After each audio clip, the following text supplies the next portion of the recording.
Good morning, everyone. Christina Avajian will be moderating, however, her WebEx froze. So I just want to get us started as it is Karen, 9:30. thank you so much. My WebEx is back to functioning. Yeah, I think we can go ahead and get started. It is 9:30. So good morning, everyone. Thank you for tuning into our workshop today for the long-term gas planning rulemaking, also identified as R2001007. My name is Christina Abajian, and I'm an analyst assigned to this rulemaking. This is the second workshop we're holding for track 2 of the proceeding. Today's panels will focus on scoping memo questions 2.1e through 2.1k, which are part of the gas infrastructure umbrella of the scoping memo. First, I'd like to welcome Commissioner Rechtschaffen, who is the assigned commissioner to the proceeding, to say a few words.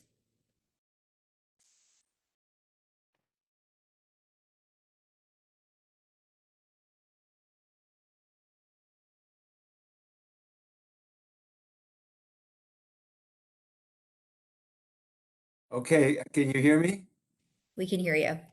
My WebEx froze too. My WebEx was jealous of your WebEx, Christina, so it decided to It's freeze. back, and that's all that matters. It decided to freeze as well. Good morning, happy Monday to everybody. I'd like to welcome you all for joining us today. I see Commissioner Houck has joined us. I don't know if any of the other commissioners are on yet. This is the second of 2 workshops that we're holding in this proceeding. We had one, a very successful one 2 weeks ago.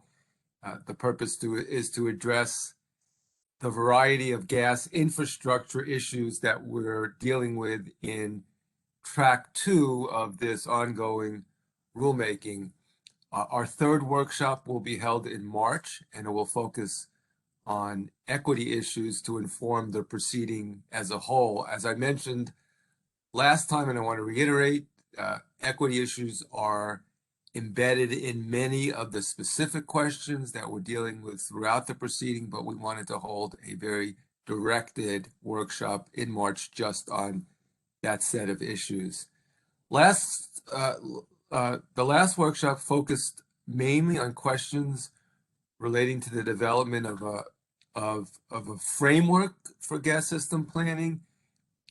And that included things like the criteria we should use to determine whether aging infrastructure should be repaired or replaced, when the utility requests ratepayer funds, should we have specific site-specific approval the way we do for electric infrastructure, when we're thinking about proactively decommissioning gas infrastructure, what type of criteria should we have? So these are, very important fundamental questions in this transition that we're embarked on.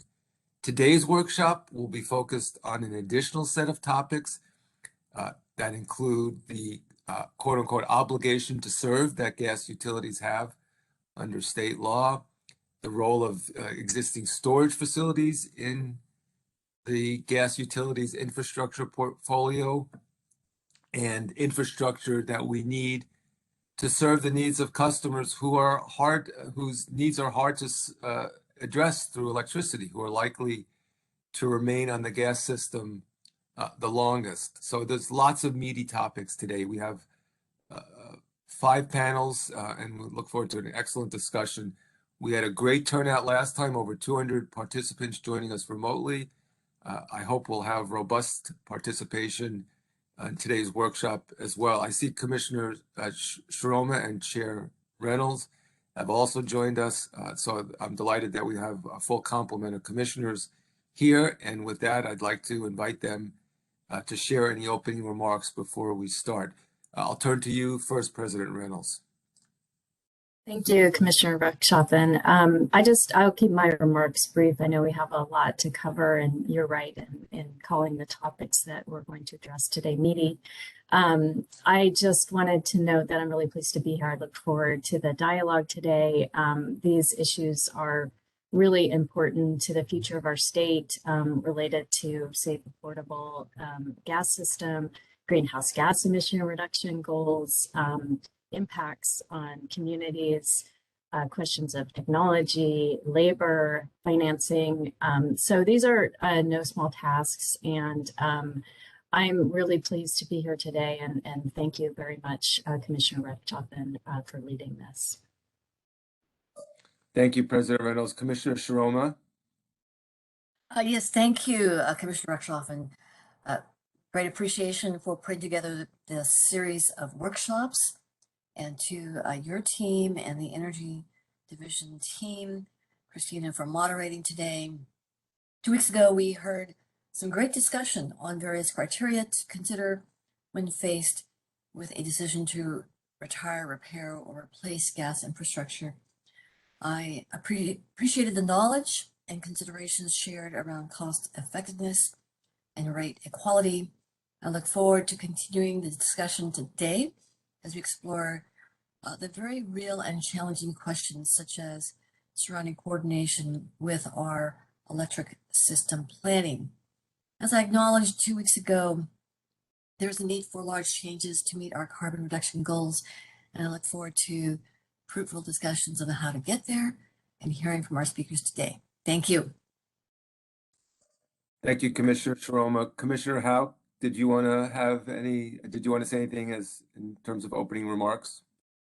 Yes, just briefly, I wanted to just thank you, Commissioner Rechtschaffen, for your leadership on the important issues before us today. I wanted to thank the parties for their participation in the workshop, and also to thank the assigned ALJ, Judge Bermsdorfer, and Jean Spencer's team, particularly Christina for moderating today, and Karen for all the work they've done for today's workshop. I also attended the previous workshop earlier this month on January 10th, which was highly informative. Today's agenda has a number of very important issues related to the big picture future of the gas system, including criteria for proactive decommissioning, the obligation to serve, and the infrastructure needs for customers that will remain on the system the longest. I'm particularly interested in hearing about issues concerning affordability. As you know, the scoping memo for phase 3 of the affordability proceeding, R 1807-006, was issued on January 18th, outlining the issues that phase of the proceeding will cover. And we identified the importance of ongoing coordination with this proceeding.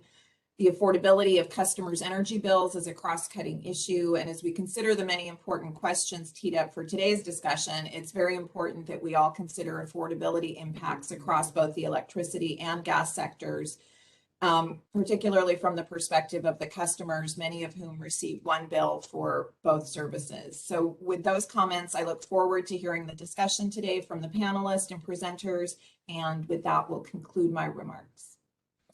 Thank you, Commissioner Houck. And just to follow up on what you said at the end, we are very aware of the work that you're doing in the affordability proceeding, and are consciously working to coordinate that effort with what we're doing here in our consideration of affordability in the long-term gas OIR. So definitely we need to continue working together on that. Those issues are very closely related. This proceeding, there are many proceedings that we're following that need to coordinate on here because it's such a cross-cutting proceeding, and the affordability proceeding is one of them for sure. Christina, I'm going to turn it back to you. Thank you, commissioners. Karen, could you go to the logistics slide, please? Thank you. First, I'd like to go over some brief workshop logistics. This is a virtual workshop. If you have trouble with your computer audio, please dial in using the phone number and access code written here. This workshop is being recorded, and the recording will be made available in the coming days. Your hosts today are Jean Spencer, myself, Karen Sung, and Renee Guild. I'd like to now do just a quick safety check. Please check note your surroundings and note any emergency exits around you should you need it. Please also do a quick ergonomics check, as this is an all-day workshop. Next slide.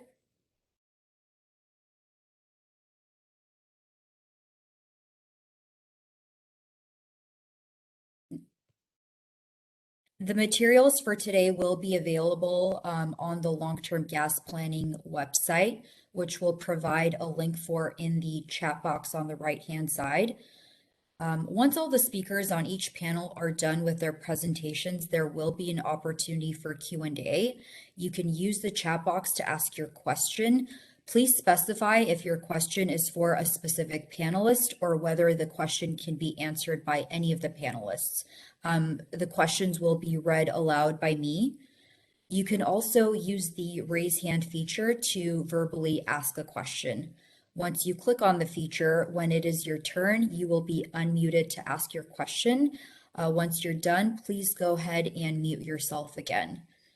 The latest WebEx doesn't show the hosts the order in which attendees raise their hands. So apologies if you raised your hand first, you may not necessarily get called first. Next slide, please. A couple of brief ground rules for today. This workshop is structured to stimulate an honest dialogue and engage different perspectives from a variety of parties and stakeholders. So please keep comments friendly and respectful. The chat feature is only for Q&A or technical issues, so please don't start or respond to sidebar conversations. I will be introducing the first panel shortly, but I just wanted to remind our panelists today that if anyone's seen the agenda for today, we do have a packed agenda with many speakers. Each speaker will have 10 minutes to go over their presentations. We will be timing you, so please ensure that you stay within the time limits granted for your presentation. With that, I think we can get started with our first panel, which will focus on Scoping Memo Question E. First up, we have Jessica Allison, who will be speaking on behalf of CPUC's Energy Division. Hi, as was mentioned, my name is Jessica Allison. I work for the CPUC. I'm in the building decarbonization and the renewable natural gas section. In the past, I've worked in the energy efficiency space, and I also worked for CalPA back when it was ORA. Before I kick it off here, I just want to note that the opinions presented in my presentation are primarily my own with consultation from other CPUC staff. I just want to say that they don't necessarily reflect the ideas and opinions of the CPUC decision makers specifically. Next slide, please. Jessica, I made you presenter so you can. Oh, thank you. Yeah, I can do it. Sure. Yes, there we go.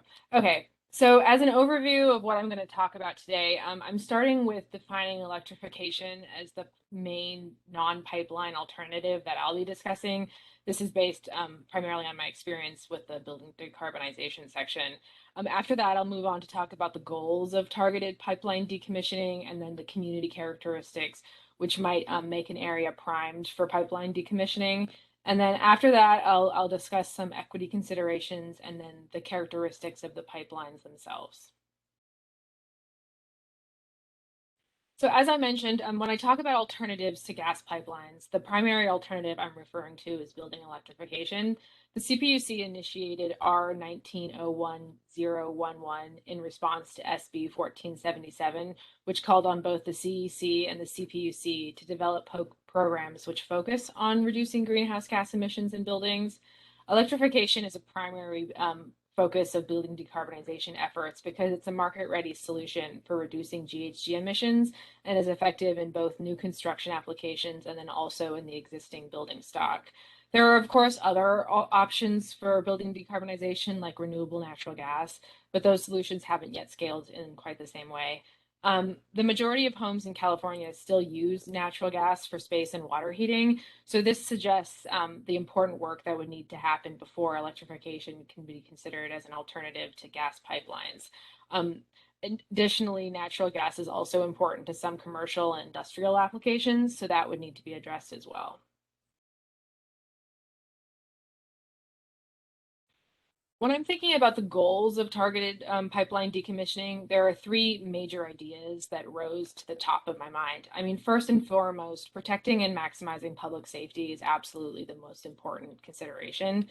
We've all seen from experience how important this is, so it's critical not to compromise public safety in order to achieve other policy objectives or to save money in the long term. Secondly, a goal of this process should be to minimize disruption to Californians. When we're talking about widespread market transformation like this, change is inherent in the process, but it would be less disruptive for the customers if they were led to make changes in a way that felt natural rather than it being forced upon them all at once. This could mean replacing gas equipment as it expires or offering incentives for early replacement in a way that make customers feel like they're getting a good deal rather than being forced into something that they're uncomfortable with. And finally, a third consideration should be transitioning to this lower GHG future we all envision with the least possible cost. If we plan ahead now, we may be able to avoid a duplication of effort later. This might be achieved by focusing on pipelines and communities where a number of favorable factors already intersect. So for example, if there's an aging pipeline in a community that has higher electrification penetration than in other areas, it might be prudent to target that community for decommissioning before their pipeline reaches a point where a safety concern arises and it needs to be repaired or replaced, regardless of the ability of the community to electrify. So by the time we get to a point where we're discussing pipeline decommissioning, the community should already have readily available alternatives. Obviously, no decommissioning policy should result in a critical fuel source being taken from customers who are unprepared to make the change. Customers should already be informed about electrification and have the technical and financial support to transition their homes and businesses to using electric end uses. This might mean targeting communities that have fuel substitution incentive programs already in place that help customers to replace their natural gas and space heating equipment. Additionally, the electric grid serving that community should have sufficient generation, transmission, and distribution capacity to actually handle this expected influx in electric load. This process wouldn't occur overnight, but before a community is targeted for decommissioning, there should be a consideration about if their electric grid will be able to handle the end result of the process. Communities that are favorable for pipeline decommissioning in other respects, but are served by a taxed electric system might need more time or financial investment before it makes sense for decommissioning to go forward. And then finally, it's important to consider if the community will be able to afford the energy bills that are comprised mostly or entirely of electric charges. This consideration has two pieces of it. I mean, firstly, we need to consider if the electric rates themselves are reasonable. And then secondly, if the customers have an ability to pay the rates that are presented to them. Rates that are affordable in some areas might be less affordable in others, just depending on the socioeconomic makeup of that community. So as I mentioned previously, to minimize disruption from decommissioning, it would make sense to focus on communities that are already electrifying. The two largest contributors of home energy use are space and water heating. So focusing on communities with a high penetration of electric end uses in those areas might make the job easier. Sometimes communities are targeted for energy efficiency incentives because the incentives can be delivered in a cost-effective way. There are a number of factors that go into this, but some examples include communities that already have high existing AC utilization, because this implies that their home or business electric infrastructure may be able to handle other electric appliances, such as a water heater. Additionally, the HVAC heat pumps are likely to be considered more economical by the building occupant if they are compelled by the cooling function. So for example, if someone lives in a home and they just have a HVAC system that does the heating and not the cooling, the heat pump may seem like a less worthy investment to them. And then focusing on early adopters might be an expeditious way to get the process started. These communities tend to be wealthier and better able to handle or tolerate the building disruptions and energy bill fluctuations. Obviously, there are equity considerations that arise out of this, though, and that will be discussed on the next slide. And then finally, looking at communities that border rural areas might be a beneficial strategy. Delivering energy to those communities may require greater infrastructure with fewer individuals to support fixed charges. Additionally, I live in a rural area that's served primarily by propane as a gas source. And my experience has been that many of the contractors in this area are very familiar with electric appliances, such as the heat pumps, because it's one of two alternatives, and they're better equipped to install it than others who may have less demand currently. So regarding the equity considerations I mentioned previously, it's critical that the disadvantaged communities not get left with stranded infrastructure costs. However, as critical as this is, I also believe they shouldn't bear the burden of hasty electrification or pipeline decommissioning that they're not ready for. As California pursues electrification, it's safe to assume that that we'll get better at it as an energy community, and insisting that disadvantaged communities be electrified first out of fear of them getting left behind may not be the most effective way to serve their interests. That said, wherever disadvantaged communities meet the other criteria for decommissioning that I mentioned previously, they should be prioritized to avoid stranded infrastructure costs. If favorable conditions for these communities don't appear, they may need to be assisted through other initiatives and incentive programs. So considering the characteristics of the pipelines themselves, as I mentioned, safety should always be the first consideration. And as you know, the safety issues arise naturally as pipelines age, but they also arise as a result of pipeline material. In some instances, the material of the pipeline may suggest the need for replacement in either the short or the middle term, and it would be most cost effective to target those communities for electrification prior to those pipelines reaching a point where they actually become a safety hazard. Once we reach a point where the public safety is compromised, it's important to repair or replace them, whether or not the community is ready for electrification. At that point, it's not something that can be postponed. And then regarding the repairs, though these are secondary considerations to safety, it would be most cost effective to avoid replacing and repairing pipelines in communities which might have otherwise been ready for electrification. Making those replacements only to decommission the pipeline before the end of its useful life would be a duplication of effort. There are instances where exceptions to this may need to be made, especially for communities that have industrial end uses that require natural gas, or if the community is has serious electric capacity and transmission constraints. In these cases, it would be important to consider the individual characteristics of the community and then make a decision that's the most rational choice for that group. And that is the end of my presentation. I think we're saving questions for the end.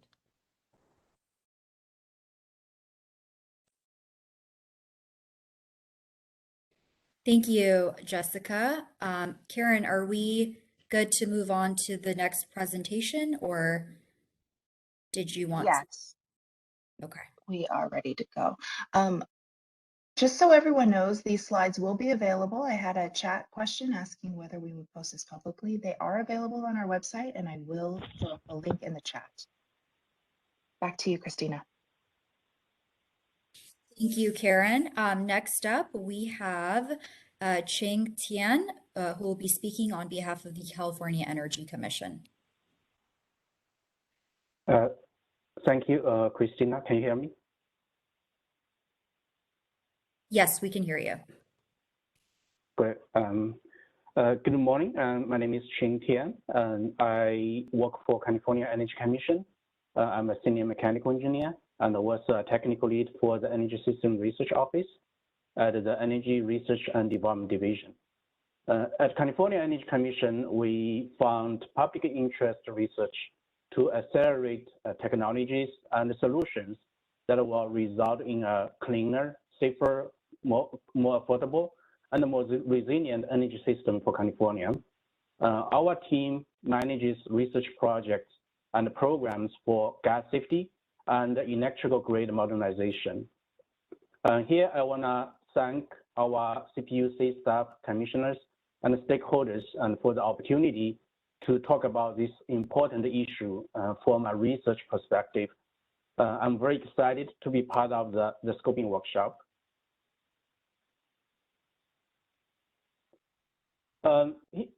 Here I will provide a brief summary about what I'm going to talk about. I will first quickly provide you an overview of our gas R&D program. After that, I will talk about our existing research for targeted gas decommissioning. And CPUC staff has developed a comprehensive list of questions for identifying decommissioning opportunities. As you can tell, this is a very complex problem. I hope my presentation will help you understand our plan to address the problem from the research side. And the potential research results will help inform some of the critical questions associated with the rulemaking and inform stakeholders on programmatic and financial, legal, policy, and regulatory actions for a community-driven transition to a clean energy future. And lastly, I will talk about our research plan, our future research plan on decommissioning and gas planning, and I welcome any recommendations. Our R&D program was established back in 2004. It is funded through a charge to our gas ratepayers in the gas investor-owned utility territories. Our research program is to advance technologies to improve gas system safety, reliability, and affordability while reducing greenhouse gas emission. Our area of interest include energy efficiency, renewable generation, infrastructure safety integrity, and natural gas-related environmental research and transportation. And the total funding for our research program is about $24 million per year. Here I included 2 links. You can find the latest update about our project at the Energize Innovation website, and also future funding opportunities at our Empower Innovation website.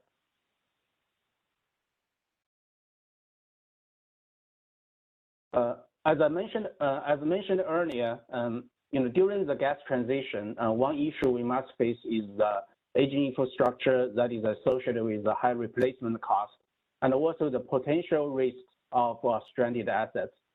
As we are making progress in building electrification and without technical decommissioning and strategic planning, utilities might have to maintain a much larger system with fewer customers, and the cost is expected to increase.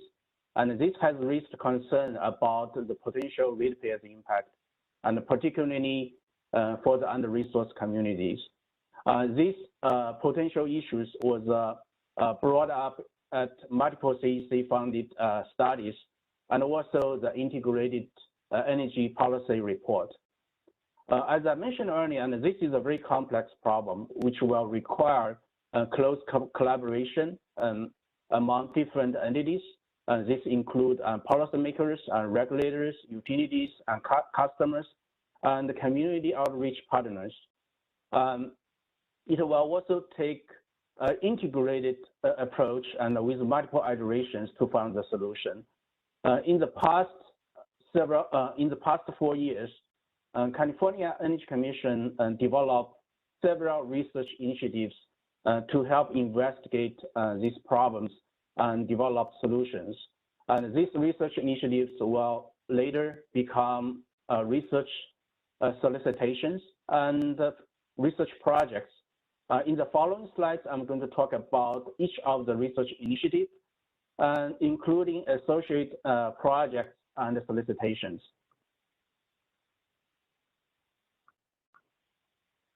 And the first research initiative is to develop site selection criteria for identifying and evaluating potential decommissioning and electrification projects.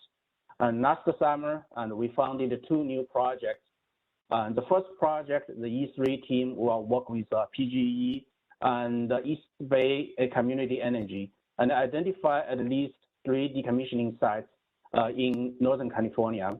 The project will engage with community-based organizations and develop a deep understanding of customer priorities in relation to greenhouse gas reduction, energy cost, reliability, comfort, and health. The second project, the RUN team will work with SoCalGas in Southern California, and the project will use detailed model of the gas system and with the data on social economic conditions and to analyze decommissioning sites located at Long Beach and Santa Monica. Both projects both projects include utilities and with different business models and projects in different climate zones. And we're looking into criteria such as gas system feasibility and avoid cost, electrification cost effectiveness, equity, and customer priorities. These projects will, as I mentioned earlier, will identify at least 3 decommissioning sites, with one must be located in the under-resourced communities. Both projects will develop a decommissioning deployment plan for the candidate sites. Building on the site selection criteria identified in the decommissioning pilots, and this research initiative will develop a data-driven tool to identify the promising sites for decommissioning. And it will focus on the gas system and its customers. And the research will help identify what kind of data are required to decide which line to decommissioning, and the data availability. And if data is not publicly available, how we can attend the data, process the data, and present the results to the public in a transparent way, and also with the consideration of data security. So the tool will provide a transparent framework and for identify the promising sites for decommissioning. For the gas customers, I think those information, such information is very crucial. It will help. It would be helpful for them to know if we plan to update the appliance, because there's a lot of times we talk about the stranded assets, related to the utilities. On the other side, I think it is really important for the customer also. We don't want to end up in a situation, the customer purchased the equipment and then they found out, okay, we have to decommission the gas line and we have to do the electrification. This solicitation was released about a few months ago, and the deadline for submission is next month, February 25th. The project is expected to start later this year.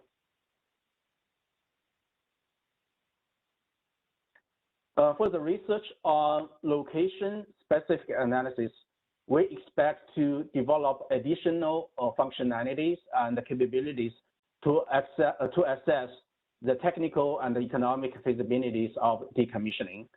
And these two will focus on specific segments of the gas system and conduct analysis for gas system feasibility and avoided costs, emission savings, and electrification cost effectiveness, and also the equity considerations. These two will inform decision-making for potential decommissioning projects.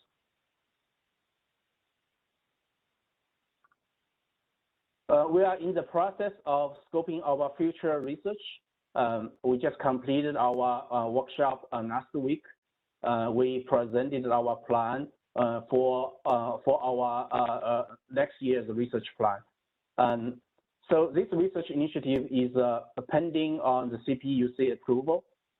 It will build on the ongoing research on the decommissioning pilot and also the forthcoming effort on the data-driven tool. So the proposed research will help facilitate large-scale decommissioning pilots and target multiple city blocks or neighborhood. The research will address the potential barriers to transition and the resource community customers of the gas system and support strategic investment in those communities. For the enhanced planning tool, it will build on the ongoing research and further enhance the tool to facilitate planning across short and long-term time frame, and consider the interaction between the gas and the electricity system, and also analyze the potential role of emerging zero carbon fuels that could use the existing pipeline infrastructure. With that, I'm looking forward to the discussion and comments. And thank you very much for the opportunity to present today. Thank you for your presentation, Cheng. Next up, we have Mike Cairns, who will be presenting on behalf of PG&E. Thank you. Give me 1 second. All right. Well, good morning. I'm happy to be presenting on this important topic today. My name is Mike Cairns. I lead our Distribution Integrity Management Program at PG&E. Be answering the questions around question 2E. There's actually 10 subparts to it. The slides after this will go into kind of more detailed answers. I'll start with kind of an overview and approach to PG&E's decommissioning of gas pipelines. I'll go into some details, and then we'll kind of go into the specifics of each individual subpart. So, broadly, PG&E is looking to, work with the commission and stakeholders on a proactive strategy around decommissioning. We're really looking at the approach to be, support thoughtful, proactive decommissioning, looking to focus on greenhouse gas emissions, making sure it's cost effective for customers, maintain safe and reliable energy system with appropriate and equitable cost recovery. As part of every decommissioning project, we understand there's going to be customers that are interested and customers that might need to be educated on how attractive different options could be. So we seek to provide, attractive non-pipeline alternatives to customers through outreach and education, providing various opportunities with different energy solutions where we can serve them. And then lastly, we seek to partner with communities and organizations in meeting the needs of disadvantaged communities and local economies. We think these are the right approaches towards decommissioning. Move to the next slide. Oops. All right. So this slide is providing kind of a high-level overview of criteria related to the questions of 2E. As I said, I'll go into some more detail after this. But the key criteria to supporting proactive decommissioning, it depends how you look at it. There's a lot of ways that one can go about it. One way to go about it is item 1 here, which is decommissioning service lines once customers are ready to convert. That might have a different criteria than item 2. The criteria that we might look at for item 1 for services only could be a community and customer interest, decommissioning to support long-term community objectives of economics, equity, and environmental concerns. Some of the pros with this are really that you can target certain areas very easily with services only. It doesn't have a question of necessarily throughput on the mains. Another option is decommissioning of mains and services at the same time. So criteria might be different here again. These could be risk reduction, customer feasibility, customer interest essentially, the affordability, the impacts to customer bills. Some of the big advantages here are, you're targeting risk, you're targeting lower areas, lower density of areas, tail ends of systems, certain disadvantaged communities, and you're also reducing O&M costs, operation and maintenance costs, because you're deactivating both services and mains. And lastly, there's also the option that we've talked about in the past, which is decommissioning of zones. Zonal decommissioning, it's often called. So some of the criteria there would be, customer feasibility, affordability, and risk reduction. Some positive of that is you can go for big areas. You can get pilot studies on areas of interest, tail ends of systems, et cetera. Some of the downsides of that is you might be focusing on areas that aren't necessarily risk-based initially. Right. So this slide speaks to the types of characteristics specifically to be considered during decommissioning. So quickly, risk reduction, feasibility, affordability, reliability and resilience, and geography. Risk reduction, this includes age, safety, asset condition, material types.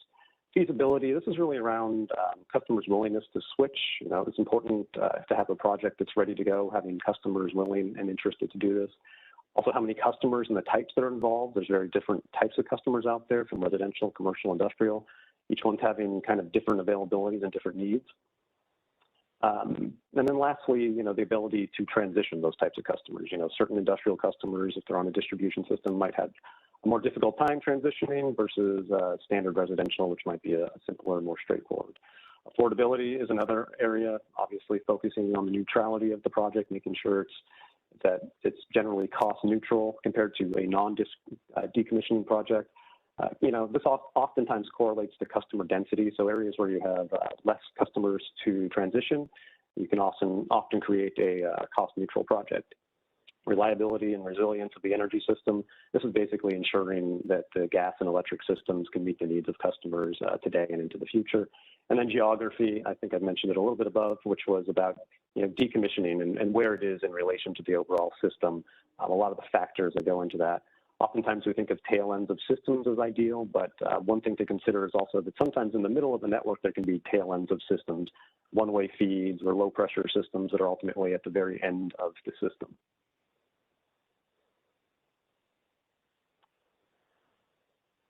Okay, so this is a question around how should we decommission pipelines in relation to the characteristics of a community, in specific the disadvantaged communities or vulnerable communities. So we really think support with local governments to meet states' climate change while balancing the economic challenges and equity and environmental concerns are important, as well as the impacts to customers. We don't want to have a situation where rates become unaffordable, obviously, but we also need to just consider all the variety of the customers, from low-income renters, multifamily, tribal lands, et cetera.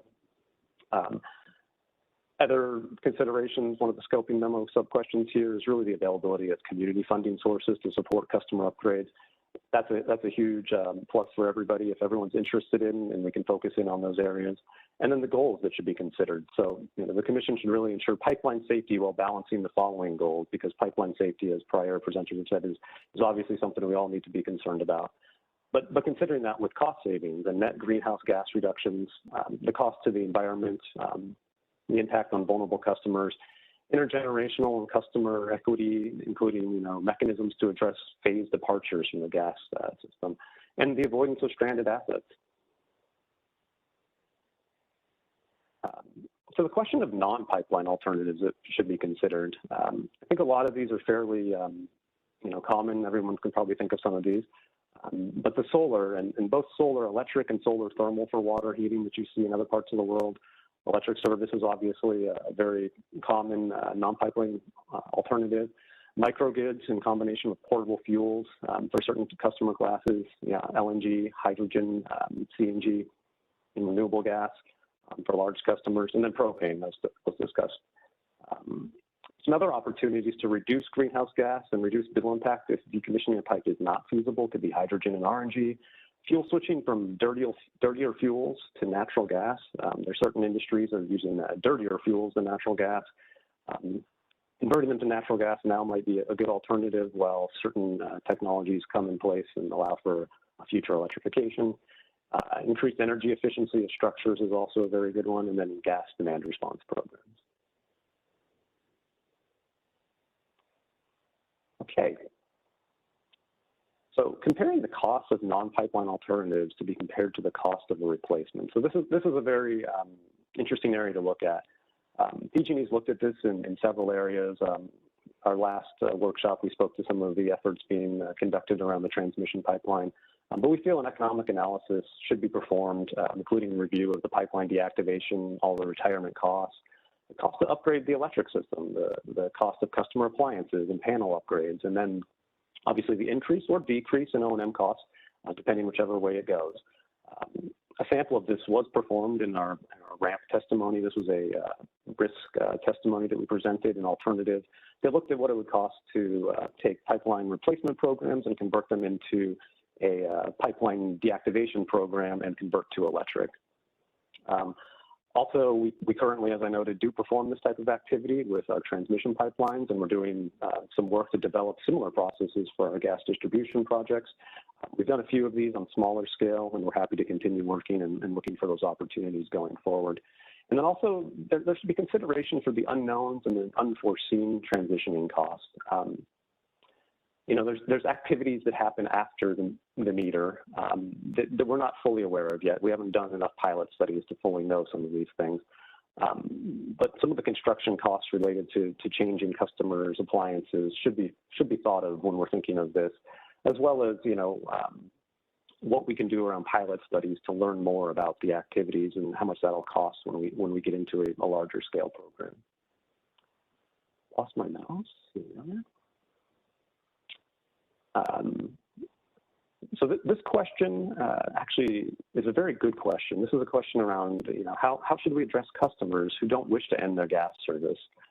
So I know there'll be a big panel on this later on, but really clarifying the obligation to serve, to allow operators to provide energy as a service to all customers, and not necessarily natural gas only. Another consideration, we really think it's important to have customer outreach and communication to promote an energy transition. You always get better support from customers and the public generally if you provide them, a show and tell, a general education process. Another piece is, considering off-system alternative fuel sources to meet the needs of customers prior to stopping the services. And then and where feasible, applying the costs to customers who don't wish to stop gas service. Right. This is a question around planning and procedures that should be in place prior to transitioning and decommissioning and moving to an electric system. So when we thought of planning and procedures, we really thought it was important to have a consistent mileage target for gas distribution mains and services being decommissioned. This kind of supports the consistency and predictable planning, and with predictable planning, we would expect predictable and more cost-effective outcomes. The next piece of that is if you have a fairly predictable pace at which we're all moving towards, you can develop multi-year look-aheads. And you can develop specific projects on what's going to be retired based on that retirement rate. This enables gas and electric, and as well as public works and a lot of customer coordination to happen at the same time. Now, PG&E does this on most of its projects as it is, where we're looking ahead and trying to coordinate with public works projects, pavings, et cetera. But this will become even more important to do when you're dealing with both gas, electric, and various other entities out there that are all trying to coordinate. From there, you'll want to implement capacity studies for both gas and electric systems. This could be both the PG&E gas and electric system as well as PG&E and non-PG&E gas electric systems. There are areas of the service territory where PG&E has gas and there's a different electric provider. So this will ensure, obviously, reliability for both systems during this transition, as well as taking into account that we have EVs, electric vehicle adoption coming in, so more capacity will be needed over time. And then lastly, developing some type of cost recovery process. Once this planning has gone through, there'll be a need to come back and have a cost recovery process for it. Some of the safety issues to address here with decommissioning. So there's obviously first responders, police, fire, hospitals. They might use this as a backup fuel. So worth considering.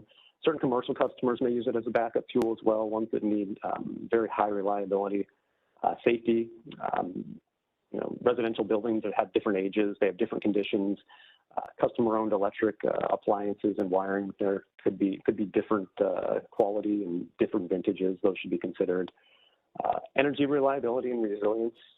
You really need to consider how the electric system will work, making sure we have the proper capacity in place to avoid power outages. And then following existing deactivation practices, just to make sure that the pipelines are deactivated safely and there's nothing left behind. I got the 2-minute warning, almost through here. Procedural mechanisms. So we recommend conducting pilots to generate data, information, and insights into the cost issues. When you conduct feasibility pilots, it's important to gain insights into both zonal, individual, as well as some sort of multi-customer projects to provide insight to the customer potential, the customer's concerns. Analytical tools, as was noted earlier, will be helpful. Develop a feasibility scoring system. Consider separate funding for safety-related projects and non-risk-driven proactive decommissioning. This might be in the vein of there are instances where you can deactivate based on risk, and then there's other areas where there's great opportunity to deactivate and decommission, but not necessarily driven by risk. And then rank all the potential non-risk driven proactive decommissions and select the best ones, and adopt a predictable pace and timeline aligned with the appropriate cost recovery proceedings. And that is the end. Thank you for your time. Thank you, Mike. Next, we have Gina Kim, who will be presenting on behalf of California Environmental Justice Alliance.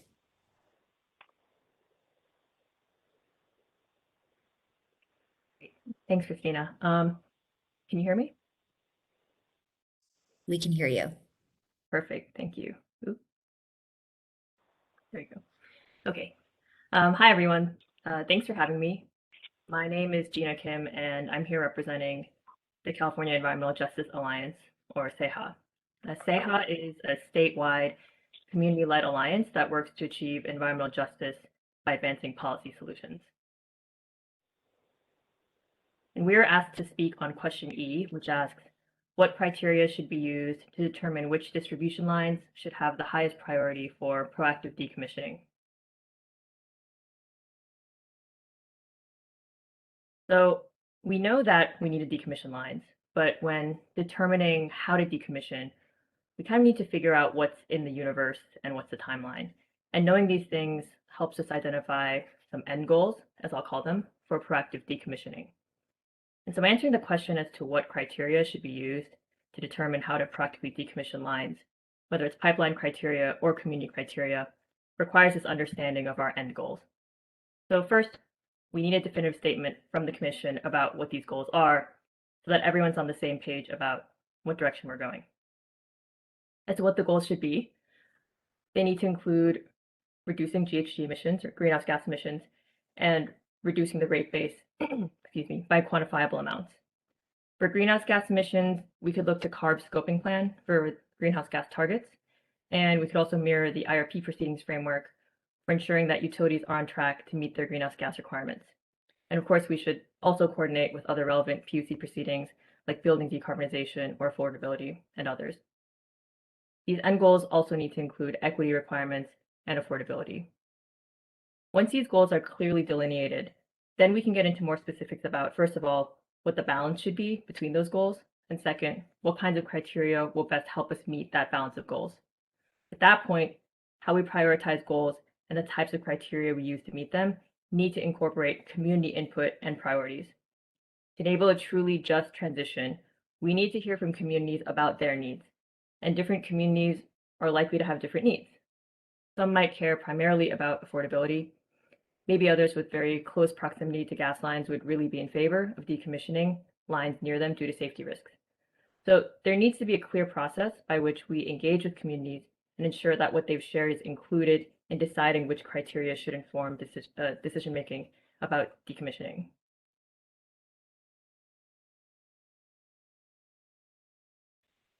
In that vein, procedural mechanisms require equity.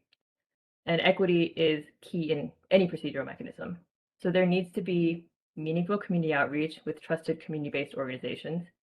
Working with trusted organizations is essential here because many communities may not trust governments or utilities. Communications need to be in a language that a community speaks, and they need to be easily understandable. We should also have metrics for assessing whether the communications are effective and reaching who they're supposed to. Any process needs to be objective and transparent. The public needs to be able to understand how decisions are being made, and decisions shouldn't be made behind closed doors. And finally, communities need meaningful notice. So, for example, maybe most of us here at this workshop actually read our utility bills in depth. I have to confess that it's not my preferred reading material, and I think I'm probably in good company. So a notice that is buried in a bill statement, let's say, in English in a non-English speaking community, is not going to qualify as meaningful notice.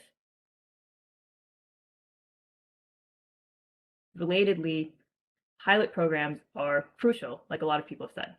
They provide vital information for scaling really any greenhouse gas emission reduction strategy across the state. For example, here, there's a scoping memo question about what planning and procedures are necessary to ensure sufficient local electric capacity. Pilots can help inform this question by incorporating surveys of reliability needs. Surveys conducted in disadvantaged communities during the San Joaquin Valley pilots, for example, showed that electricity infrastructure was a really big problem in rolling out some of these programs. Pilots can also help address some of the equity questions we've discussed. For example, they could be used to further examine what needs to be done to reduce capital costs and to provide bill protection and tenant protection, which my colleague will discuss further this afternoon. Pilots could also be used to explore the most cost-effective means of electrifying homes in disadvantaged communities and to figure out what kinds of financial mechanisms and policies we need to help ensure that the transition is orderly and affordable. The San Joaquin Valley pilots in particular, which I've mentioned and which self-help enterprises discussed 2 weeks ago, are a good model for how to substitute service. Some of the things self-help enterprises had mentioned were the importance of community engagement and education on all electric options, including the opportunity for community members to actually try out new electric appliances for a period of time, and how that was really important in getting community buy-in. Self-help enterprises also mentioned how in a community, you have your early adopters and your wait-and-see customers, and how it's really important for programs to be flexible enough to accommodate those different types of customers or residents. Pilots could also help inform what it might take to accommodate some of those wait-and-see type customers. The San Joaquin Valley pilots also helped illuminate what barriers existed for disadvantaged communities, some of which were pretty unexpected, including those in rental, multifamily, and existing homes. And we know that barriers for disadvantaged communities is also a question that we're trying to answer in this proceeding. So in order to roll out proactive decommissioning in an organized and equitable way, we need to develop more of these pilot programs now, especially in disadvantaged communities, and also keep an eye on other pilots, like the CEC pilots that are getting up and running, to really help us figure out what actually works and what doesn't on the ground.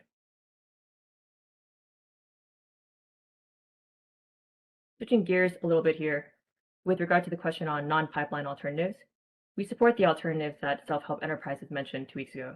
So that's electrification, energy efficiency, renewable energy, including more access to solar for low-income customers, and additional reliability and resiliency that would come from resiliency centers and clean microgrids.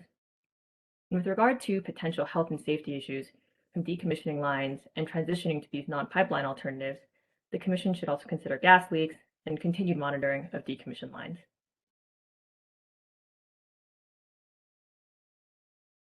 There you go. Finally, there was a question on cost comparisons between non-pipeline alternatives and replacement. What we really emphasize in this respect is that cost comparisons must include social costs and must not be constricted by traditional cost-effectiveness tests. It means that costs and benefits must be considered holistically and include the costs and benefits to environmental justice communities and the public interest, rather than only the costs and benefits to the IOU, because those benefits and those harms are going to be distributed across different parties. That's it for me. Thanks for your time, and please feel free to contact me if you'd like to follow up. Thank you, Gina, for your presentation. That concludes all of the presentations for this panel. So now we have some time for Q&A. As a reminder, please use the chat box to ask your questions or the raise hand feature to verbally ask a question. But first, I'd like to turn it over to our commissioners to see if they have any questions for the panelists. Commissioner Rechtschaffen. Thank you. Thank you very much, Christina. Mike, I have a couple of questions for you. But first, I heard you say on obligation to serve that you think that should be interpreted broadly to include energy service. Is that right? About that? Yeah. So I will definitely say I'm not the professional in obligation to serve. I'm much more around the integrity of our system. But as we discussed this, it was really about, if we can move to a spot where an obligation to serve gas and electric is interpreted a little more broadly for energy, that would give us a little more flexibility in some of the projects and pilots we attempt to do. Okay, well, we may have agreement breaking out all over the place if that's the point of view you have. So that's very, very interesting. I wanted to also ask you about something that we heard at our last workshop. I don't know if you were able to listen to that, but Turn talked about the program that the proactive program that PG&E has to replace all pre-1985 plastic pipeline that is not governed by our federal or state safety requirements or the programs that you operate under, but is more of a voluntary program. And I'm wondering if that program extends to distribution lines as well, or if it's just transmission lines, because obviously it's the flip side of decommissioning. If you're going ahead and proactively replacing lines, that's a big investment, that's potential stranded costs. So I don't know if you're able to listen to that workshop, if I'm characterizing correctly the situation. I was there, so thank you for framing it. Yeah, so actually that is a distribution program. Plastic pipelines are typically in PG&E system distribution. It is a program that comes out of the Distribution and Integrity Management Program, which is federally mandated. It is driven by risk. It focuses on risk factors. I think the question specifically was, you know, as we deactivate this, it's steel and plastic risky pipe. Can we seek the means to take that from replacing with a new pipeline and then moving that to a electrification program? So we definitely are seeking that into the future. We look for a rate at which we can do that, a way that we can do that with customers, as well as a consistent rate. Just because as you do this, you eliminate the riskiest pipes from the system, hopefully moving to electric at that point, which then ultimately reduces the risk completely because the pipe's gone. But while you're doing that, you're also impacting greenhouse gas. But as it currently stands, the program does typically replace with a new pipeline, although we seek alternatives where we can to convert customers to electric or other alternatives. There are instances where we've done that, and we're also looking at further enhancements of that. Okay, I have another question, but I don't want to hog the mic, Christina. So please call on other commissioners or the public, and then I'll ask that other question.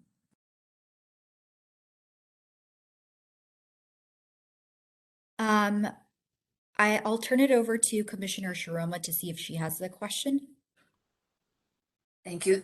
Not so much of a question, but rather this discussion brings to mind what I should have mentioned earlier is that, you know, I am the lead commissioner on the CARE FARA ESA. That's a lot of acronyms, but ESA is the Energy Savings Assistance Program. And within that program, there are monies for efficiencies, including as funded by the gas companies. And so there's the notion of, you know, on the front end, looking to have the most efficient appliances that use the least amount of gas. And then of course, also in energy efficiency, similar for the customer base that can afford to retrofit. But in maybe this is a question for PG&E, and that is that in the ESA program, you're going to have a pilot program towards really helping customers better manage, you know, their energy. And in that program, I'm not sure, Mike, if you have answered this, but again, there is the notion of greater efficiencies, usage, time of the day, pilots, and so forth. These are more granular questions, you know, customer by customer. What we're talking about here, of course, is the larger infrastructure grid and planning. But anything you might want to add on PG&E's efforts on the ESA program, which I'm sorry, is the low income the low income program that the customer base supports for low income free of charge retrofitting for households. Thank you. Yeah, thank you for the question. I'm actually not particularly familiar with that, and I'm not sure if there's anyone else from PG&E that might be able to speak a little bit more to the energy efficiency programs. My focus is primarily on pipeline integrity and the safety aspects of the broader system, unfortunately. I'll give it a second. Maybe there's somebody.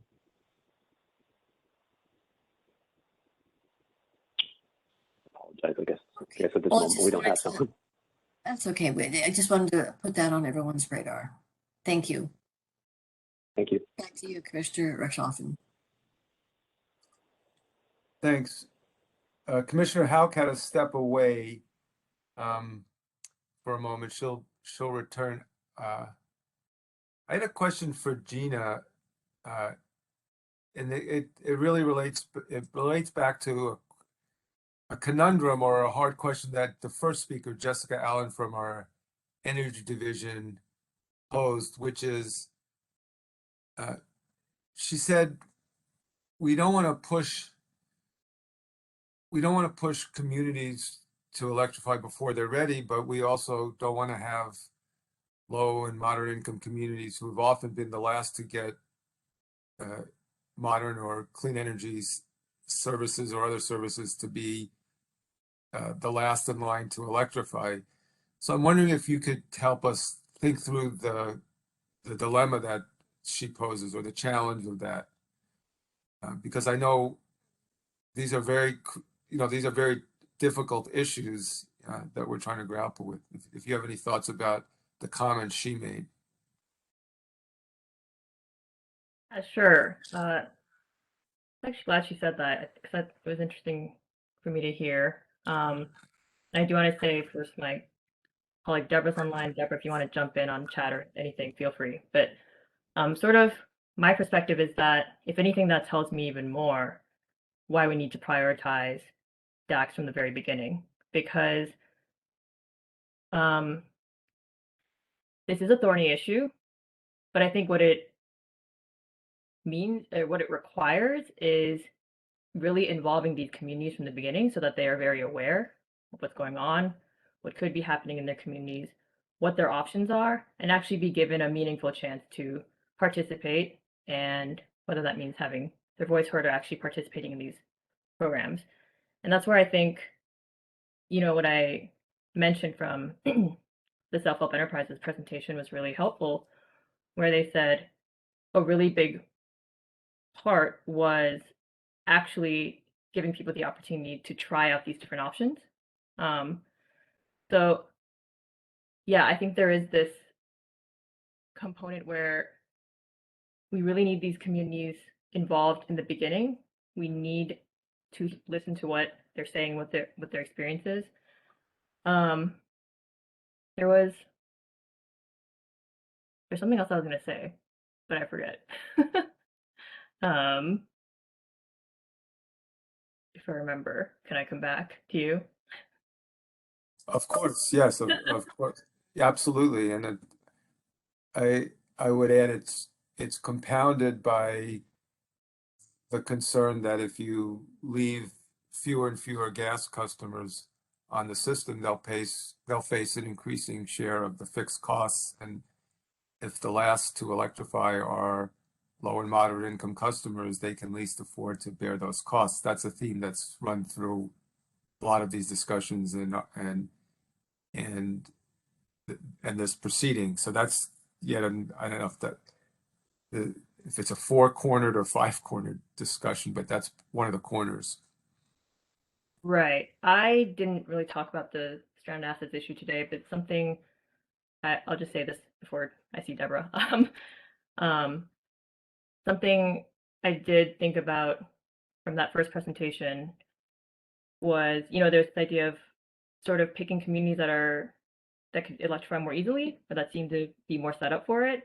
And then if it seems like these conditions aren't happening organically, then to perhaps create them for disadvantaged communities. To me, that seems too late.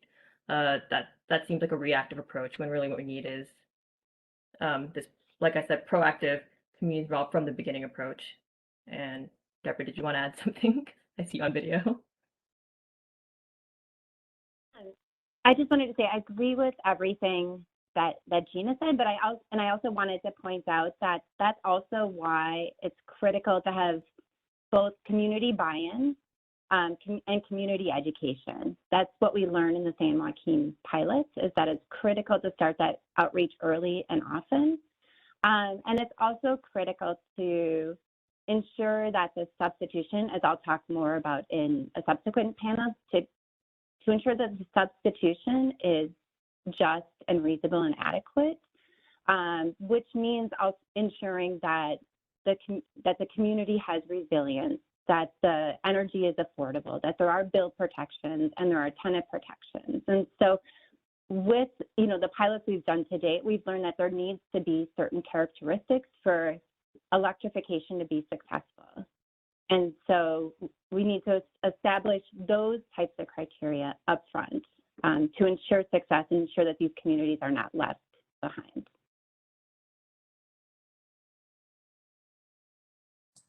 Thank you.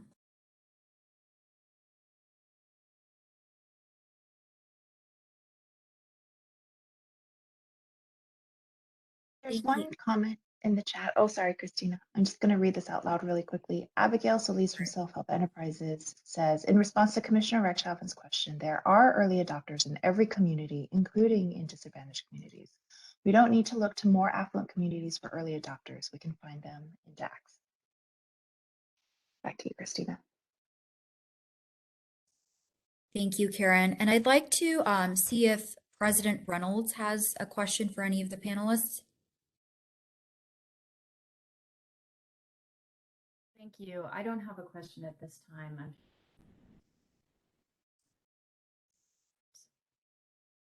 Thank you. Commissioner Rechtschaffen, do you have any additional questions, or should I move on to the chat box? Move on to the chat box, and if we have time, I have one final question, but please go ahead to the chat box. All right, thank you. We have a question for, I think any of the panelists can answer this one. In practical terms, how should the Commission consider the many relevant factors in prioritizing particular segments of the gas system for proactive decommissioning? Should we ascribe weights for each factor, for example, highest weight for public safety, so on and so forth?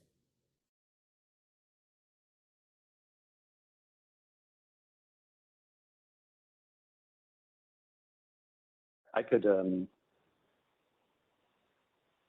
take a crack at just one of the slides early on in the presentation that I noted was that there's different ways by which you can go about it. You could focus on different parts of the system, different parts of the assets, of services, mains and services, and zonal.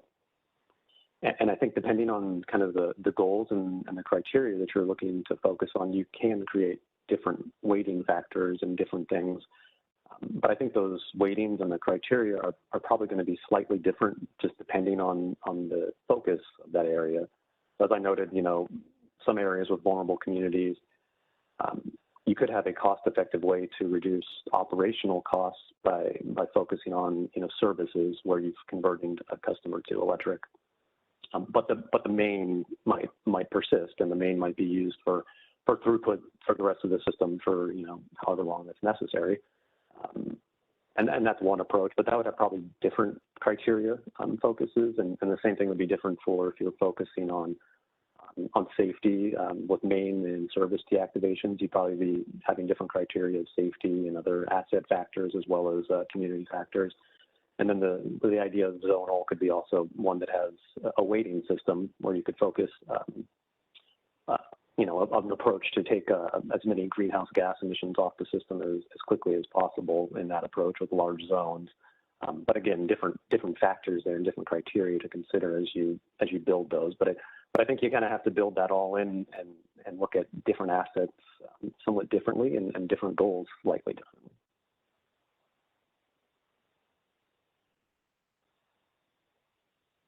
Thanks, Mike. Do any of our other panelists like to address the question?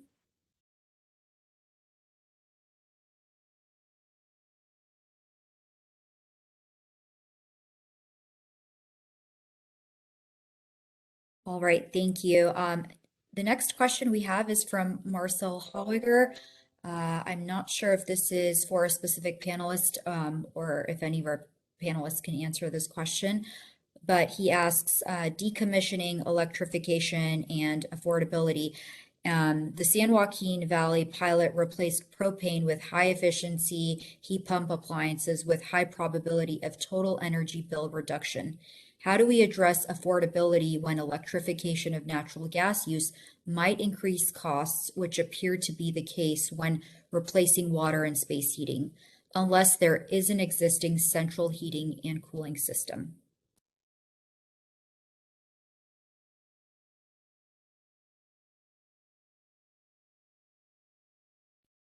I welcome any of our panelists to answer that question.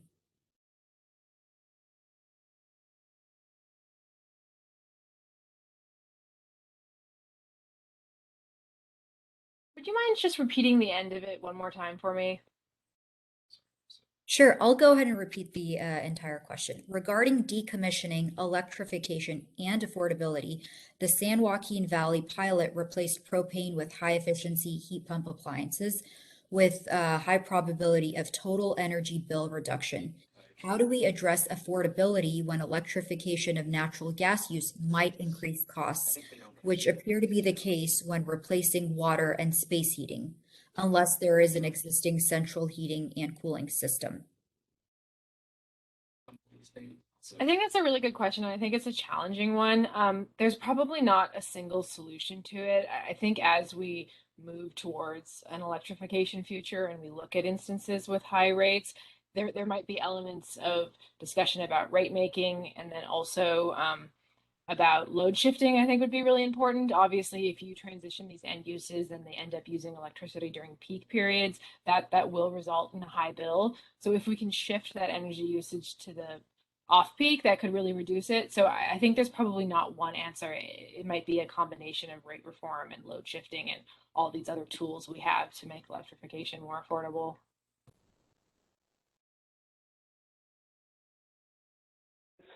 So this is Ching. Yeah, that is a great question. That's something we've been looking into in our pilot project also, affordability and how to make sure, at the end of the day, I think those can be challenging questions for the under-resourced communities. Well, one thing we are hoping for is we can leveraging some of the existing incentive program and state funding program for under-resourced communities, and at least for our pilot project, we want to leverage those resources and try to tackle those like affordability problems. The other thing I want to bring this up also is I think we really need to make sure those benefits can be reflected in the monthly bill, and this might require additional research on the rates and other things.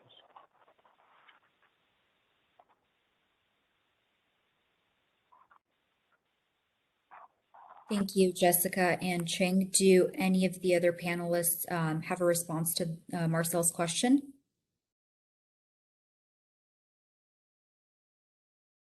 Okay, we do have a comment in the chat box from Abigail Solis, and this is in response to Marcel's question.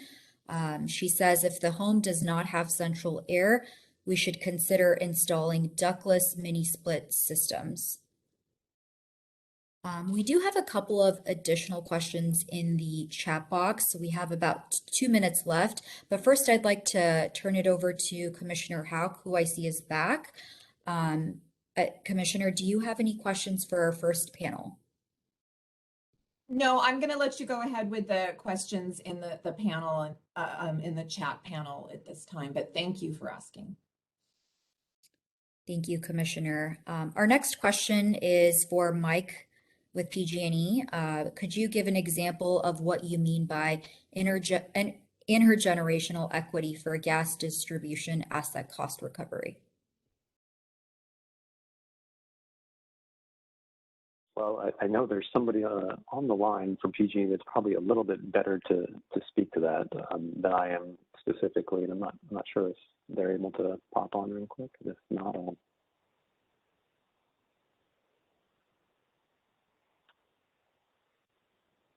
Is that person already a panelist, or do I need to promote them? You might need to promote it. I'm not sure if Mohid Jaffrey is able to speak to this at all, or and if not, real quickly, I can go over it in kind of a high level. I think in the interest of time, it's best if you can. All right, just in the interest of time, right? The idea that as bills increase, and this can be disproportionately affecting segments of the community that are most vulnerable. This could have impacts beyond just now. can go into the family and beyond, as well as into the community and beyond. So the idea of addressing it proactively before it begins to cascade is really important, because we know that this could have long-term effects that don't just affect us immediately, but also continue to affect people beyond us. Thank you, Mike. We have time for one additional question from Ben Levy, who asks, are RNG and H2 seen for transitional and fractional additional purposes, or potentially replacing 100% of fossil fuel in pipelines?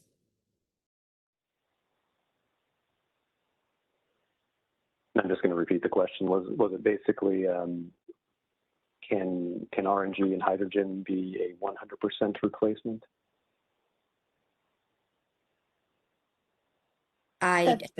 That's the first part is it seen as a transitional and fractional addition, or potentially 100% replacement?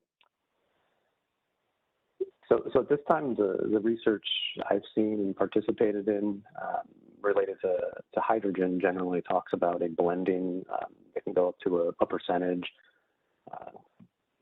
Research kind of shows around 15 to 20%. So that would not be 100% with the current pipeline system we have. You could go beyond that if there's additional research and pipe configuration changes, but that's a pretty long-term view. RNG is definitely a net benefit in a lot of ways, in the sense that that methane just goes into the atmosphere, and if we're not using it for electric generation or end uses, it has kind of a detrimental effect. Whether they're the long-term solution versus a stopgap, I think is still an open question. Probably at this point, hydrogen could have some very long-term hopes for certain segments of the gas usage, and the same thing with RNG. Long-term, though, it might not be the ultimate solution for everybody. But there are certain very hard to electrify solutions that are definitely great near-term support, cement plants, other industries that are using natural gas. If we can use these other alternatives, those are great advantages. Thank you, Mike. So we are out of time for questions, but before we move on, I would like to invite Commissioner Rechtschaffen to see if you do have an additional question for the panelists. No, thanks, Christina. I'm ready to move on. All right. Thank you, Commissioner, and thank you to our panelists for our first panel. Next up, our panelists will address Scoping Memo Question F. First, Scoping Memo Question F and or Scoping Memo Question J. We've merged these questions for the sake of for the workshop.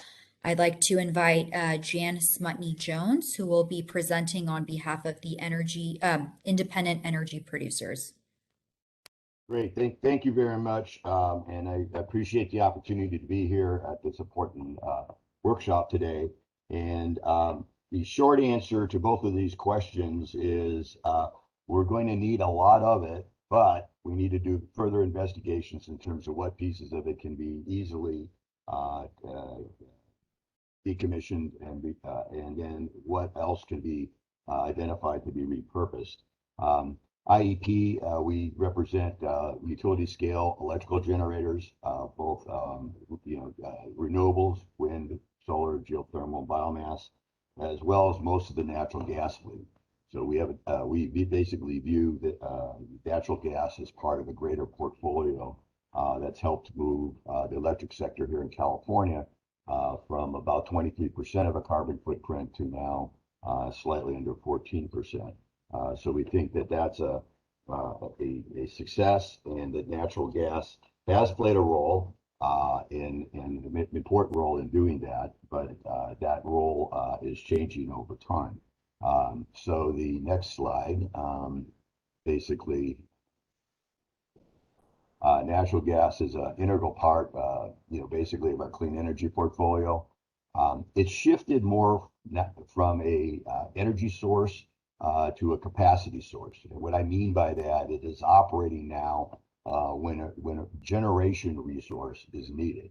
And so we've seen an increase to meet net peaking requirements, the winter ramp, which will be increasingly important, intermittent variations in monsoonal impacts, and basically supporting intermittent generation. The monsoonal impacts, and someone asked me a question what that it is. During the summertime, we have a week, maybe 10 days, depending on the weather patterns, where there is, basically rain and storms coming up from the Pacific through Mexico, and has a significant impact on solar production. So the gas does have an impact, does backstop that, and basically it supports intermittent generation. The second point is that because this is there was a fairly broad question going into areas that I know less about, is the natural gas infrastructure delivers essential commodities to manufacturing, commercial, and agricultural, as well as the residential sectors, which was talked about in the first panel. These other sectors, I think, are critically important, and I think there needs to be sort of an identification and an inventory of how natural gas is used in those different sectors. I'm pretty aware of the fact that I don't think Apple or Tesla makes their they use a lot of plastics. I don't think they use recycled bamboo in order to make their products. So the impact of what the gas infrastructure is to with those other sectors, I think, is really important. And then the last point I want to make on this is the purpose of existing infrastructure and preserving rights of way, I think, are critical. Many of my members are working on shifting to hydrogen, either as a mix or as a fuel, biofuels, and also carbon capture and utilization in meeting climate change goals. So that pipeline capacity could be essential in that area. So the next panel, let's see. So as I said earlier, the role of gas here is largely one of providing support for other technologies that are actually also generating electricity. So in the net peak, we spent a considerable amount of time on this issue. The natural gas fleet was there to meet about 60% of the critical needs, with imports providing the rest at net peak. Hopefully we have additional resources to help meet that, and I think the Commission's done a pretty good job of adding some additional battery storage to the system. There's a winter ramp that I think we're going to need to pay increasing amount of attention to. Obviously, in the winter we have less solar, and we need to address this. The current peak is about ramp is about 15,000 megawatts. That's they believe will go up to 25,000 by 2030. That's an ISO figure. So that's pretty significant, and it could have a significant longer-term impact.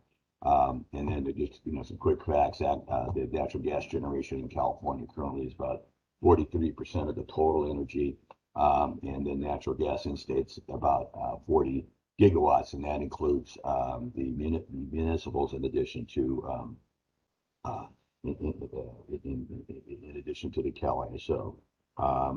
So the key here is the system. Natural gas provides support for the overall system, and I should point out that batteries have become integrated into the operation of the gas fleet, and that's a positive. Next slide. We're going to okay. Yes, and so this is basically recognition of the natural gas fleet has been identified as being integral to meeting our greenhouse gas goals through at least 2045. And I think that we believe this proceeding is a good start in terms of ensuring that that's the case, and in a manner that is consistent with the other greenhouse gas goals. Next slide. The point I'd like to make here is that the natural gas generation, being part of that, needs to be preserved. It is important that the Commission be aware that some natural gas plants, including municipal power plants, are located on lower pressure local natural gas lines, not necessarily just the gas transmission lines. And this may be critical to local reliability Again, this would require further study by those responsible for it. The fact of the matter is natural gas generators and others are looking at converting to other technologies or other fuel sources, including hydrogen, biofuel, and carbon capture and utilization. And then just because I think of things in longer term, we've spent a lot of money on the gas infrastructure, and the historical example of kind of wasting infrastructure was Southern California having at one time the world's largest urban railroad, only to replace it with freeways, and then 50 years later, basically the concept of regional transit with Southern California comes back into vogue. And so I think whatever we do, we need to be very mindful of the fact that the gas infrastructure is a valuable asset. The rights of way are valuable assets, and we need to be very thoughtful, and I know the commission is, in basically how we move along this direction. So obviously, California is the 5th largest economy. We're a global leader in climate change reduction, and I think we need to prove that we can do both and do both well.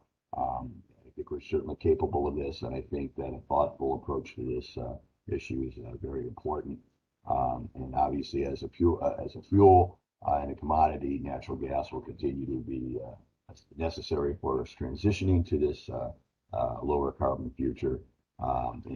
Basically, this almost goes without saying, but that the remaining natural gas infrastructure needs to be available, safe, and ready to meet the needs of all Californians.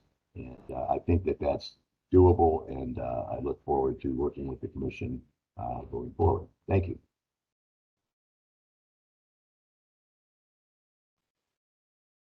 Thank you, Jan, for your presentation. Next, we have Shane Seaver, who's speaking on behalf of Vista Metals. Good morning. So I guess I'm going to speak from the point of view of an actual gas user. This is Vista Metals. It's a manufacturer. We're located in Southern California. We've got substantial assets here. We are a heavy manufacturer. We continue to be successful in the area. We need natural gas. I mean, just flat out, if natural gas doesn't exist, we don't. I'll give some context to that a little later on in terms of what it is.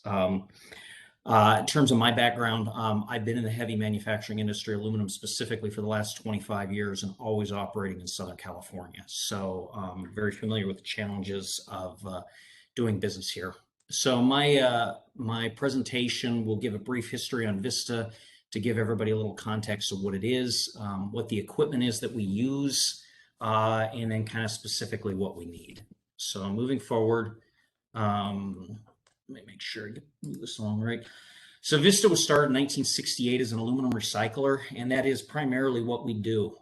We recycle aluminum. We also have prime aluminum that we come in here. We service a lot of different industries. Over the decades, our California location, we've invested more than $100 million, plant, equipment, land, building in the Fontana area. And because we do business in Southern California, specifically with the air quality requirements that we deal with and a lot of the other requirements, we have state-of-the-art equipment, and we have what I would consider to be best-in-class processes around our environmental footprint and around our product quality. We employ at this location 268 employees, 188 of which are represented by the United Steelworkers Union. They are our partner. We have over 107 employees that have been with the company for over 10 years, and all of the jobs that we provide are full-time with excellent pay and benefits. Just as an example, we are a member of the California Manufacturers Technology Association. We had one of our employees featured in one of their marketing campaigns. Additionally, I also sit on the board of the California Metal Coalition. And so I'm familiar with, at least manufacturers in general, the concerns that certainly within the metals industry that are here. Our products that we make aluminum alloys, multiple configurations, primarily for aerospace. 70–80% of our material mostly goes into the aerospace industry, but we also service automotive, injection molding, several other industries. We operate under an aerospace quality standard, the AS9100 standard. Our material has over 50% recycled aluminum in it, which is generally recovered out of the local market here. Aluminum has value. Even after it's used, it's always recycled. The lowest environmental footprint happens when you can recycle it in the market where it was used, as opposed to having the material exported to China, Malaysia, Mexico, and even in the other states. Obviously, you have transportation emissions, things like that that happen. Aluminum, the energy in the aluminum to reuse product, to recycle product, it only takes about 10% of the energy to reprocess it and put it into a form where it can be reused than to make it brand new. So obviously, and if you can do it locally, your overall global footprint is lower than if you, once again, you export it. Our equipment that we use, very large scale equipment. Melting furnaces, homogenizing furnaces are the primary things. In terms of heat input capacity, our melting furnaces range anywhere from 16 million to 24 million BTUs an hour. Our homogenizing furnaces from 12 to 16 million BTUs an hour. Once again, being in Southern California, being within the South Coast Air Quality Management District's jurisdiction, you know, when we run these processes, we're running these processes more efficiently than anybody in the world. And our footprint from a pollution standpoint, carbon dioxide standpoint, a NOx standpoint, because we are in a non-attainment area, is lower than anybody else in the world. So once again, because we operate in a very highly regulated area, our burden, our footprint of recycling these is going to be lower than just about anybody else.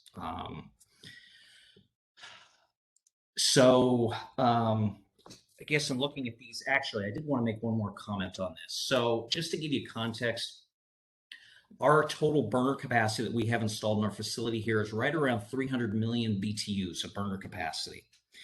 If we were to electrify the amount of energy that goes into this type of equipment, and instead of taking it from natural gas, we took it off the electric grid, we would have a maximum demand of around 90 megawatts of power. That's what it would take.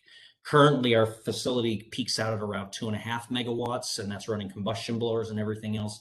So that incremental demand that we would put on the electrical grid is another 88 megawatts of demand, instantaneous demand that we could hit.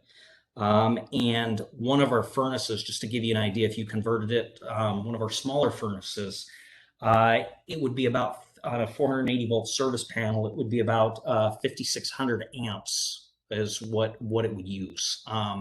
We don't even think the capacity exists in the local region to take this on. So frankly, it's kind of natural gas or nothing for us. There really isn't a plan B.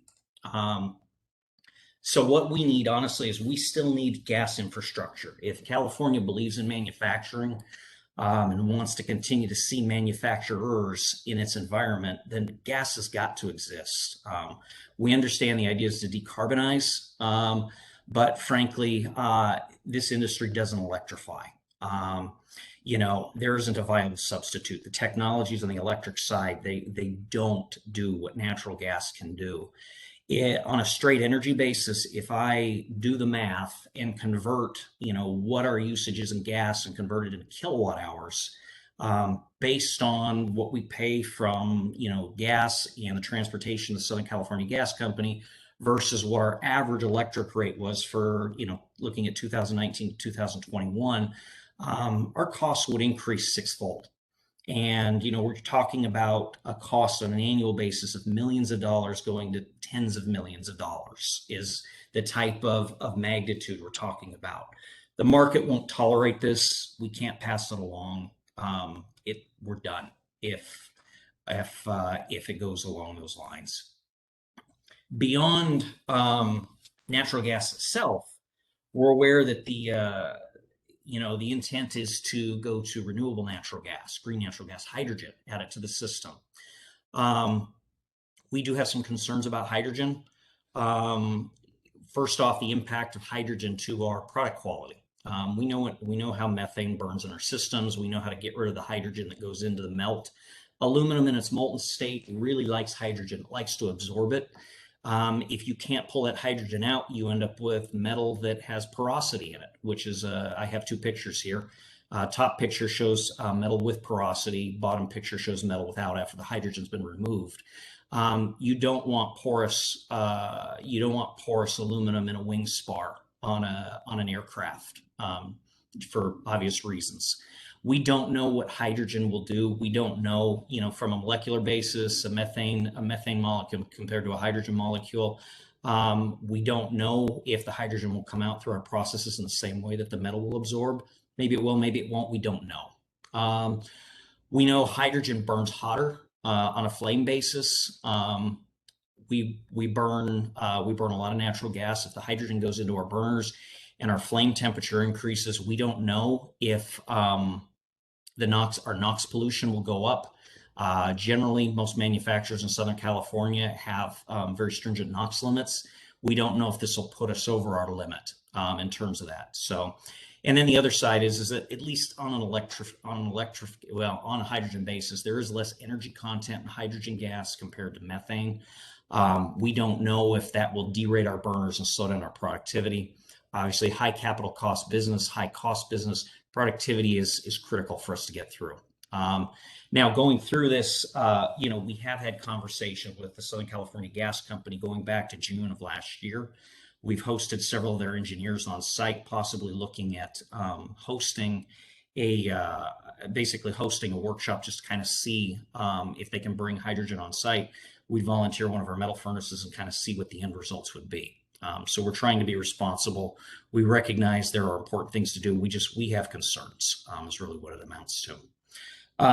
These concerns, putting on my board hat from the California Metal Coalition, these concerns are held by a lot of the manufacturers that do business here in California. So generally speaking, that's about the extent of my comments. I'm happy to answer any questions in the panel question session at the end. Thank you very much.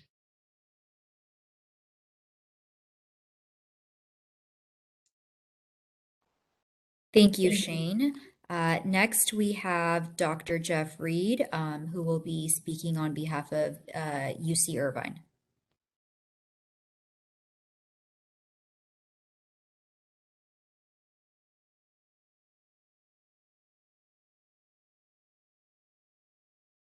I do not see Dr. Reed in the dais.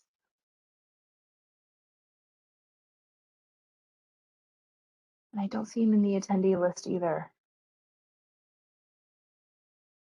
I'm not sure if he maybe called in, but in the interest of time, maybe we can move on to the next speaker and try to see if we can get in touch with Dr. Reed.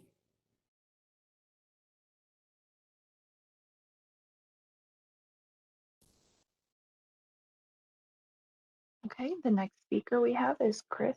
Actually, Karen, I see a chat from him. He says, I'm on, can't unmute. Okay. Let's try to unmute him.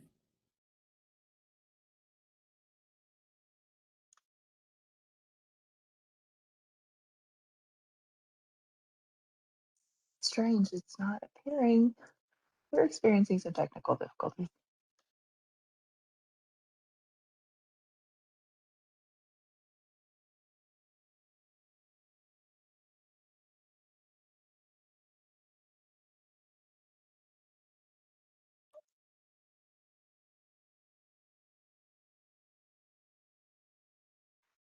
There he is. So, just give us 1 second. Let's have him unmute. Thank you. Can you hear me now? Yes, fantastic. Okay, thanks. I think I was in the wrong area or something like that. Anyway, thank you. So I'm Jeff Reed. I'm the Chief Scientist for Renewable Fuels and Energy Storage in the Advanced Power and Energy Program at UC Irvine. Next slide, please.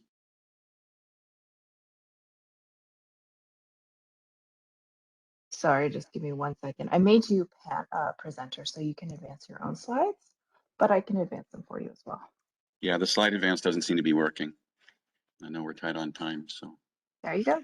Okay, thank you. So as I mentioned, I'm the Chief Scientist for Renewable Fuels and Energy Storage. We at UC Irvine within the Advanced Power and Energy Program have a broad spectrum of research related to decarbonized fuels and decarbonized gaseous fuels. More broadly, we look at all avenues toward decarbonization, including research on batteries, various types of electrification, but in particular, we do have a focus on gas decarbonization. Next slide, please. So addressing the question of what gas infrastructure needs to be retained after or during the transition to building electrification, you can see that the pipe miles embodied in service lines and mains are many, many times more than the backbone transmission system. The transmission system is maybe 6% of total pipe miles. It has more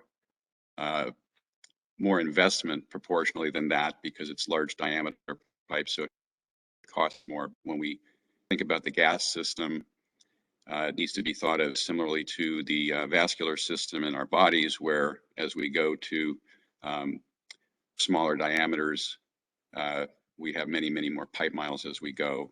So that reflects itself in the sequence of events to transition the gas system. Next slide, please.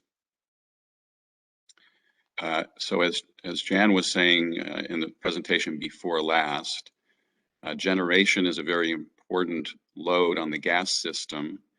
And because of the large percentage of variable renewable resources that will be on our system in the future, providing some firming for that will be critical. Analyses in other places, such as where you see in the upper right here, this is for New Jersey as part of their energy master plan. You can see that there's a very significant decline in the use of natural gas over the progression of their decarbonization, but gas is retained as a resource for renewable firming in their least cost scenario.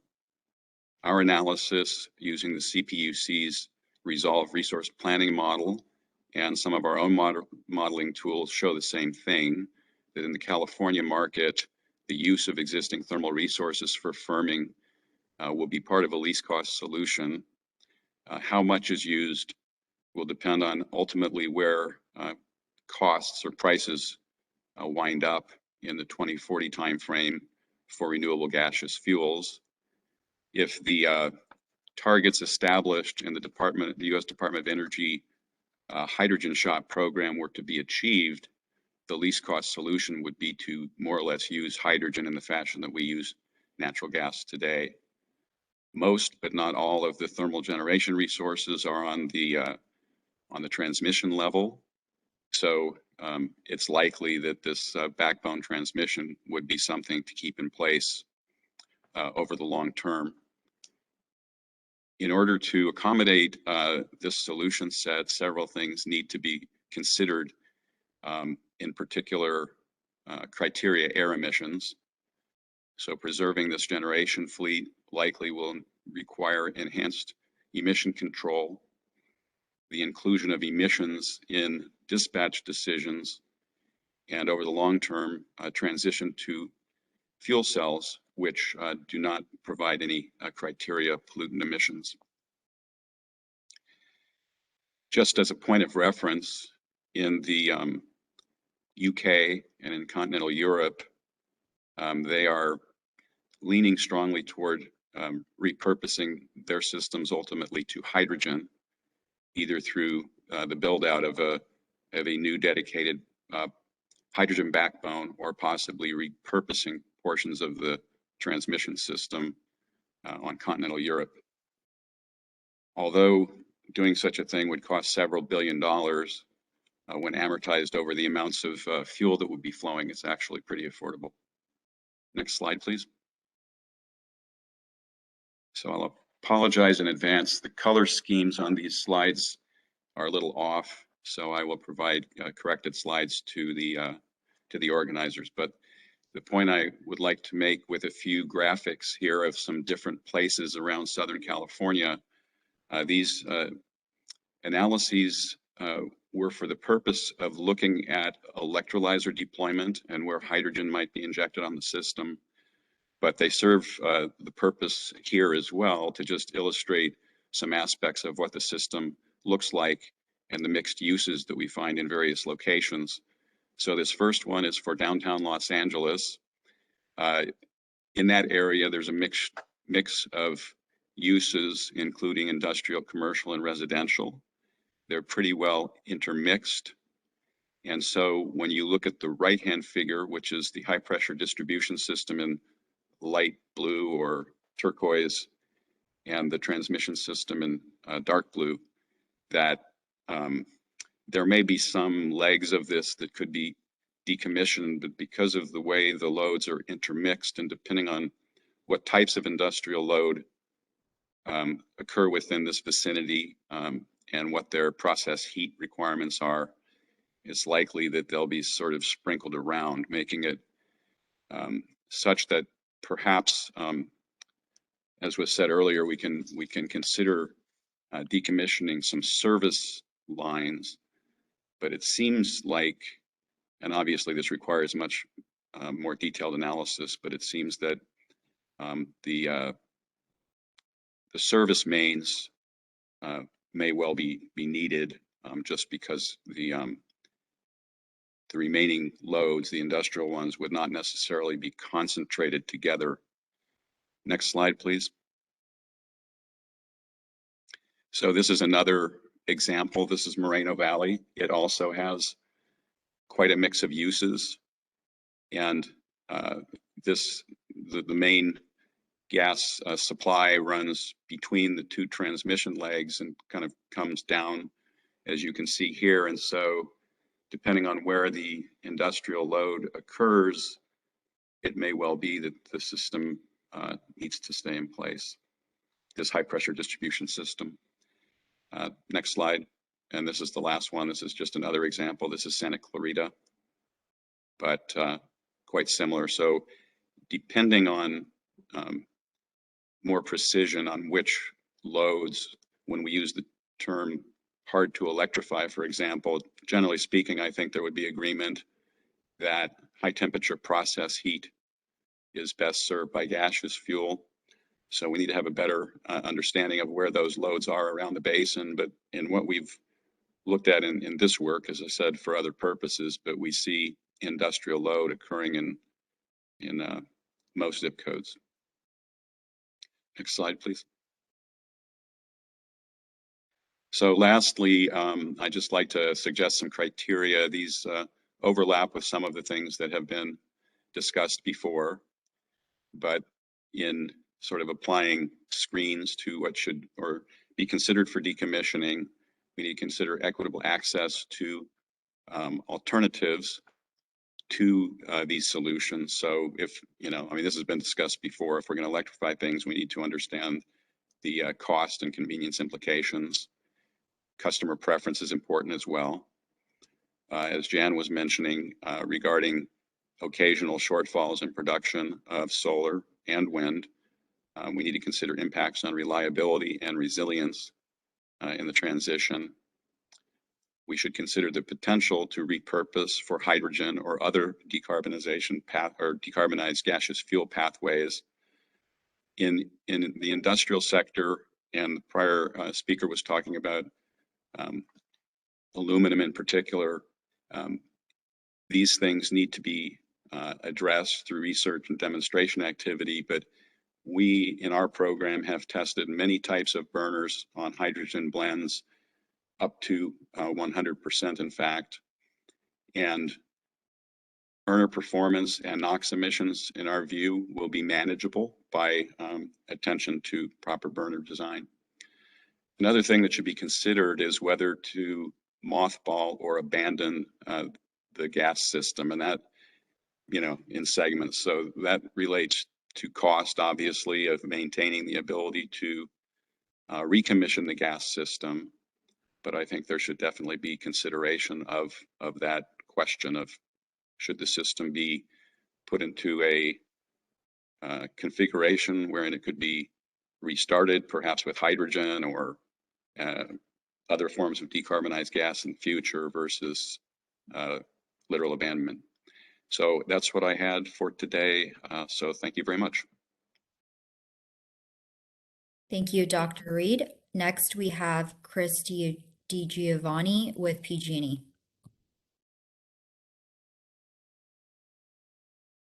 Okay, did I get off mute successfully here? You sure did. Awesome, thank you.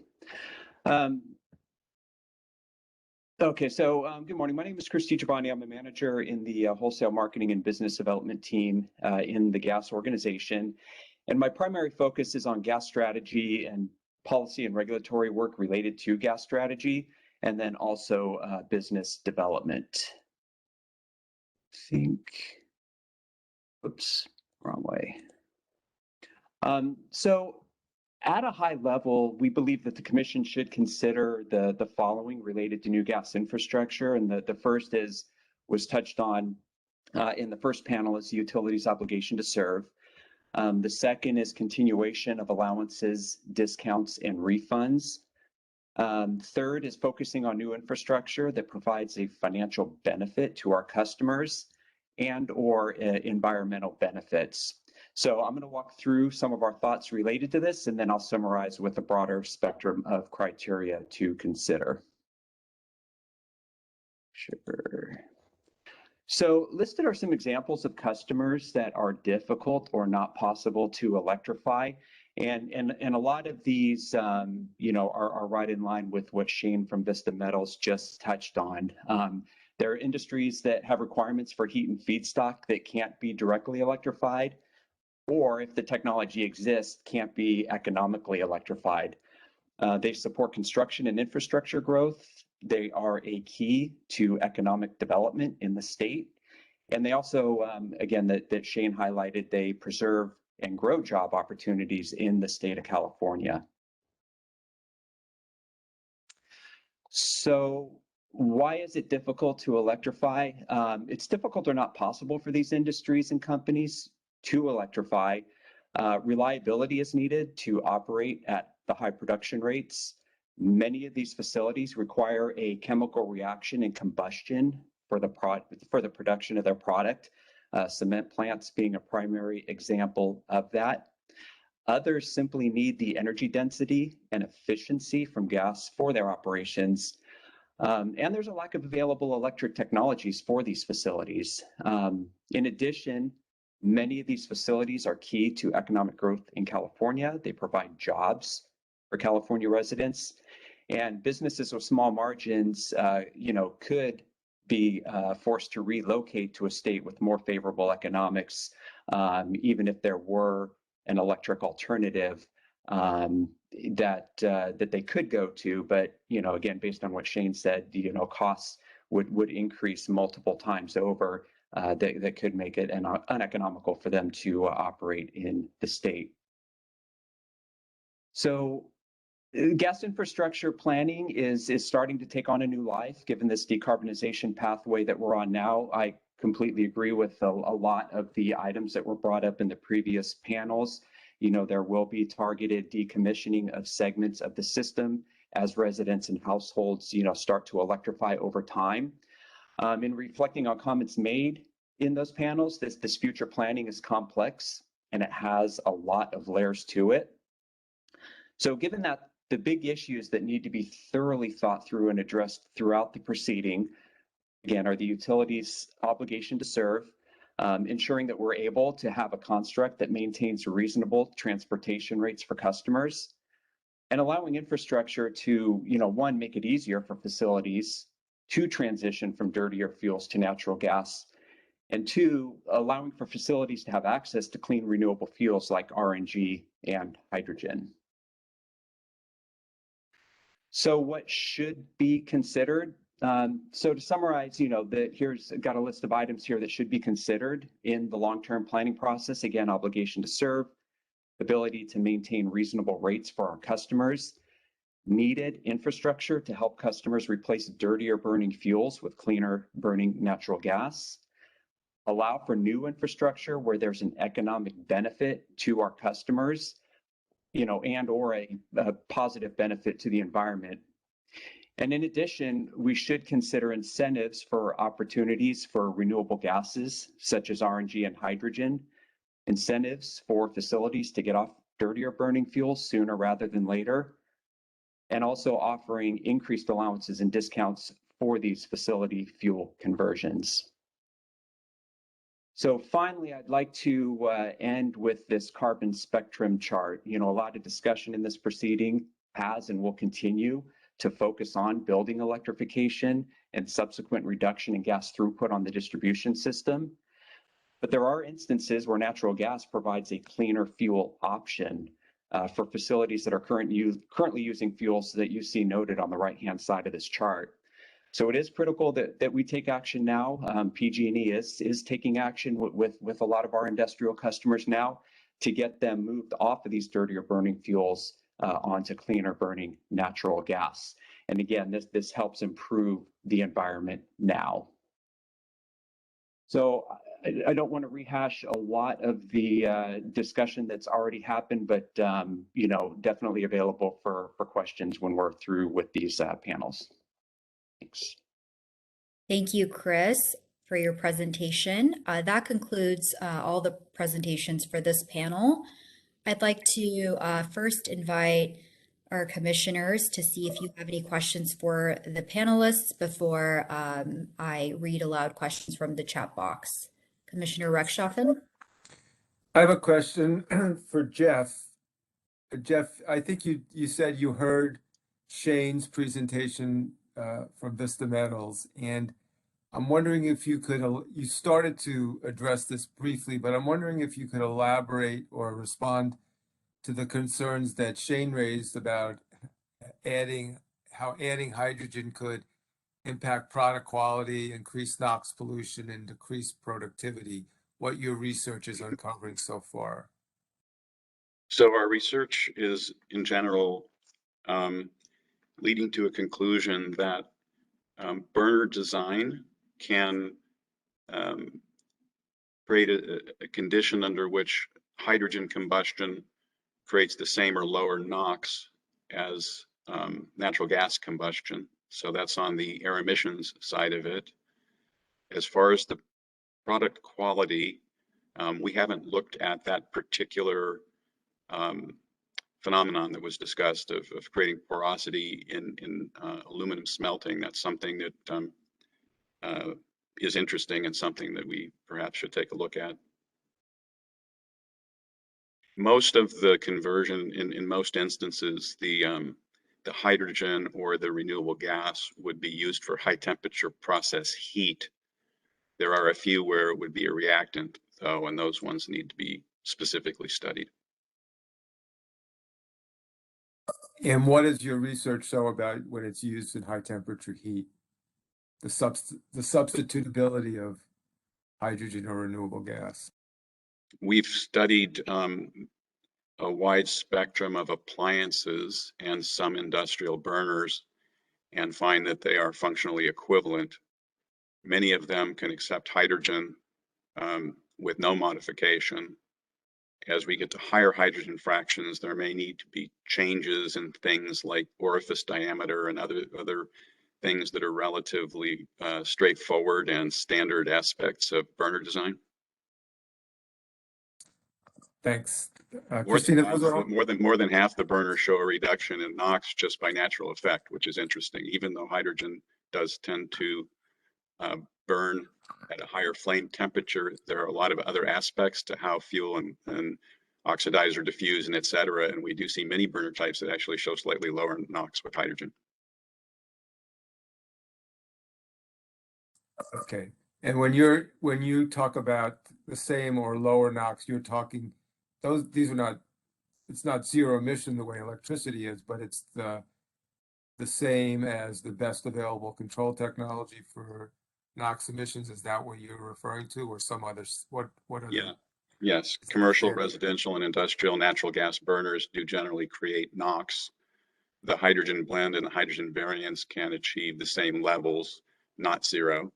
And that's really part of a trade-off. Okay, thank you.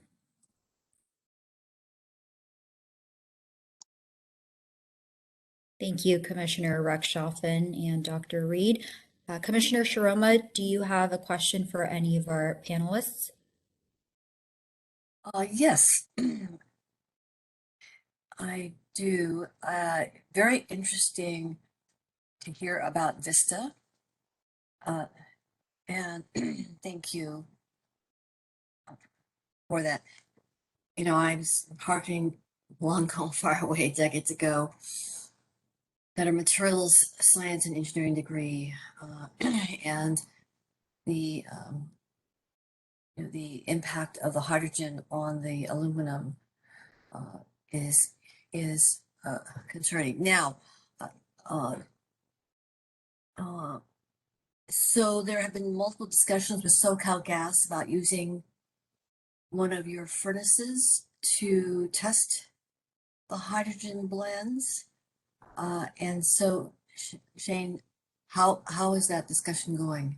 Is that going to actually happen? So we've actually had we've had 2 separate conference calls with various representatives from the gas company. We also, this was a couple of months ago, we hosted probably 6 to 8 of their engineers that came on site, did a tour of our facility and everything else. The ultimate concern is that, you know, kind of like everything in California with the high real estate prices, you know, we always try to fit, you know, 10 pounds of stuff in a 5-pound bag.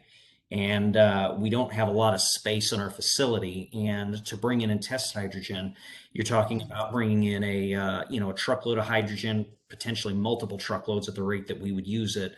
Gasification skids, PLC controllers, you got to put everything in stainless steel lines to connect it all together. We have very large equipment running around the facility, and so it comes to a very dramatic safety concern. You know, would something run into the trailer, and would we have something catastrophic happen? They didn't have a good way of addressing that, but we are open to hosting something because, frankly, we would like to know the answers to the questions. When we ask the questions about, you know, hydrogen and how does it work in combustion processes, the answer that we get is that there's been a lot of testing done on residential appliances, but on commercial, you know, industrial scales, there's not a lot of answers. Okay.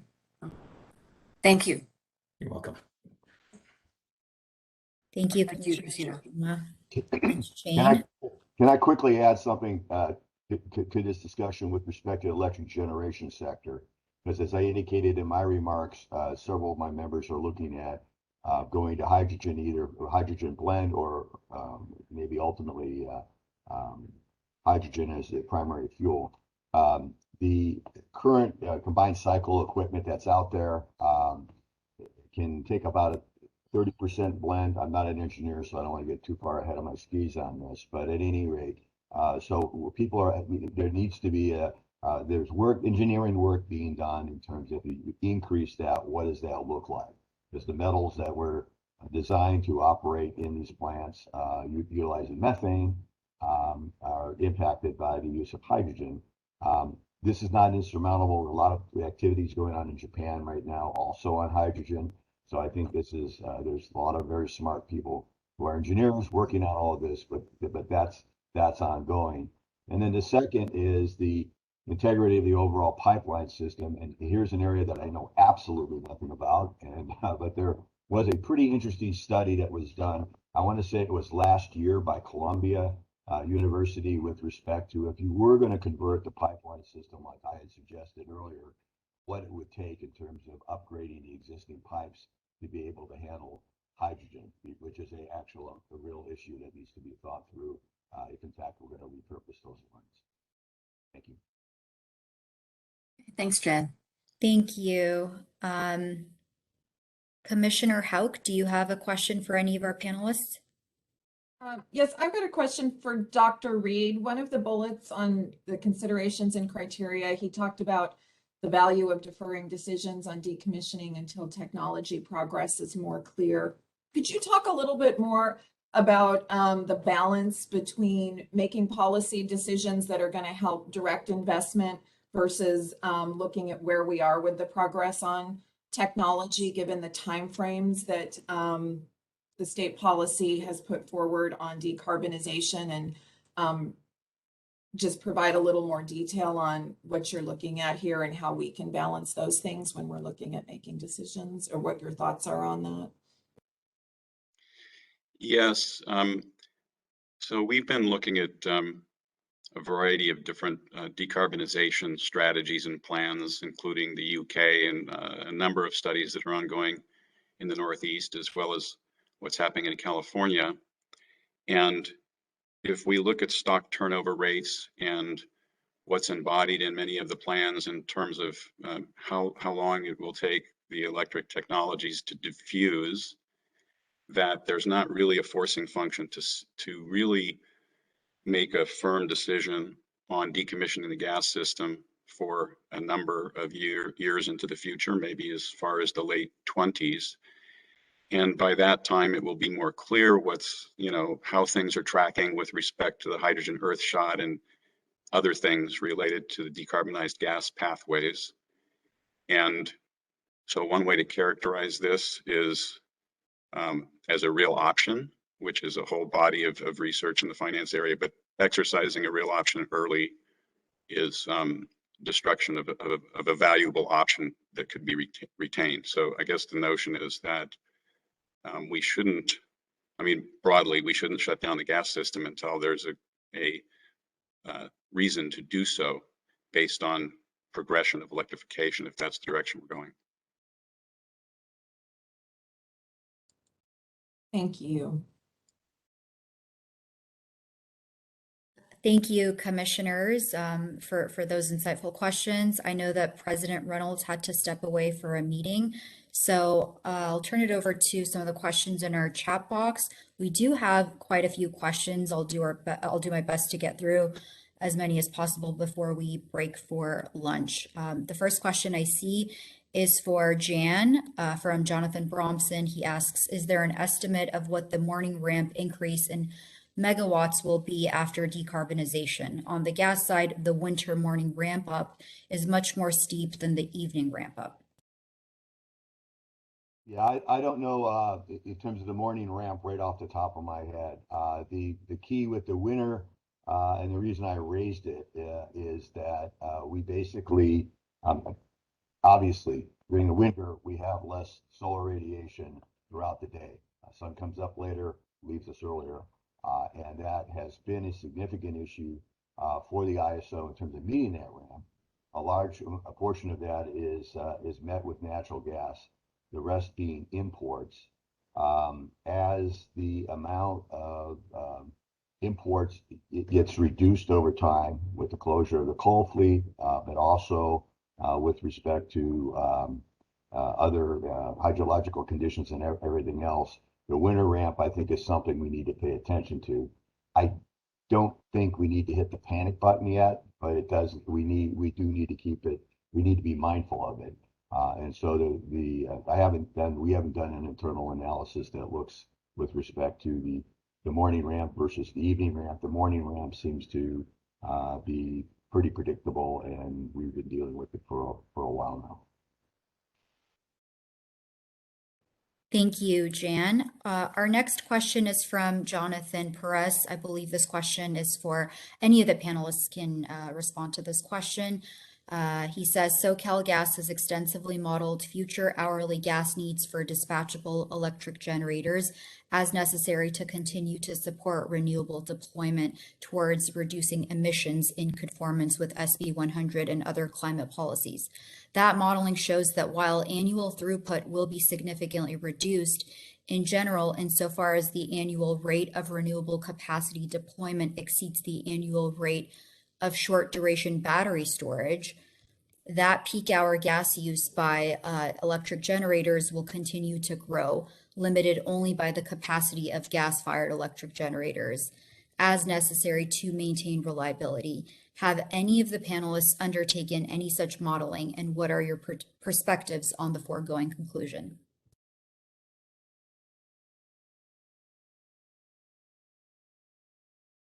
This is Jeff. we have done some modeling, as I mentioned, using both the resolve model and another tool that we have that has higher temporal resolution.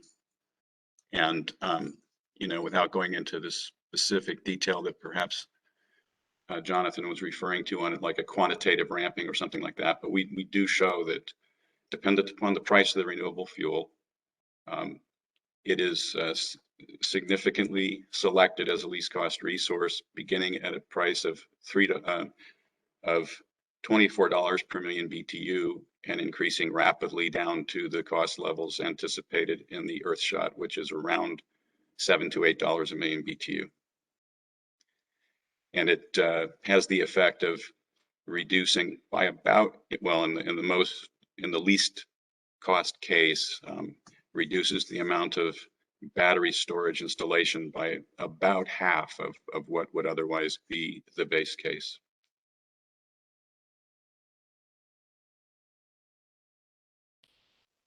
Thank you, Dr. Reed. Do any of the panelists have a response to Jonathan's question? Vista Metals would definitely be not on that one. All right, thank you. Our next question is from Marcel Hawiger. This one is for Vista.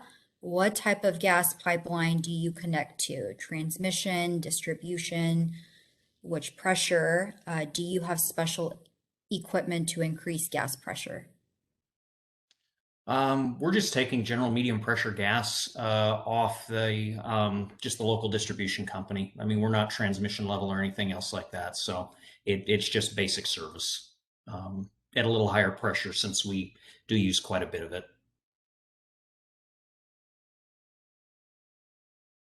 Thank you, Shane. Our next question is from Michael Colvin. This one is for Dr. Reed.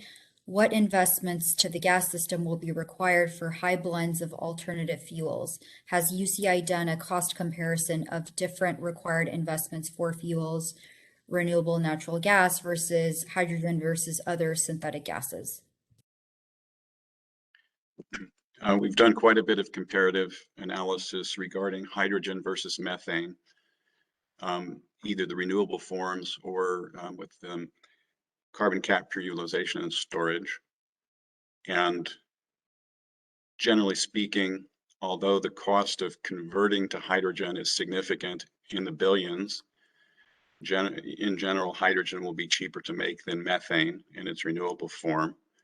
So we tend to think that the United Kingdom is correct in their finding that hydrogen is the appropriate end game. Our analysis does show, though, that carbon capture, utilization, and storage would be even lower cost than that, potentially, but there's a real question as to what California policy will permit relative to the use of CCUS.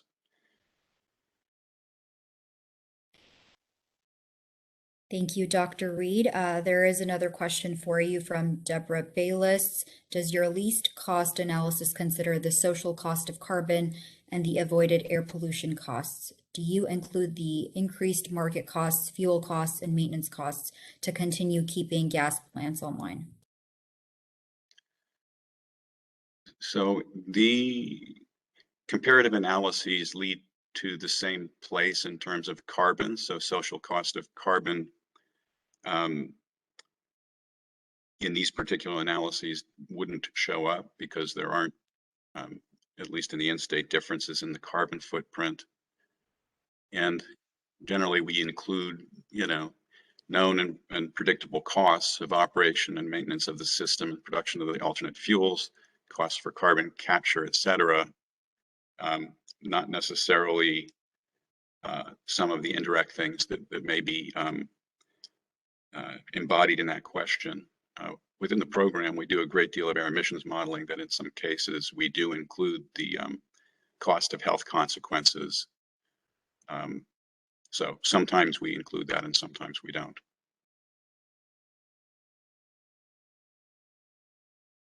Thank you, Dr. Reed.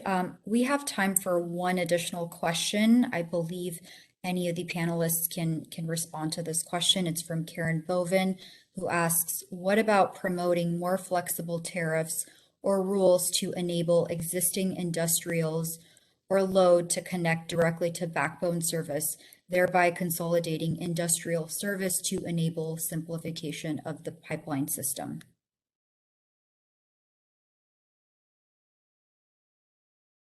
So I'll take a first crack at that, and I'll qualify my answer by stating I'm not an engineer. But first, I think you have to consider the proximity of the industrial customer to the backbone.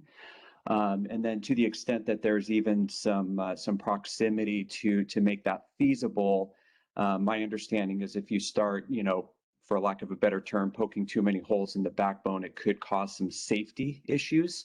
But again, I'm not an engineer and would defer to anyone who might be able to address that specifically.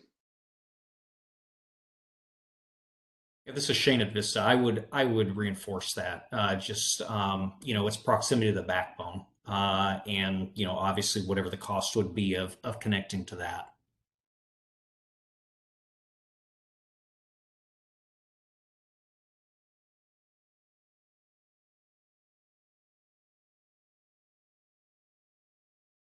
Thank you for your responses. Well, Jan? yeah, I'll just add to this.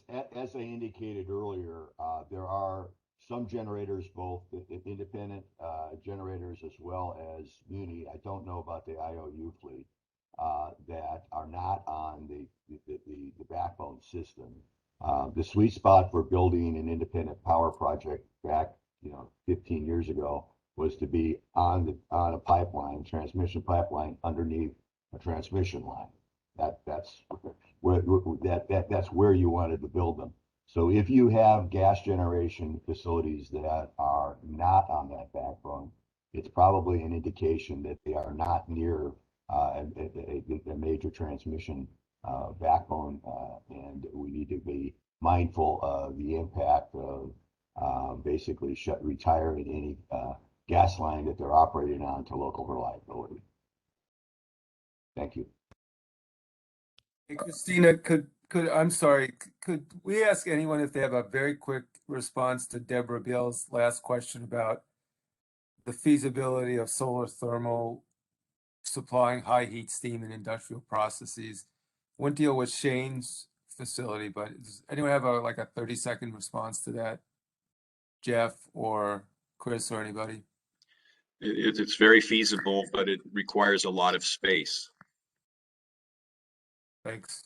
Yeah, in the electric generation sector, we've done a lot of work in that area. We've got some solar thermal plants in California, but as Chris Reed indicated, it takes a lot of space.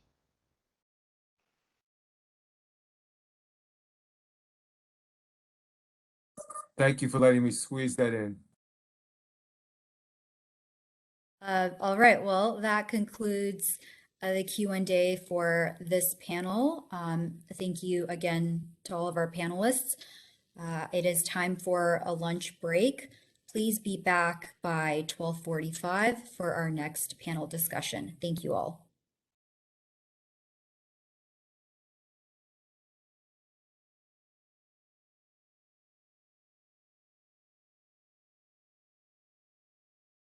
All right, folks, welcome back from the lunch break. I think we can go ahead and get started with our next panel. Our next panel will focus on scoping memo question G. First up, we have Jason Dubchak and Toby McKenna speaking on behalf of Rock Point Gas Storage. Good afternoon. Bring us to, I guess, the third slide is the first substantive one. Thank you. So good afternoon. My name is Jason Dubchak. I'm the Vice President, General Counsel, and Corporate Secretary for Rock Point Gas Storage. Rock Point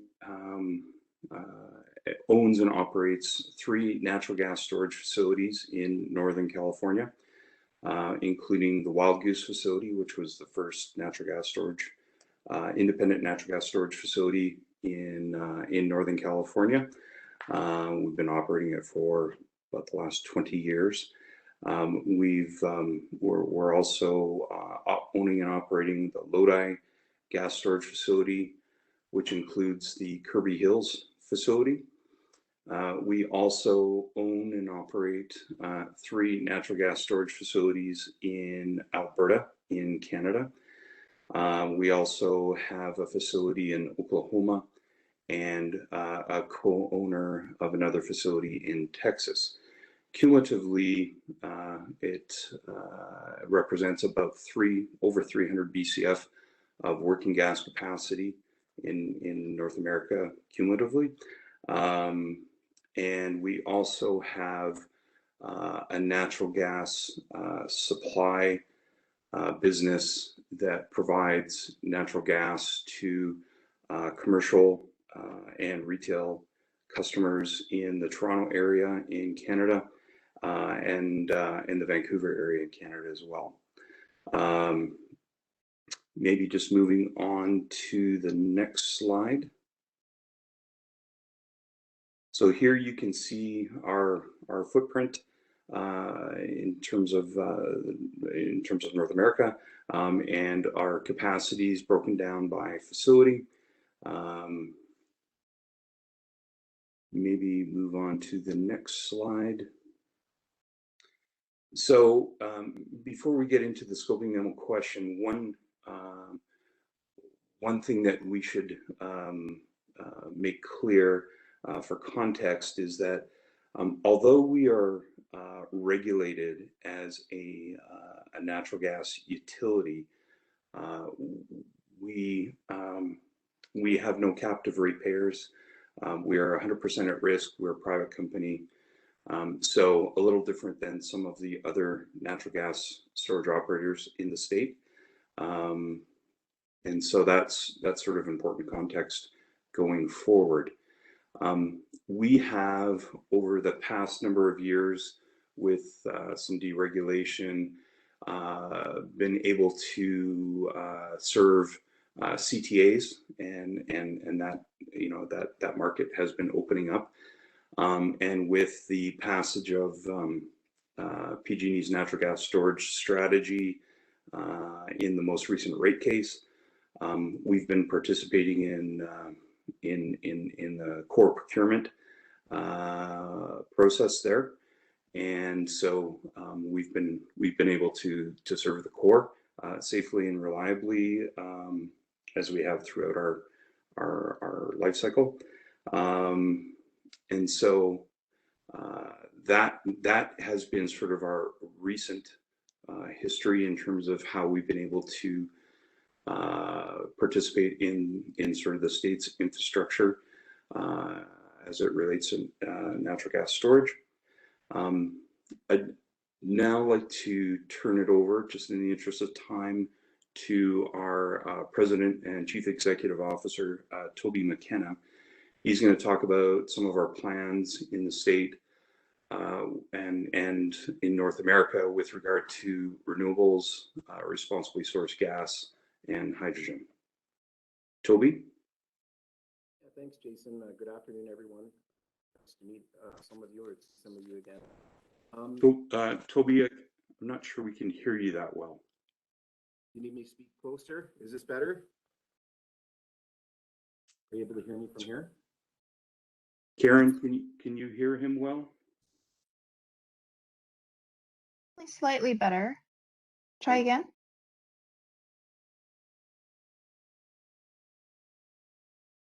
I did not hear you. Can you try speaking again?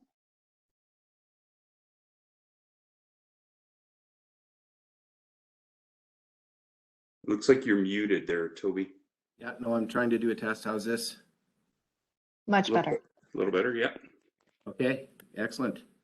Stop the video so I can speak closer to the computer here. Nice to meet everyone. Thank you very kindly.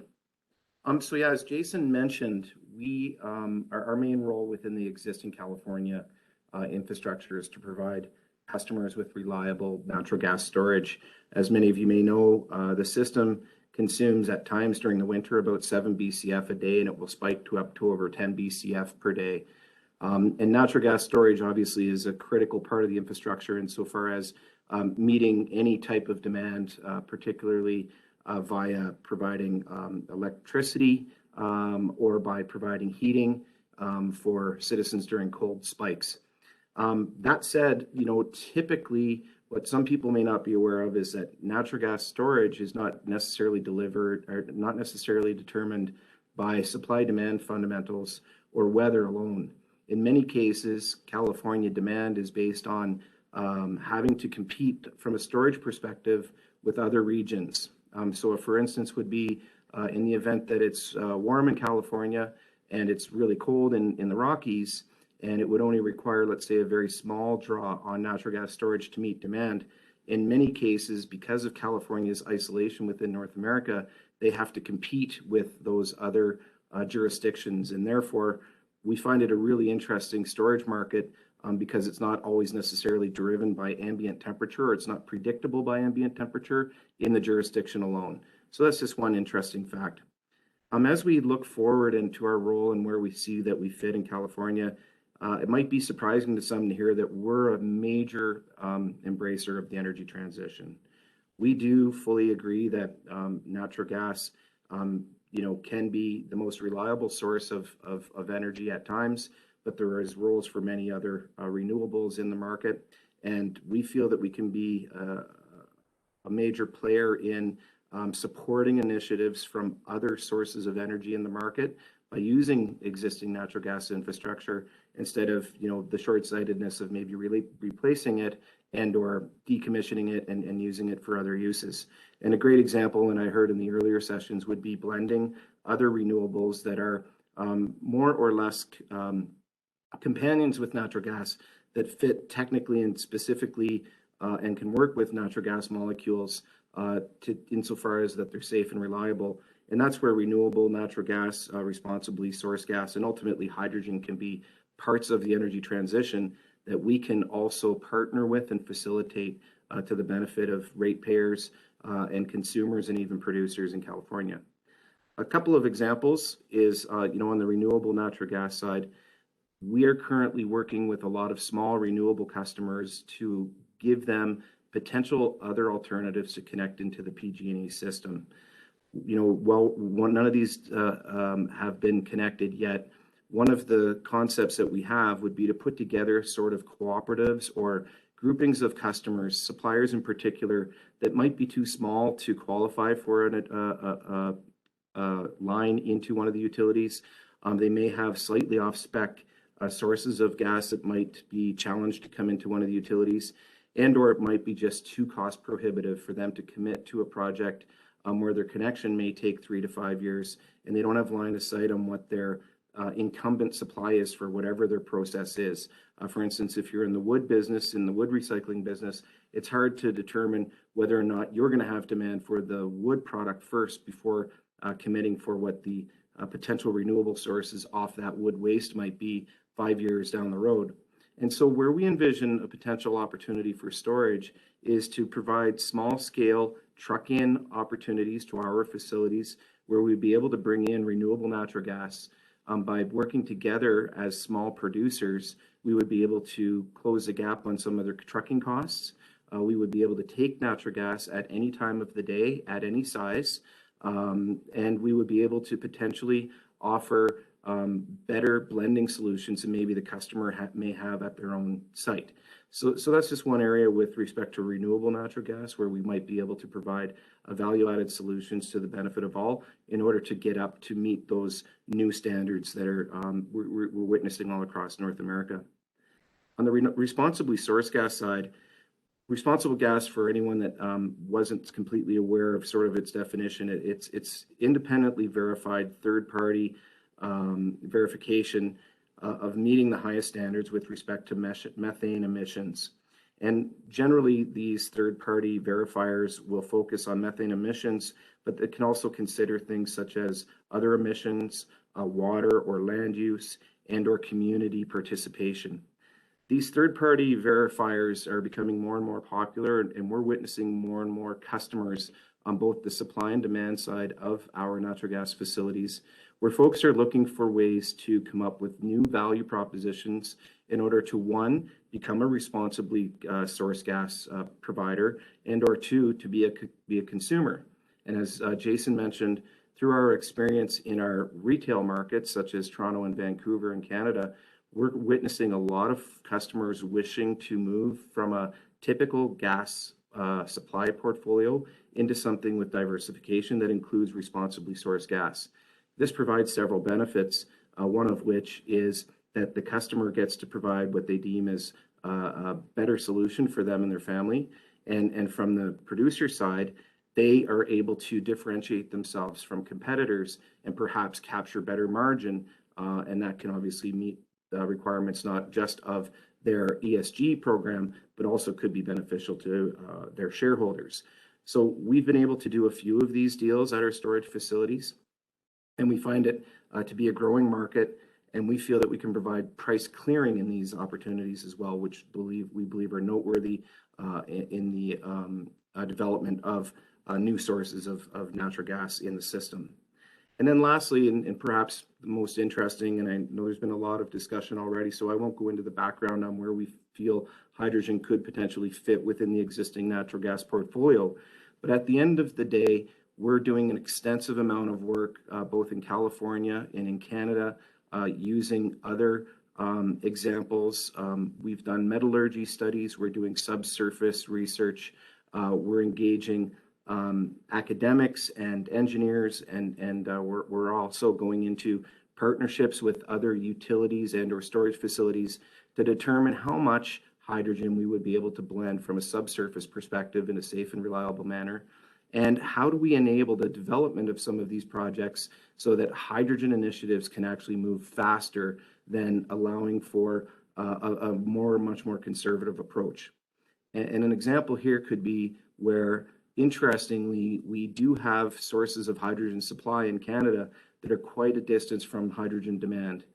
We would be able to potentially take some of that hydrogen supply, bring it into facilities such as storage facilities, use our network of moving that hydrogen into other facilities such as the power grid, for instance, and starting a market where we can trade the attributes of the hydrogen in one jurisdiction in another.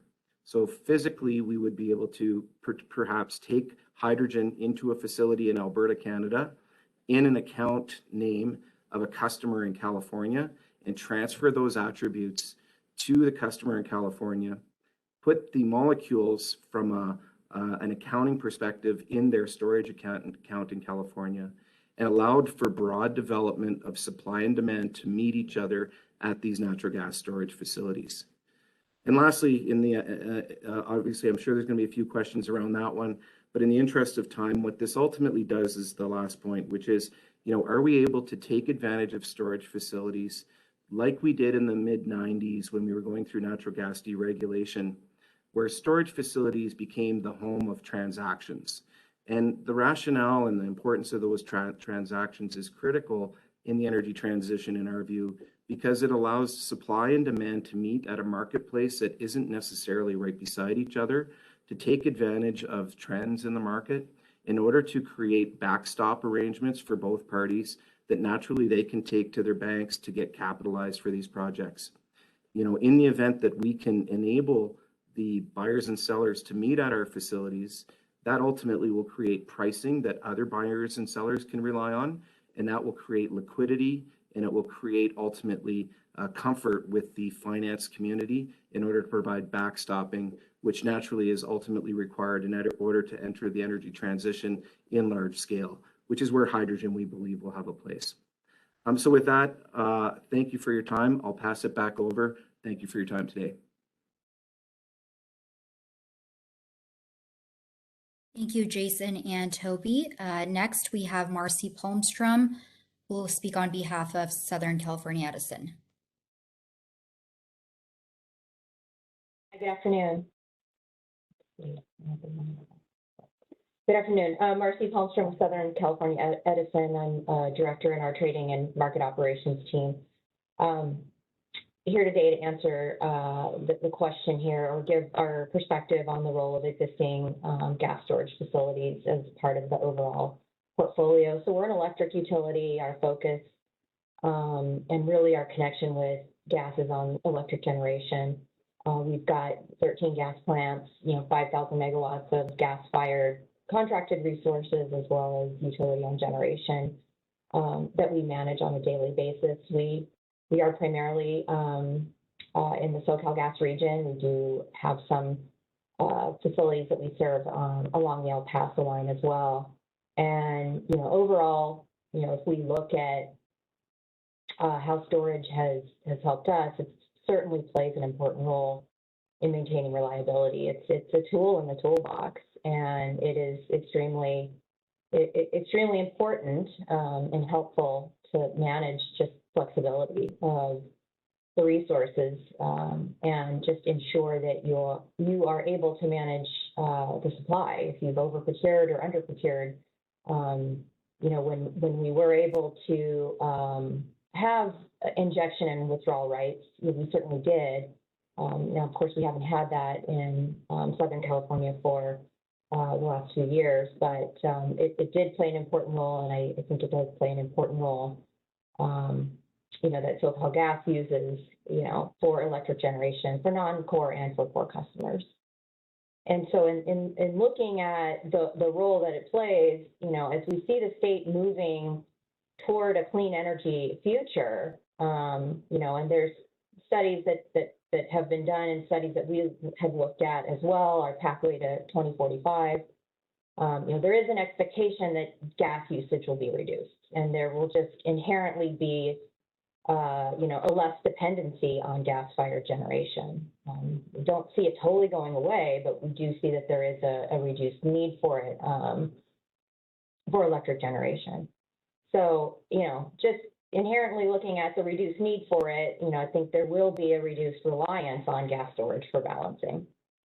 We're also, the Commission has also put out their midterm reliability requirements. So there is, significant generation, 11,000 plus megawatts of generation that's expected to come online here by 2026. And so that is primarily going to be energy storage and renewables. So you aren't going to necessarily have any kind of additional increases in gas-fired need.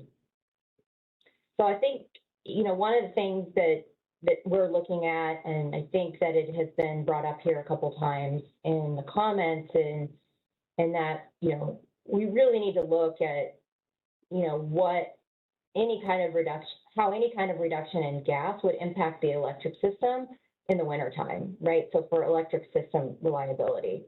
So if gas is, going to be picked up by the electric sector, we've got to make sure that there is reliability on the system, during the winter times. And, in the electric sector, we're peaking in the summertime and really concerned about managing the net peak.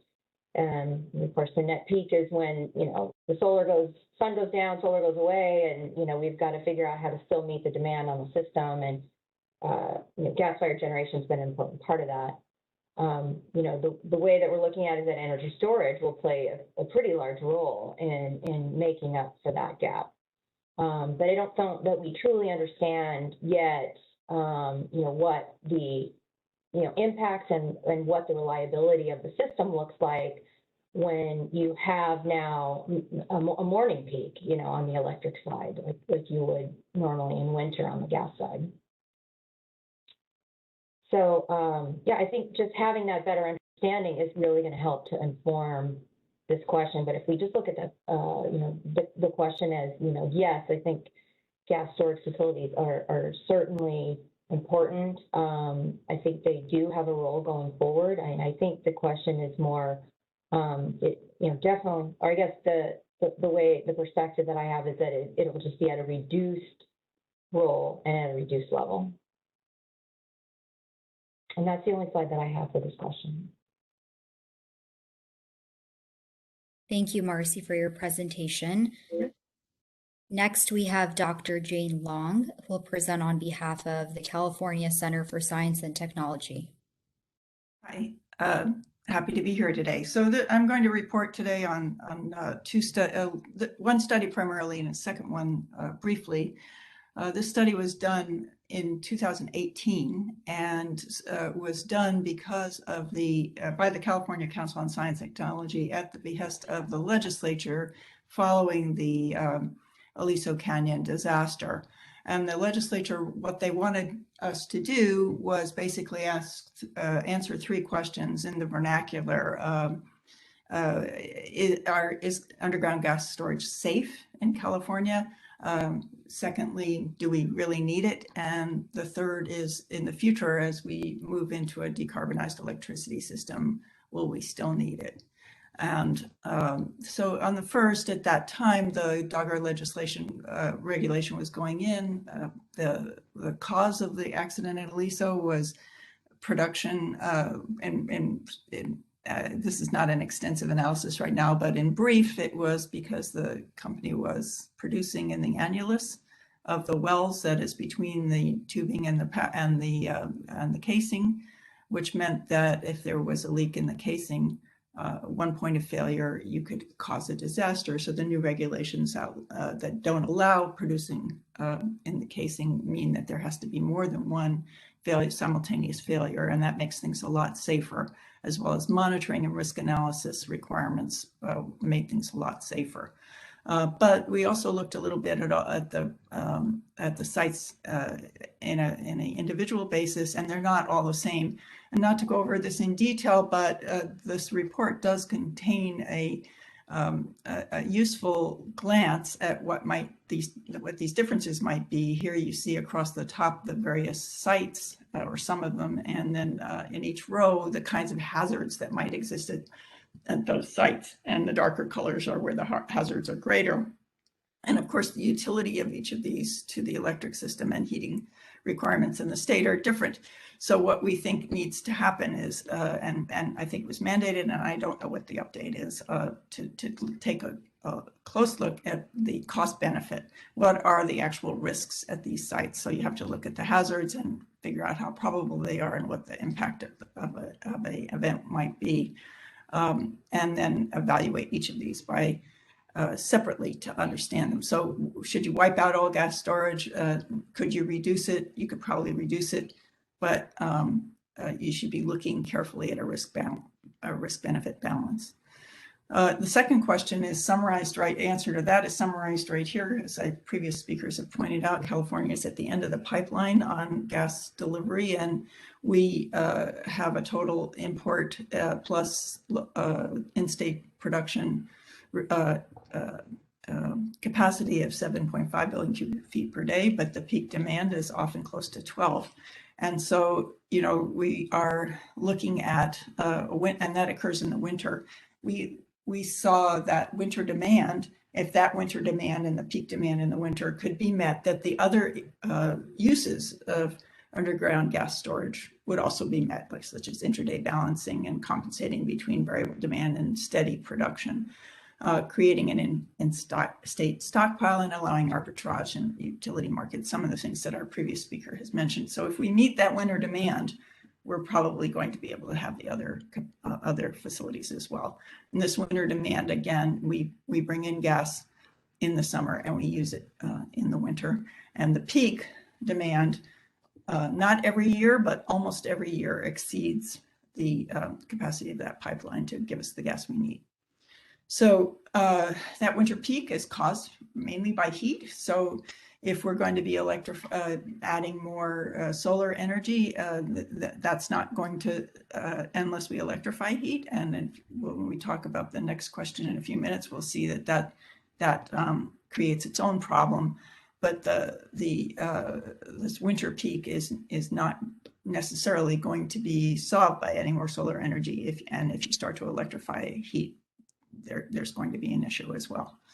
So we looked at, I'm going to skip over this very quickly just to know that we did it. We looked at how to replace underground gas storage.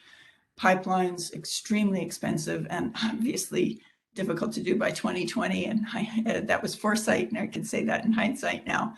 And it represents a big commitment to natural gas, which might not make sense. We looked at liquefied natural gas, same thing, very expensive. Each of these are difficult to permit and have their own risks and are expensive. Containerized LNG might be useful at 1 or 2 sites on a small scale, but certainly our requirement is too massive to solve this whole problem. And we looked at market mechanisms. Mostly they are help. They've already been utilized, but they don't solve this mismatch between demand and supply in the winter. So there's no silver bullet for solving this, and we need it now. But we did not really answer the question, how much underground gas storage does California need? And I think that, again, goes back to the utility and risk analysis. But it looks like we need underground gas storage for the near future. Then we looked about the future. And here, as I mentioned before, as we move to more renewable energy, we have a serious problem with some of the uses of gas, replacing those, because the amount of renewable energy that's available to California in the winter months is much lower than in the summer. And that's exactly when the demand for heat is at its highest. So if we electrify heat and move entirely to renewable energy, we're going to have a perfect storm on heat in the winter. So we have to have something else. And just recently, I chaired another study on SB 100, how we could meet the demands of SB 100, in other words, decarbonize the electricity system by 2045. It was sponsored by EDF and Clean Air Task Force. And E3, Stanford and Princeton each did separate analyses, and then we compared them. And what we saw was that California, in order to keep prices low, if nothing else, we were going to have to add to the portfolio of solar and wind. And these models all bought as much solar and wind as they possibly, economics would allow. And the models optimize for cost. And to keep costs relatively the same as today, we have to basically have some amount of what we call clean, firm power, which is available as much as you need it for as long as you need it, and doesn't have any emissions. So we looked at many possible portfolios. The only one that really cost a lot more was if we didn't have clean, firm power, here on the right. So each of these types of clean, firm power, and we were looking at on the order of 30 gigawatts of clean, firm power of some sort, many of them require some form of underground gas storage. So if we have nuclear and we're perhaps using that to make some hydrogen, we need that. We have gas with CCS, we may be storing carbon dioxide, we may be storing fuels of any decarbonized sort, and all of these may require some kind of underground gas storage. These models are very interesting in the sense of price, but they all, just to say, we also have a build out rate that's huge, and we may not make this, but to these build out rates, but the build out rate for the all renewable case is completely out of sight. And the ones that are the most optimal in terms of really meeting that SB 100 goal are ones that include as many different forms of clean, firm power as possible. So what we think is that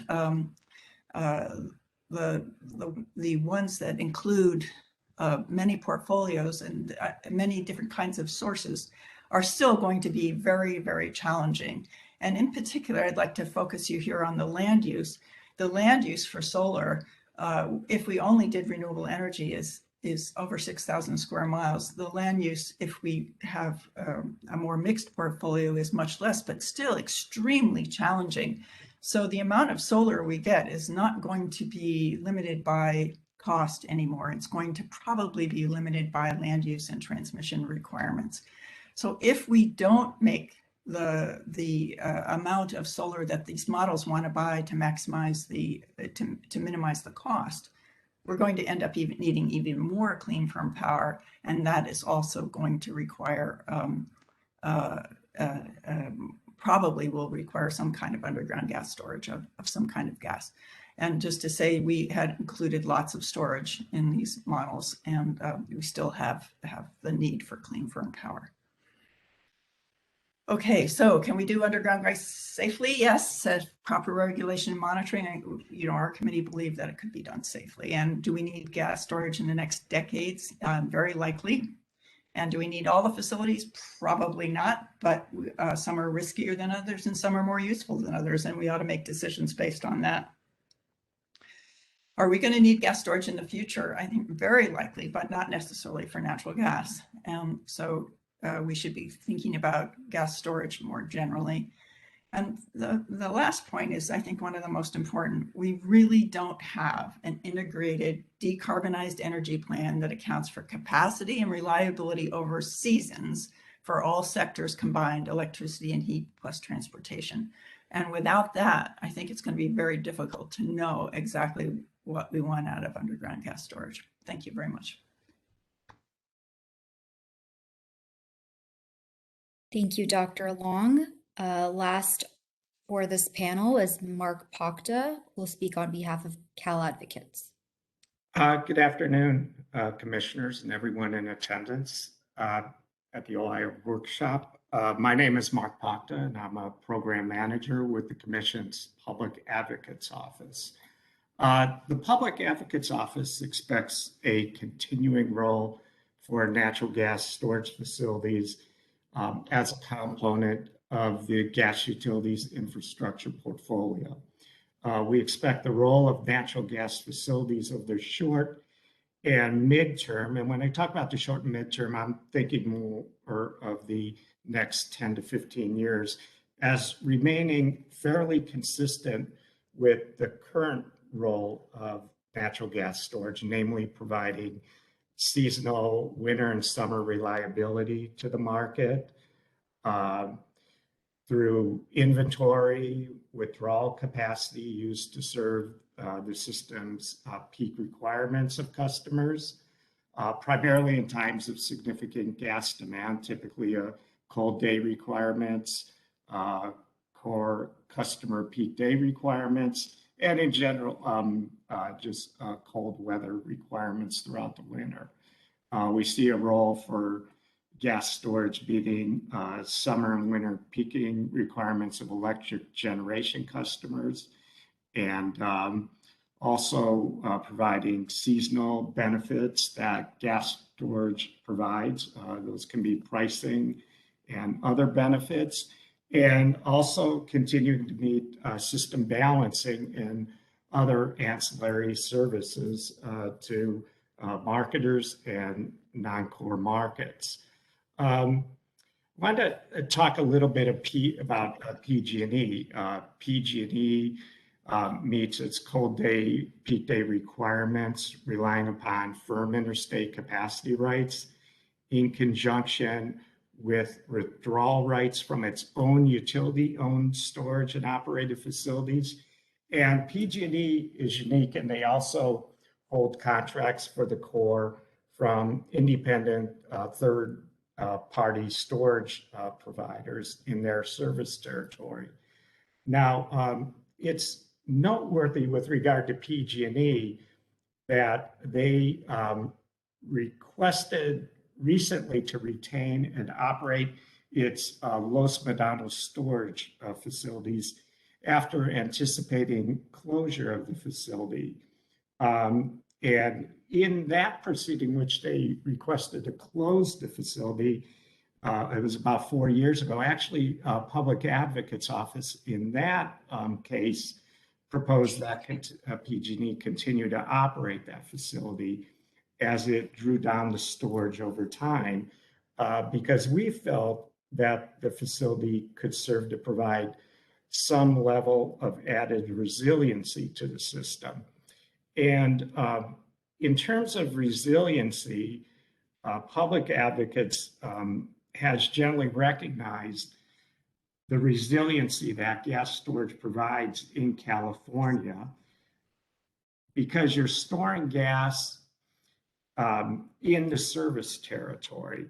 And as the speaker prior to me noted, California is located at the end of the interstate pipeline systems that serve not only California, but they serve markets upstream of the storage facility. So on peak days, you're going to be getting demand from those upstream customers. And while that's not typically an issue of moving gas, it could be in times of very cold weather. And at those times of cold weather, you also have well freezes at times in the gas supply regions, not all the gas supply regions, but certain ones. And those can impact deliveries into the California market.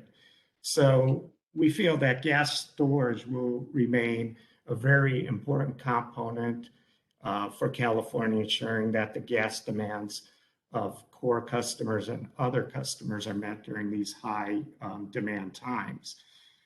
So what about going forward? Well, in the longer term, I've spoken about the short to midterm, but beyond, in the longer term, there may be various transitions regarding the role of storage as a component of the utilities portfolios as gas demand patterns in California evolve over time.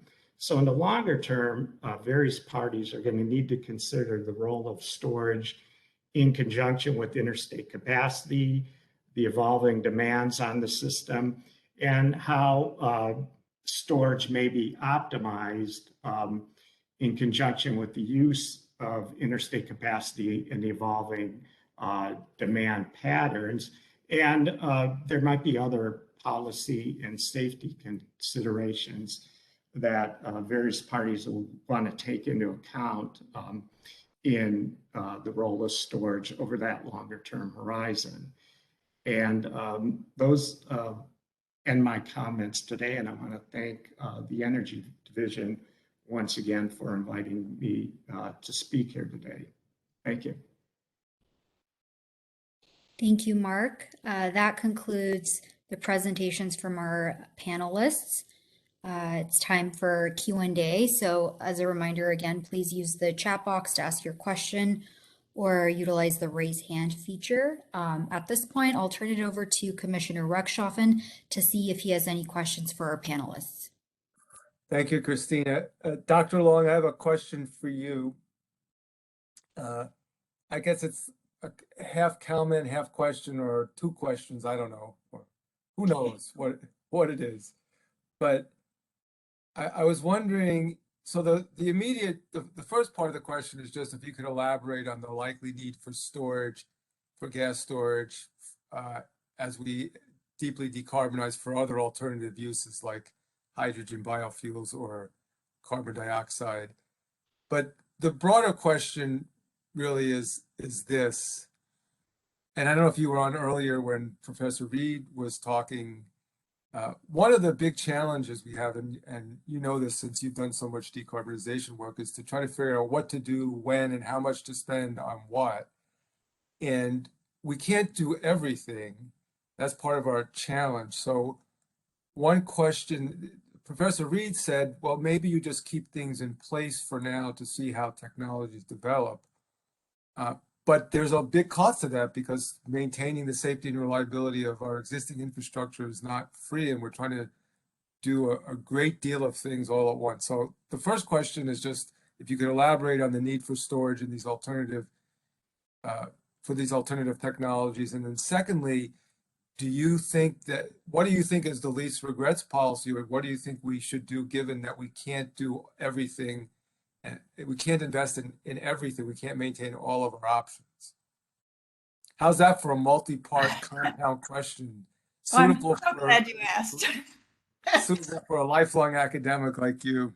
Yeah, boy, I don't know. I mean, I think that's the point of my last point is that we don't have an integrated plan like that. And I have a gut feeling about what it is, but it's not substantiated with analysis because, just on the gas stuff, the time of use issue and the seasonality and all of that, a lot of the data for that is proprietary. So how do you even, get in there and analyze it? But my gut feeling is that if California wants to decarbonize, we're going to have, it's actually more than a gut feeling. We're going to have clean, firm power. And to have clean, firm power, I think if you start there and you say, 2045, we need clean, firm power. We need at least 30, probably 30 gigawatts, maybe more of clean, firm power. And then California needs to place its bets. And to me, the best bet, I'm pro-nuclear, to be honest. I would happily keep Diablo Canyon open and have some nuclear power, but let's put that aside for now. I think the best bet is going to be gas with CCS.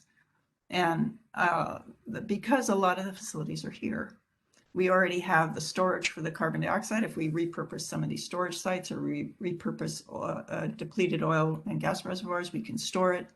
We already have the gas, a lot of gas infrastructure. We don't want to keep using unabated gas. We could go a long way towards these goals, keeping the gas infrastructure here, and then not to firm up power. But it's going to be really expensive if we don't start getting a clean, firm power that available.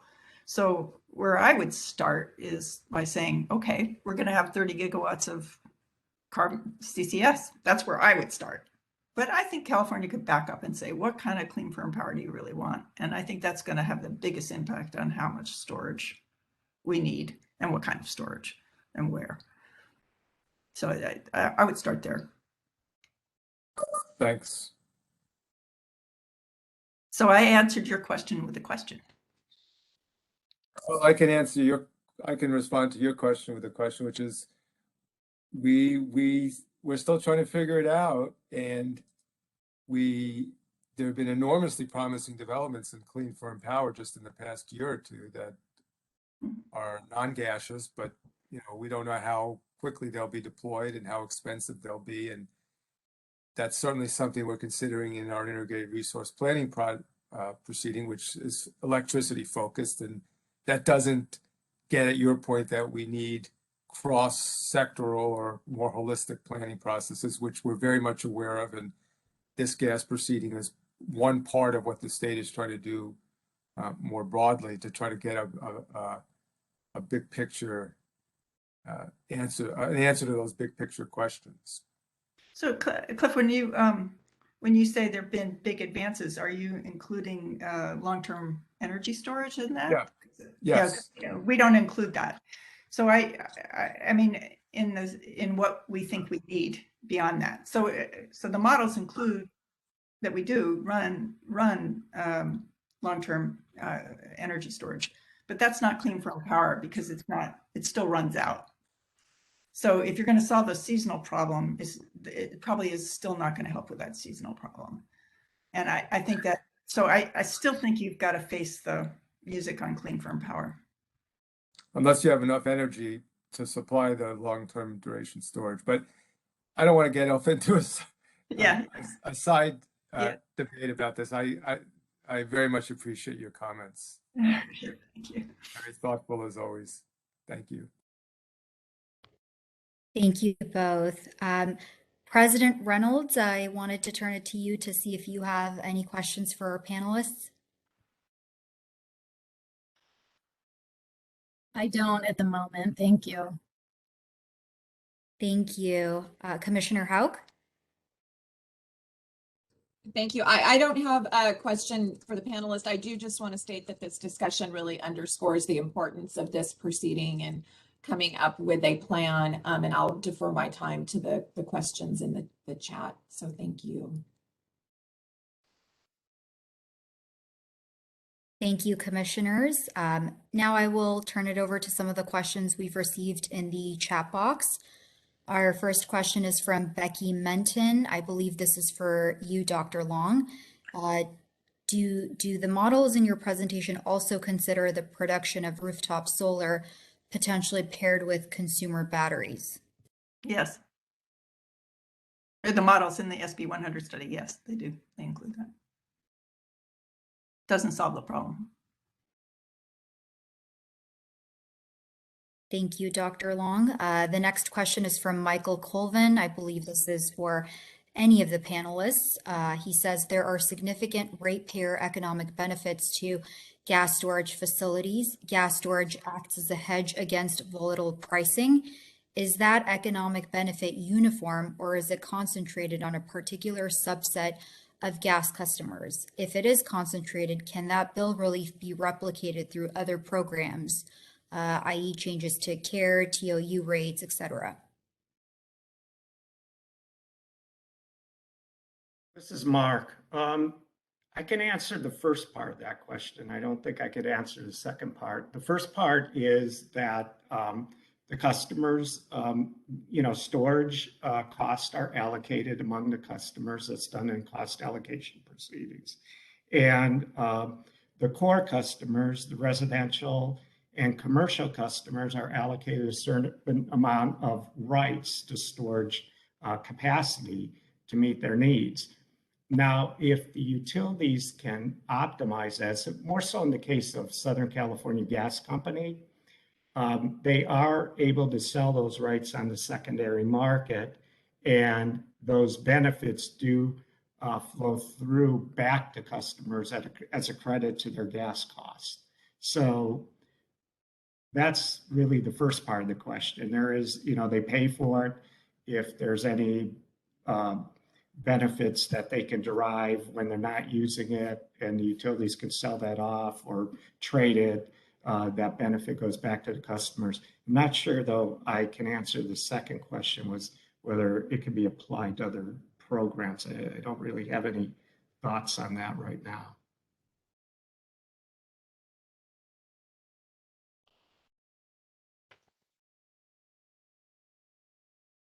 Michael has his hand raised, I believe, to follow up. So, yeah. Thanks, Christina. I appreciate it.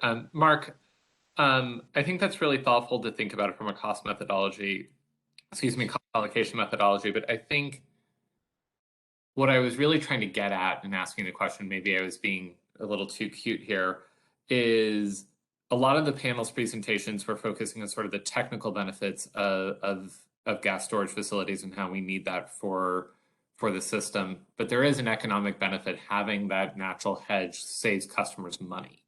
And even within the core customer base, not all customers, the amount of money that they get saved, that's not a uniform benefit, right? Like there are some customers who are going to experience much more benefit out of that than others. $5 benefit to a low-income customer is going to feel a lot different than to a large C&I customer. And so I think the question that I was trying to think out from a planning perspective was, if we are not going to be using gas storage fields as much, and we can figure out a technical reason for it, we also need to figure out a way of replicating the economic benefits for it. And we need to think out what customers are receiving the economic benefit with higher levels of sort of usefulness or concentration. And I don't think the cost allocation methodology fully captures that. Anyways, that was sort of where my question was headed, was if there was a way that other programs could also give customers that amount of economic benefit, if we can figure out the technical side of this. Okay, yeah. I don't know if I have any thoughts behind that. You're right in terms of everything's paid on a class basis now, and everything kind of gets, how cost allocation works. It's all done by customer classes. It's really not broken down much beyond that, especially with storage.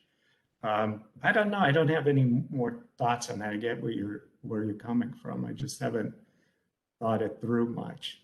Thanks.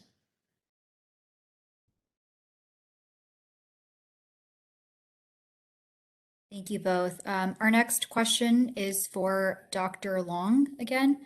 Matt Epina asks, please talk a little more about an integrated approach to decarbonization. Yeah, so I think we have a lot of things that are interacting here. Like, for example, let me give you the example of heat in this presentation, where heat has been largely taken care of in California with gas, direct use of gas. And models, including studies that I did participated in a decade ago, have said that to get all the way, we have to electrify heat. But we also at the same time want to increase the amount of renewable energy that we use, and that the demand for heat is anti-correlated with the availability of renewable energy. And meanwhile, we're also going to be electrifying a lot of transportation. And how do those demands fit in? So the way we use gas is likely going to change, and the way these sectors interact, where transportation used to be completely separate from our understanding of electricity, it's not going to be separated anymore. And so all of the ways in which these interact, both in how much of something we need and when we need it, and how the sources of energy are going to shift to meet all of our needs, it has to be looked at in an integrated fashion in order to really understand it. And so I think the question, I think, is, do you plan that or do you allow it to emerge? And I would be a little bit reluctant to allow it to totally to emerge, because you start putting in place policies which optimize one aspect of the system. The obvious example is we maximize solar energy and disallow the use of gas in buildings. And in the winter, we run into a problem that way. So I think some kind of, even if it was at a very gross level, some level of integration across all the sectors is going to be really important before you put policies in place for any one sector.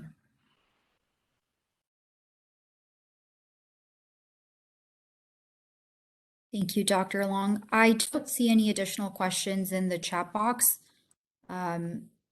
Given another few seconds to see if we get any additional questions. If not, we can start our stretch break early.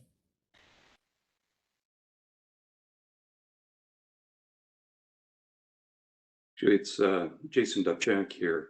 I just wanted to go back to Michael's comments with regard to how these benefits could actually benefit the core, and I think I would point out that with the natural gas storage strategy that was approved in the last rate case with PG&E, the core is now benefiting from lower pricing, particularly in the post-Aliso Canyon sort of era, where you have storage fields that were built in the 60s and were repurposed production fields as opposed to purpose-built facilities that a lot of the independents have taken advantage of more recently. So, with our facilities, for example, they are purpose-built for natural gas storage. They were not repurposed. And so what we're seeing is that there's a demarcation between facilities that were built many years ago, were repurposed and changed into natural gas storage facilities, versus facilities that were purpose-built for natural gas storage. The costs that are going to be passed on to ratepayers to bring those facilities up to new specifications and regulations are going to be a lot different than taking a facility that was built 15 years ago, 10 years ago, purpose-built, and are much closer to those specifications. So those kinds of costs are not going to be necessarily passed on to ratepayers in the same way that it would be from taking an older field and bringing it up to specification.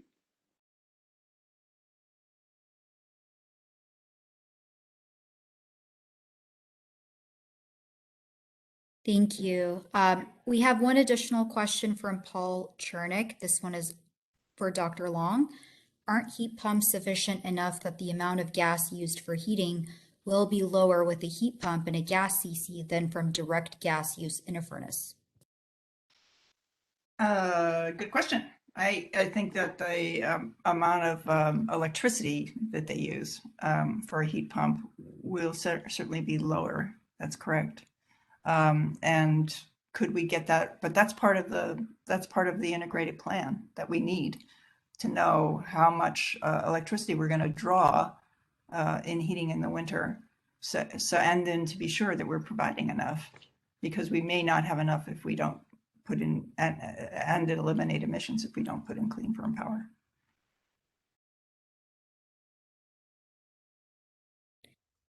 Thank you, Dr. Long. I see an additional question from Christian Lambert with Cal Advocates.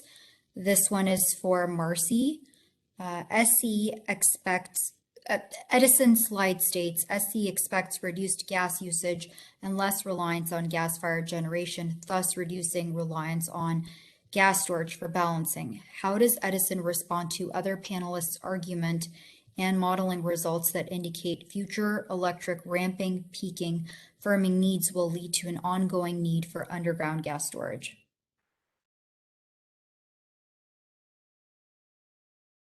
Okay, so in the modeling that we've looked at, we are looking that it does look like natural gas consumption by 2045 will decline about 50% from today. That's what we're looking at.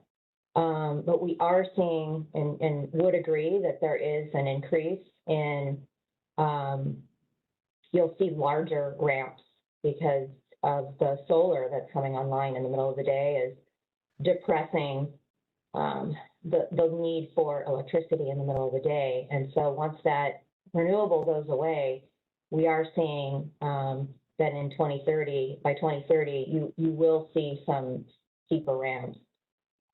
In our modeling, we account for energy storage to help offset that peaking and that increase as opposed to any new gas-fired resources coming on.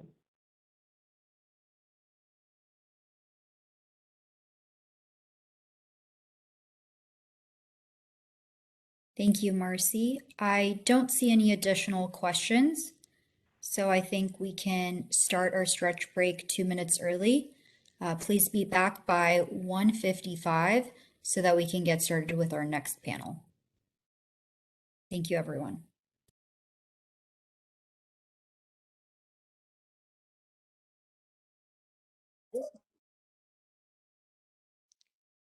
Welcome back, everyone. We'll go ahead and get started with our next panel.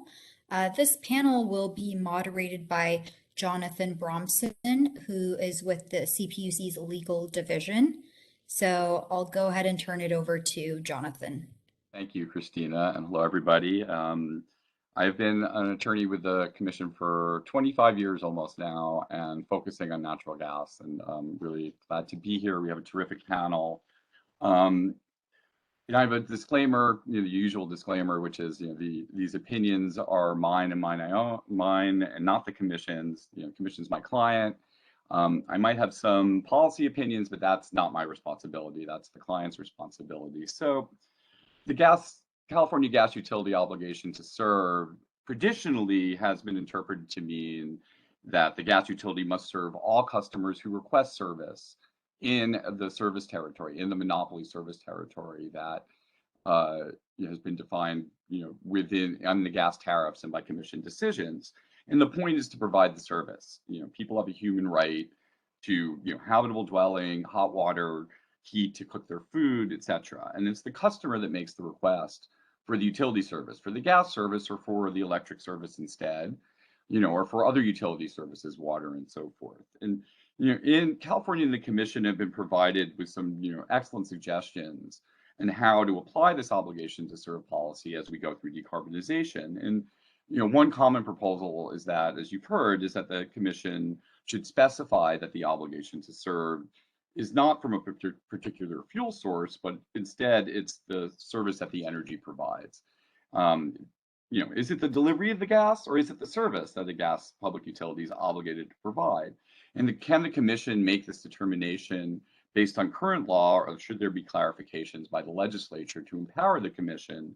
And if so, what should those be? Now, this is a very slippery subject. It's not defined in statute, and even in case law, it's ambiguous. And so I wanted to go back to the definition of, in statute of what gas plant and gas corporation and public utility are, and see if that helps. And as it turns out, it's still a bit ambiguous. Gas plant includes all real estate, all the fixtures, the physical property for transmission, delivery, storage, or furnishing the gas. But then it also says for light, heat, and power. So even in the gas plant definition, you see this tension between the transmission of the commodity, the pipes really, and everything else, and what it does, the light, heat, and power. Gas corporation is just that it's the companies who own that gas plant. And then you get to public utility, and public utility includes every gas corporation where the service is performed for or the commodity is delivered to the public or any portion. So even in public utility, you have this, well, is it the service or is it the commodity? Is it the fuel? And whenever any gas corporation is performing that service to the public holding itself out to the public, not just doing it in a proprietary sense, but holding out to the public is what makes a gas corporation a public utility. And again, it's, do you perform the service or deliver the commodity? So, I've been looking at this for a while, and it's a bit like Schrodinger's cat. At least the the popular conception of that experiment, that the answer depends on the observer.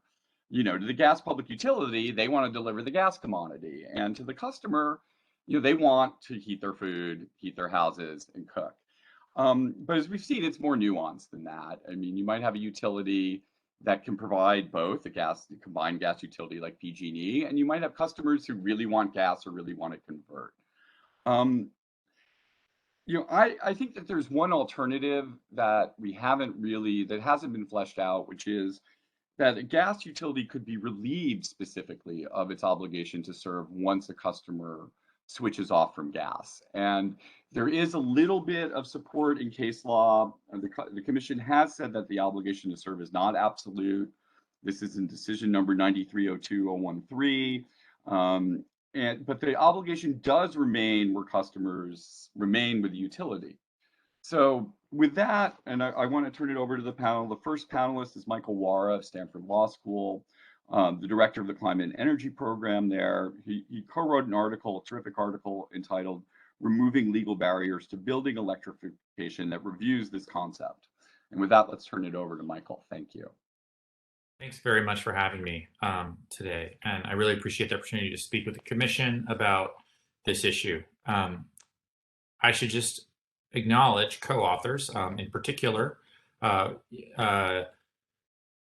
Jonathan mentioned the report, Removing Legal Barriers to Building Electrification, that we wrote, and key people that I want to recognize are Amanda Zerbe, who is now at NYU Policy Integrity, and Nick Wallace, a recent grad of the law school and the environmental MS program at Stanford.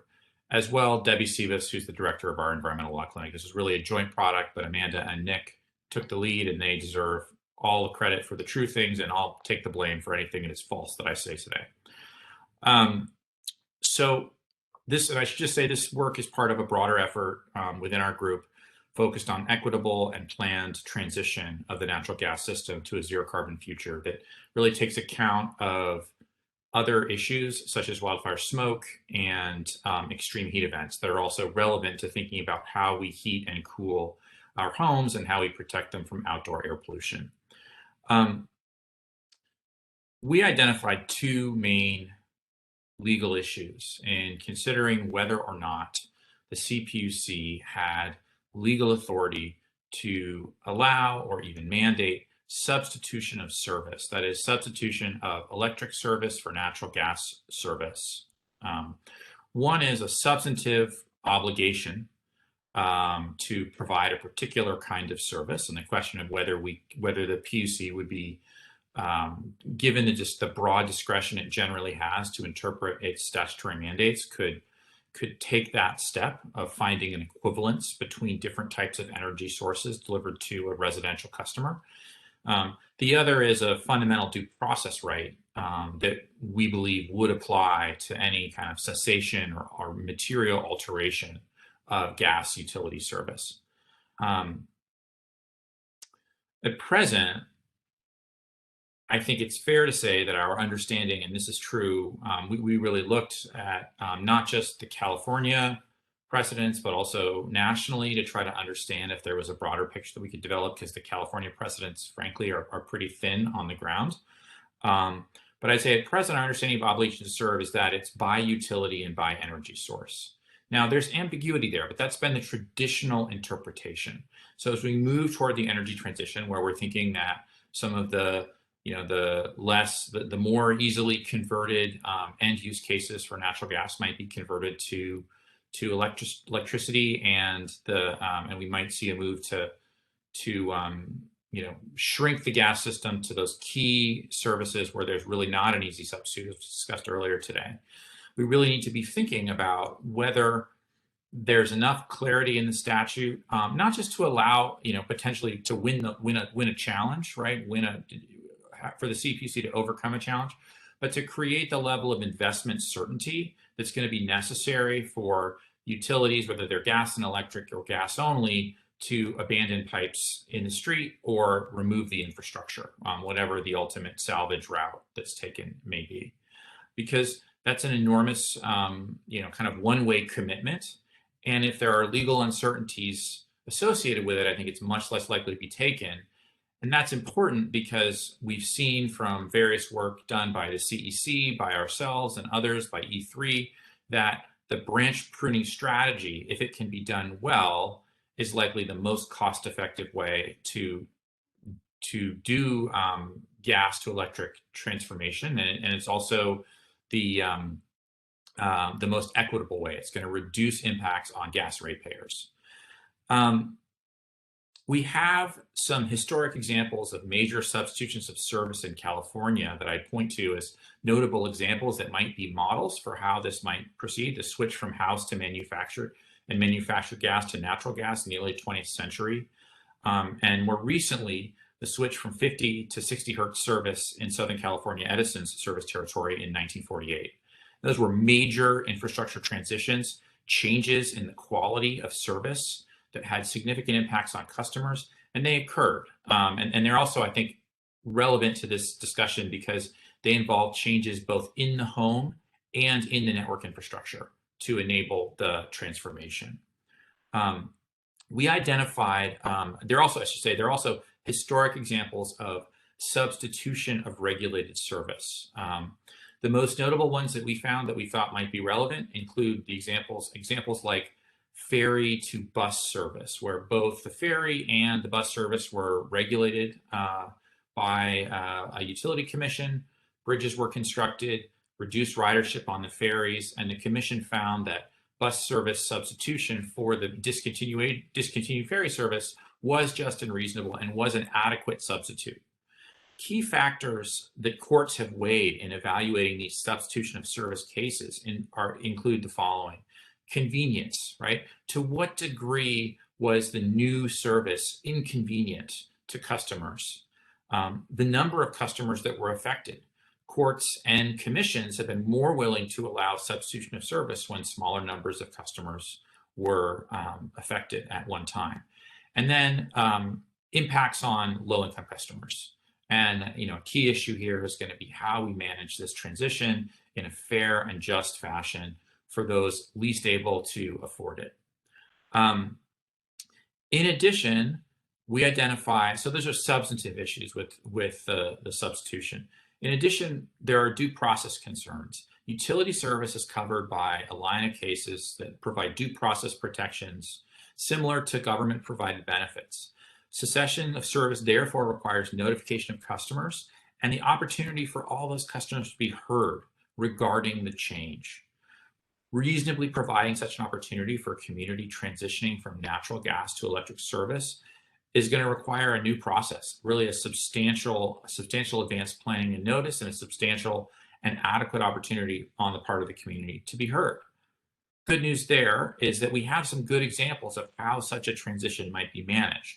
Most notably, the San Joaquin energy pilots were wonderful examples of how to do this kind of transition planning at the community level. But it takes work, it takes personnel on the PUC side, and it takes a significant amount of advanced planning. I just note one additional issue, and then I'll conclude, and that's the issue of dual fuel versus single fuel utilities. Differing histories in Southern and Northern California mean that different legal issues arise. For PG&E, substitution of service is substitution by the same firm that has an obligation to serve. For SoCalGas and Edison, or SoCalGas and LA Department of Water and Power, the issue is not just substitution of different forms of service by a single firm, but also substitution from service by one firm to service by another, and that significantly complicates the legal analysis. In conclusion, we believe the CPUC arguably has authority to mandate substitution of service, but there's enough uncertainty here to mean that legislative clarification would be very valuable in terms of creating investment certainty for the investor-owned utilities that have to build and maintain their networks. This could come either by creating a clear legal authority to manage the transition in a general fashion, creating clear legal authority and a process for the CPUC to reduce or prune gas service territories as they are electrified, or creating clear legal authority to substitute electric for natural gas service. At present, we don't have that level of clarity in California. This is a major transition, and we argue that creating the minimum cost of the transition is going to require creating a significant degree of investor certainty that just isn't there today because of the legal ambiguities. Thank you very much. Thank you very much, Michael. That was terrific. Really appreciate it. Next speaker is Deborah Bellis of the California Environmental Justice Alliance with the absolutely crucial perspective of low-income communities and communities of color. Deborah? Thank you, Jonathan. My name is Deborah Bellis, and I'm an attorney that represents the California Environmental Justice Alliance. Next slide, please.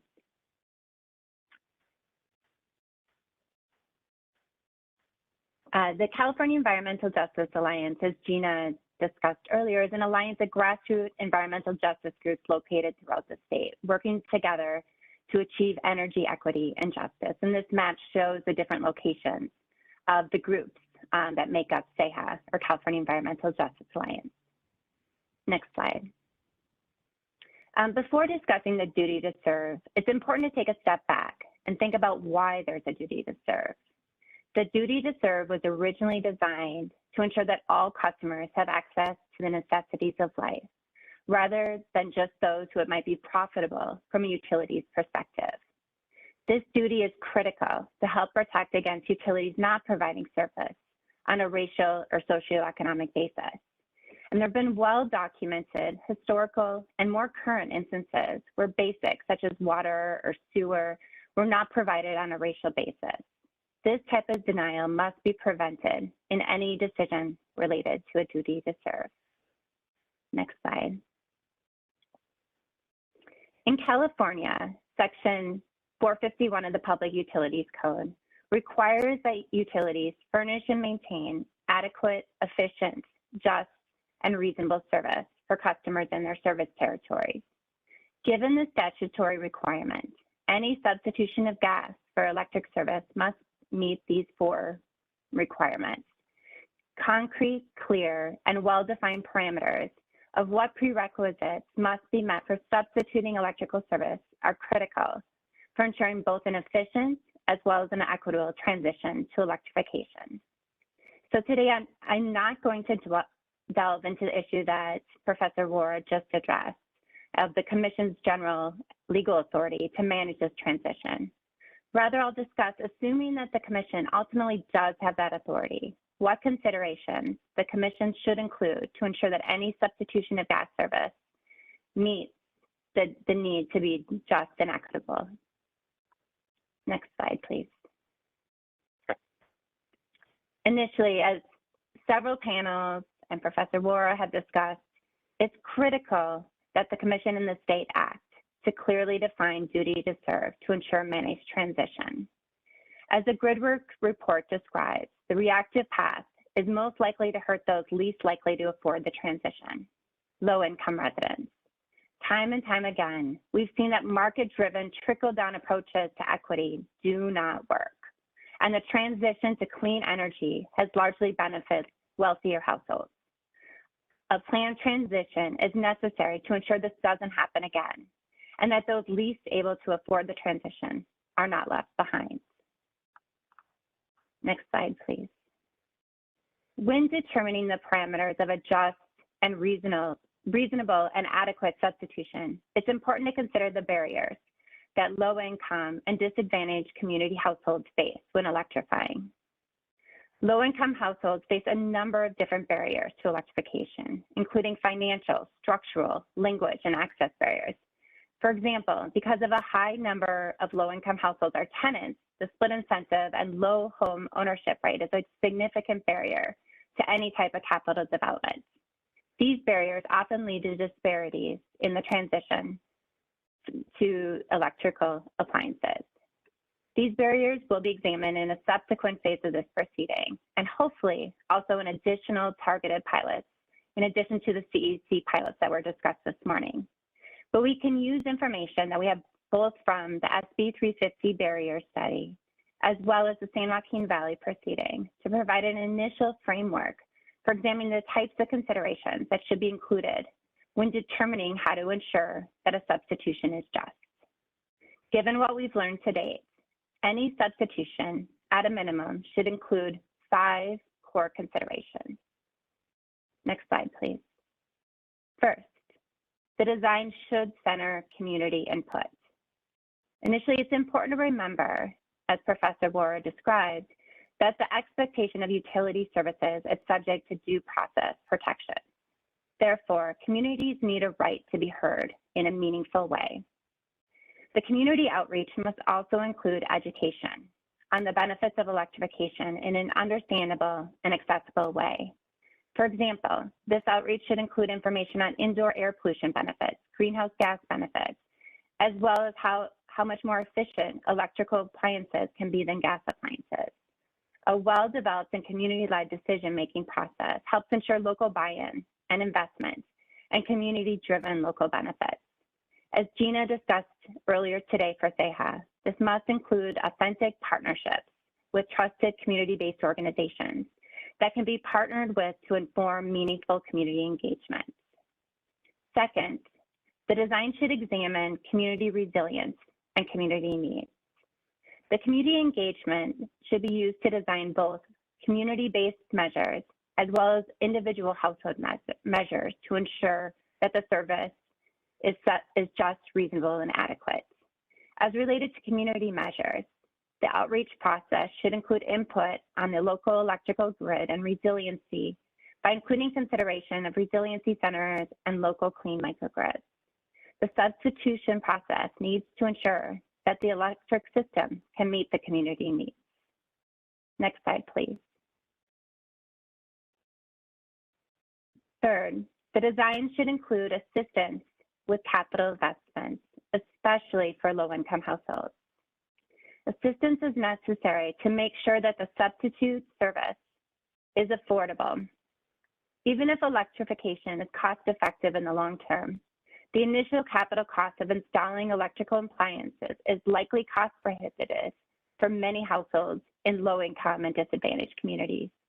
Programs exist, some which have been mentioned today, that can be leveraged to help with this transition and targeted to low-income households, such as the Energy Savings Assistance Program. These programs should also look to programs such as energy efficiency measures, among other things.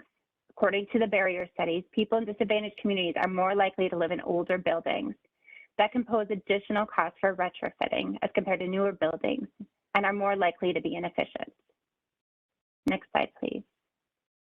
The fourth core consideration is bill protection. Households, especially in low-income and disadvantaged communities, need to be ensured that their bill will not increase due to changing over to electrical appliances. Although electrical appliances like electric heat pumps are highly efficient, bills could still go up depending on the rate structure and given the increases that we are seeing in rates due to wildfires and other cost increases. that makes bill protections critical for low-income households, as many households can barely afford energy costs right now. This has been exacerbated by COVID. Some estimates have found that low-income families have to pay up to 15% of their income on energy bills compared to 2% for higher income families. High energy bills is also a health issue because it can drive low-income households to make insufficient heating and cooling decisions, which can increase asthma, especially in children. Next slide, please. And fifth, the design should include tenant protections. Approximately 70% of low-income Californians are renters, and approximately 40% live in multifamily housing. The split incentives issue is one of the primary barriers that prevents low-income households from participating in energy programs. This is not surprising, since tenants generally lack the property rights to make decisions required to electrify their homes, such as switching out water heaters or stoves. Problematically, when an owner of a building installs new electric appliances, tenants can be subject to rent increases and displacement without protection. The Commission recently examined this issue in the San Joaquin Valley proceeding, and in that proceeding, the Commission included property owner and tenant agreements that required administrators to ensure that tenants did not experience increased rent or evictions for 5 years following appliance installation. These types of protections must be included in any substitution of service to ensure that they are just, adequate, and reasonable. So in sum, any substitution of electrical service for gas service must ensure that all households have access to the necessities of life. And when looking at low-income households and disadvantaged community households, this means that the substitution must center community input, consider community resilience, include assistance with capital costs, bill protection, and tenant protection. This is what we've learned in the pilots to date, and there will likely be additional things that we will learn in the CEC pilots and hopefully additional pilots to come. Thank you.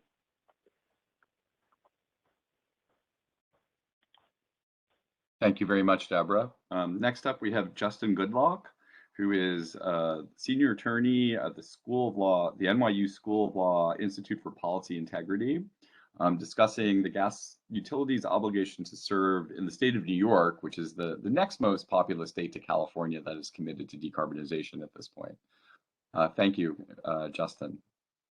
Thanks, Jonathan, and good afternoon, everyone. I am speaking to you from New York City, home of a brand new restriction on the inclusion of fossil fueled systems in new construction and gut renovations. As Jonathan said, I am meant to offer a New York perspective, or just maybe a non-California perspective, on dealing with gas utilities' obligation to serve. And I think I need to request that the slides change. So slide, please. I made you a presenter, so you can move. I can do it. Slide. All right. Yes. Thank you. Sorry for that. Here we go. All right. So I'll discuss each of these 4 items to make my basic point, which is this. The obligation that New York utility law places on gas utilities to serve customers is in sharp tension, as in California, with New York's climate law. New York Public Service Commission arguably, again, like California's, has the authority to resolve that tension, but the commission is not willing to risk using that authority without further direction. In this case, I would say even more so than in California. And so here, I think it's clear that legislative changes are needed and might provide a more solid foundation for transition than regulation could anyway. The screenshot on this slide is of an article that I wrote with Elizabeth Stein at EDF. It describes the tension between the utility and climate laws here in New York. We concluded that the commission might do several things to blunt gas utilities' obligation to serve, but since we published this article, which was 2020, the commission has signaled pretty clearly that it's not going to act without further direction. And some of the legislative changes I suggest at the end of this presentation appear in the article, but a few don't. They are novel. So utility law first. New York's public service law declares the provision of gas service as well as electricity and steam service to be in the public interest. And it directs utilities to provide service to residential and commercial customers that request it. This goes for customers who hadn't signed up before or who did, but suspended their service for some reason. The obligation is somewhat conditional, but only somewhat. Even in cases where extending service might not be profitable to the utility, it can still apply. I'd say it's also important to note that changes made to this area of law over the past 40 years were not the result of capture.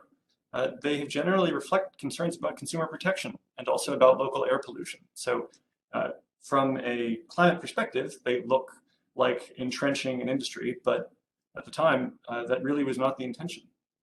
And from the early 80s to, I guess, the early 2010s, the state really did look to fossil methane gas as a reliable source of energy and heat in buildings that emits less bad stuff, well, than fuel oil. Fuel oil is the big issue for New York City. The Commission's 2012 decision to encourage fuel switching from oil to gas was celebrated as a win for public health. So the shift away from viewing gas as a safe alternative really started with the close attention given to climate change that followed Superstorm Sandy, 2012, picked up steam as drilling in the Marcellus Shale became an issue in New York through 2014, and finally really gained coherence after the Paris Agreement and the subsequent proliferation across many states of 80 by 50 emissions reduction plans. And that is what ushered in the state's climate law at the end of 2019. And there are 4 features of that law that are especially relevant to this conversation. They're up here. So the law's economy-wide emissions commitments are not sector-specific. Nearly all of the policy details have been delegated to the Climate Action Council and related working groups.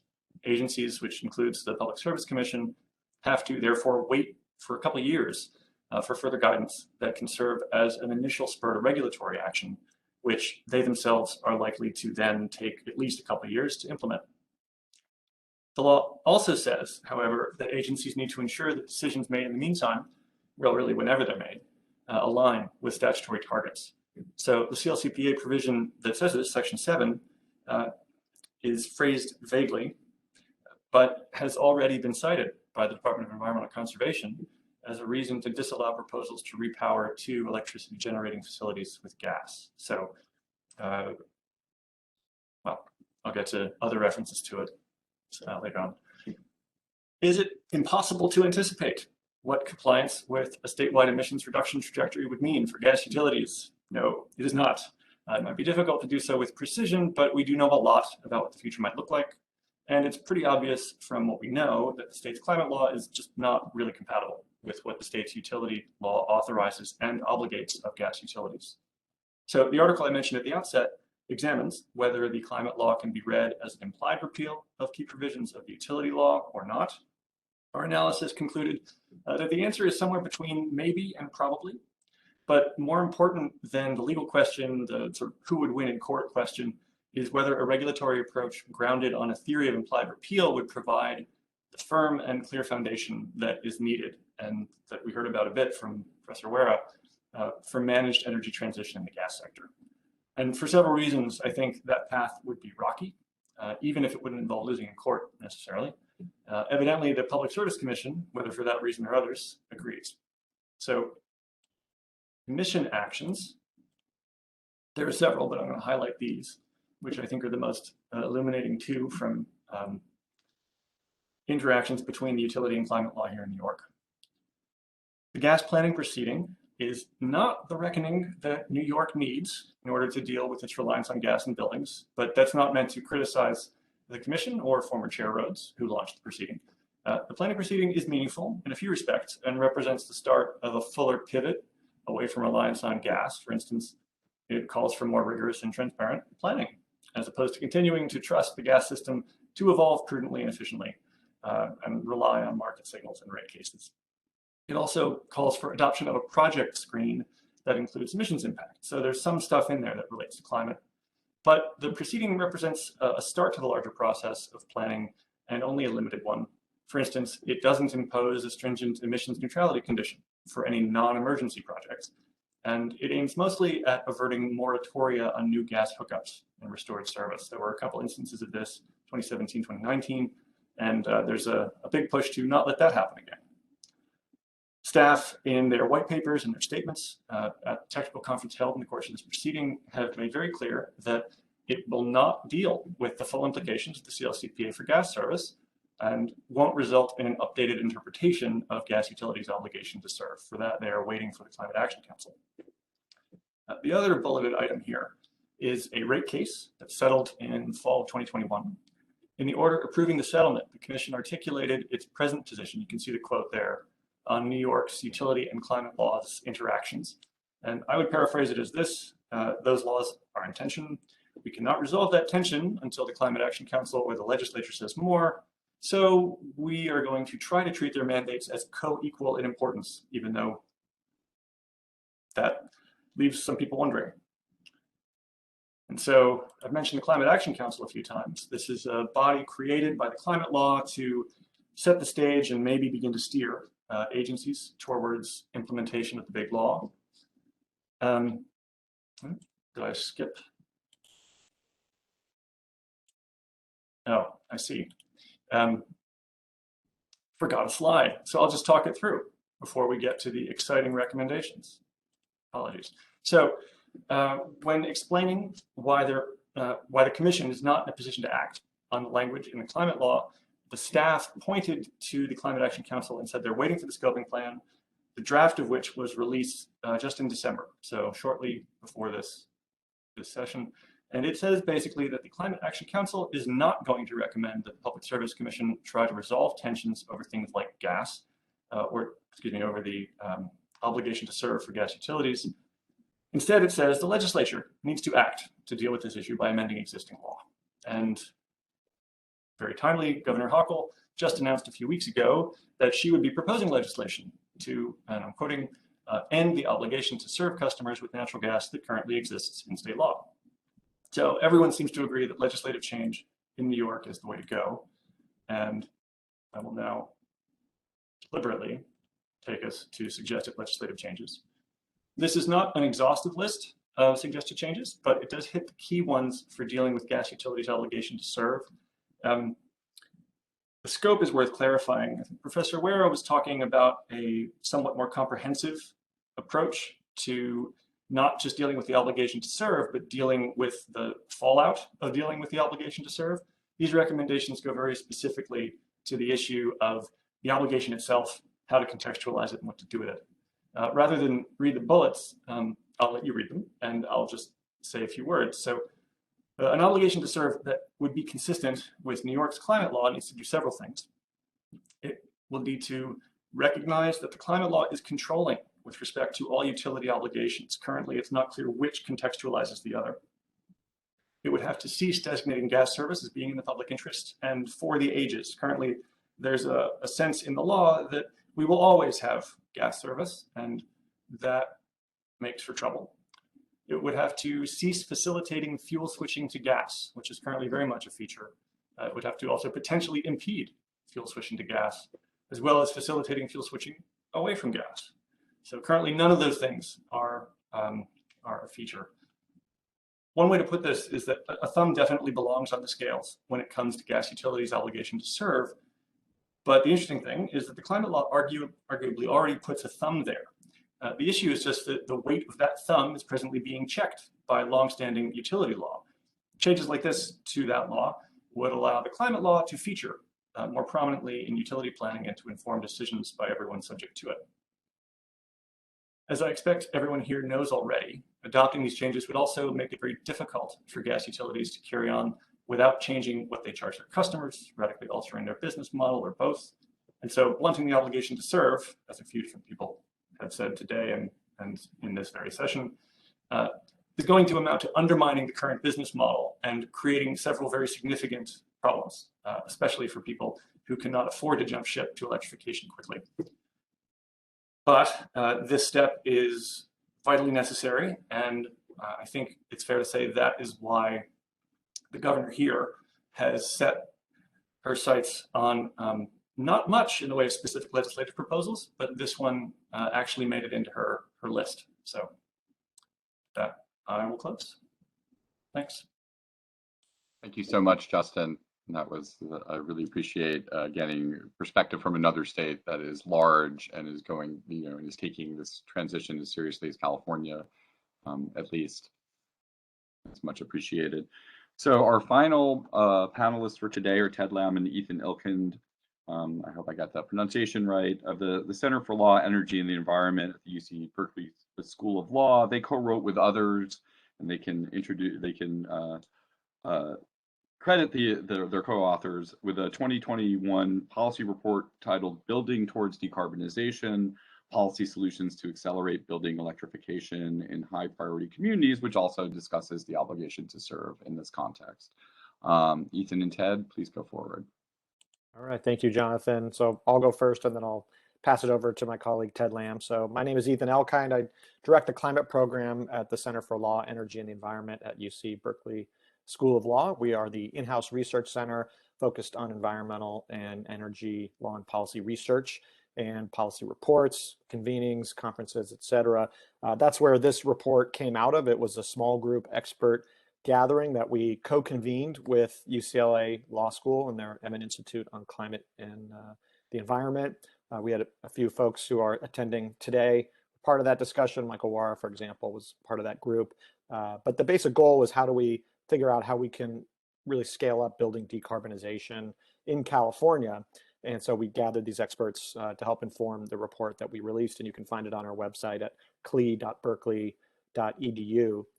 So when we talked about how the state should go about this sort of long-term effort to decarbonize buildings, we first really focused on the need to scale this up in high priority areas, which we define in the report as lower income communities, disadvantaged communities, new construction, including in some of the areas that have been devastated by wildfires as they're rebuilding.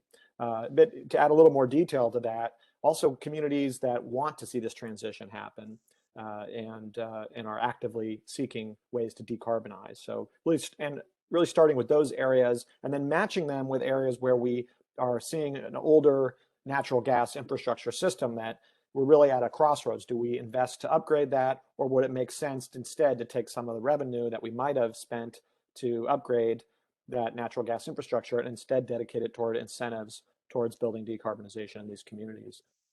But standing in the way of that sort of near-term goal of those communities that are in the older natural gas area, disadvantaged, et cetera, is that we don't have real clear, consistent state policy that is undergirding an effort to put in place this kind of policy approach. So some of that means we need some leadership from the legislature and the governor. So for example, an executive order or legislative timelines that would really set forth the path, a long-term path for complete decarbonization of our buildings in California. And part of that as well is looking at the issue of the obligation to serve. So that's why we're pleased to discuss this, and I'll hand it over to my colleague Ted Lamb, and we'll alternate from here on out during our short remarks here.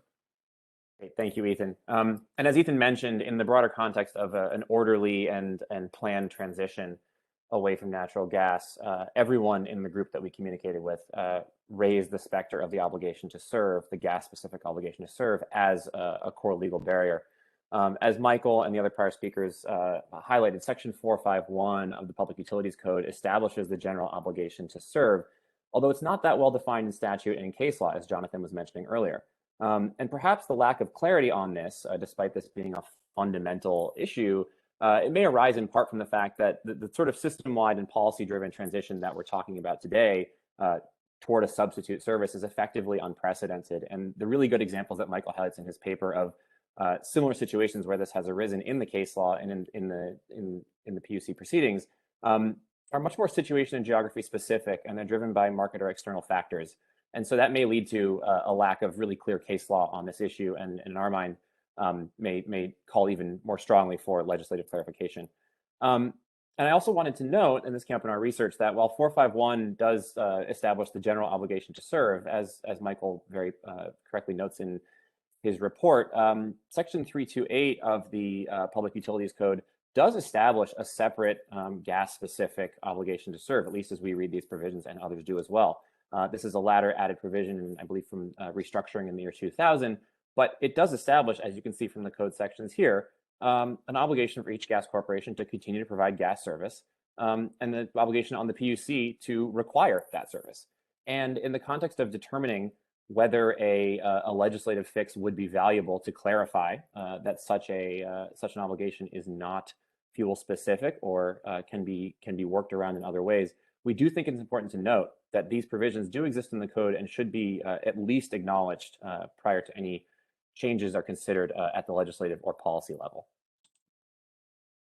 And so as we look at the question here of how should the monopoly local distribution companies' obligation to serve all customers be defined given the state's decarbonization goals and what statutory or policy changes, if any, are needed to effectuate such a definition, our response and the information that we've researched and the discussion that we held indicates that state legislation to amend the Public Utilities Code really would help resolve this once and for all. And I just would add that this is a bit of an interesting and unique situation. We don't quite have a precedent for this because of the urgency of climate change and the research that we have that's come about even since some of those new public utilities codes provisions were drafted. The knowledge of the connecting natural gas to climate change, as well as emerging research around the implications for indoor air quality and the harms that natural gas combustion in buildings is causing in terms of public health. So these are new factors. And then as we think about decarbonization and how that would increase the costs of natural gas services, you increasingly have new buildings that may not have any natural gas hookups. As that drives up the cost, you're going to be in a pretty odd situation in California where you have a harmful utility service basically that is becoming more expensive at the same time. So I think having state legislation to amend the Public Utilities Code and those provisions that Ted put on the previous slide would be the most helpful thing, and clarifying specifically that the utility's obligation to serve relates to energy services, so heat, light, and power, not specifically to natural gas or any other fuel. And I think we also should be mindful of what Deborah was highlighting earlier too, in terms of the equity implications, and that for many, the obligation to serve was a hard-won right. But at the same time, as we think about how to move forward, we have to be sensitive to those disadvantaged communities, focus on the ones that want to make the transition and provide economic assistance when there is that willingness to make this transition happen. And then just a final note, since we're in the longer position of going fast and having the benefit of the 3 prior presentations, all the really excellent points about not only the equity and affordability concerns from a policy perspective playing into this, but also, as Michael in his paper point out, from a legal perspective as well. The measures that will be necessary to facilitate the transition from a financial perspective for those who are not going to be able to pay for it themselves or not willing to do so are very likely to be a legal consideration, depending on how the actual change is effectuated in the code. And so from an just equity and social perspective, as well as a legal perspective, it's vital that any transition program that does modify the obligation to serve takes into account the actual affordability and usability of the substitute service. And I would add one other note that Michael highlights in his paper, which I think is really excellent, is also the reliability of service. And to the extent that there are service areas where there's a real differential in reliability between gas and electrical service, at least during certain periods of the year, that could present an issue, at least under the case law that has been identified under the Section 451 provision. And I think with that, we have reached the end of our presentation. We can go to Q&A. Thank you. Thank you so much, Ethan and Ted. I really appreciate that presentation and the insights about the need for state action and additional legislation and executive action to help clarify. I want to first leave this open for questions from our commissioners. We have a few commissioners who are with us, Commissioner Rextoffen and President Reynolds and Commissioner Houck. Do you have any questions? I have 2 questions, Jonathan. The first is for Michael. Can you elaborate on your point that legally it's more complicated if you're switching if you're out of the PG&E area where it's a dual use utility and you're in Southern California where you get your electricity service from a different utility than your gas service? Certainly logistically it's much more difficult, but can you elaborate why legally it makes things more complicated? Sure. Our analysis is that, first of all, thanks for the question, Commissioner Rextoffen. Our analysis is that the case law we have involves substitution of a utility's obligation to serve customers with energy of one sort or another. There's not really great case law. In fact, there's none that we found involving the transfer of that obligation between one regulated utility to another. Right? Our presumption is that SoCalGas is not going to get into the business of electricity provision in Southern California. And so in that case, substitution of service means substitution of SoCal gas service with substitution or with provision of services by Edison or LADWP or another entity. That's the additional complication. And we think I would emphasize, we think all of these are potentially manageable, but they create risk. And I think that the perceived risks are likely to be a barrier to not perhaps to pilots, but to larger scale implementation until they're resolved. There's risk because one of the utilities is the gas utility are going to lose customers, or is there anything in the statute that creates the obligation to serve, and as you point out, creates rights, including due process rights for customers to get service? Are their rights affected if it goes from one utility to another, or is it more that because a utility is going to lose a market share, there might be a greater legal risk, greater uncertainty? Yeah. Well, so the concern, I think, on the part of the utilities that we've interacted with involves customers who perhaps enter an area after electrification has occurred or change their minds about electrification because they decide they like gas for some reason. The degree to which they have an ability to demand service is a key issue. Certainly for the gas and electric combined utilities like PG&E and SDG&E. The issues, as we see it, the issue for the Southern California gas is whether there's even, there could be a finding of substitution of service with respect to its obligation to serve. In that case, it might be more straightforward to reduce its service territory as neighborhoods are electrified, rather than to try to find that substitution of service has occurred. Okay, thanks. I have a question for Justin and Jonathan, if I could, one more question. Please go for it.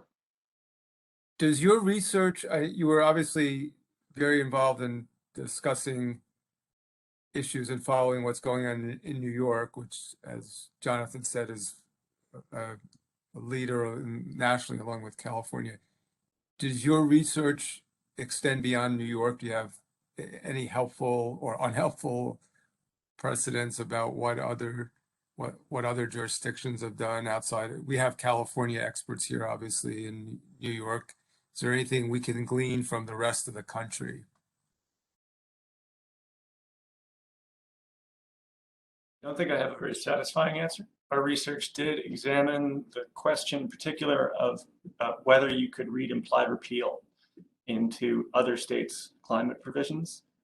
What we found is largely consistent across the board, which is that maybe commissions often get a lot of deference, but that the consequence of attempting to update or undo, in some respect, obligation to serve, and this is true in, we found it in Massachusetts, potentially in Maine, and I think there were one or two others, does not solve the problem of this being a system-wide transition. And so you're pulling one piece out. It's a bit like, a poorly chosen Jenga block.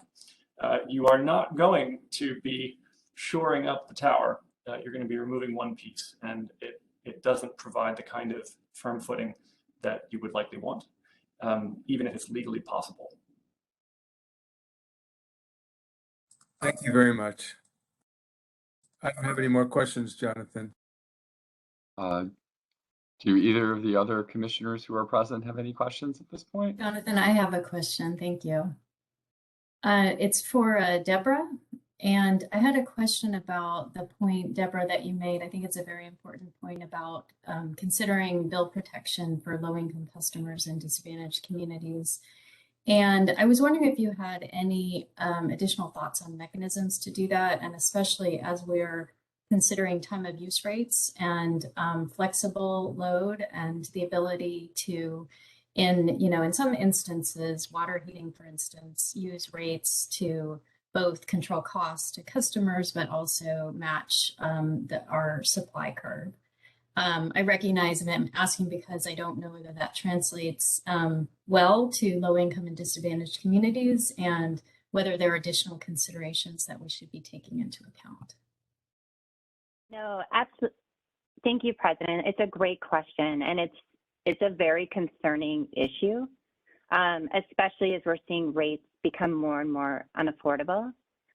One thing that we have been examining is moving to a percentage of income payment plan that some states have adopted to better ensure affordability overall, so that households are only paying a certain percentage of their income for energy costs.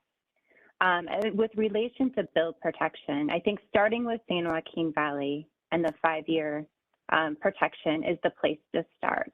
But also recognizing that as your question so rightly references that times are changing. You know, rates are changing, time of use rates are changing. And because of that, we think a fresh look given different communities' type of energy needs is really important.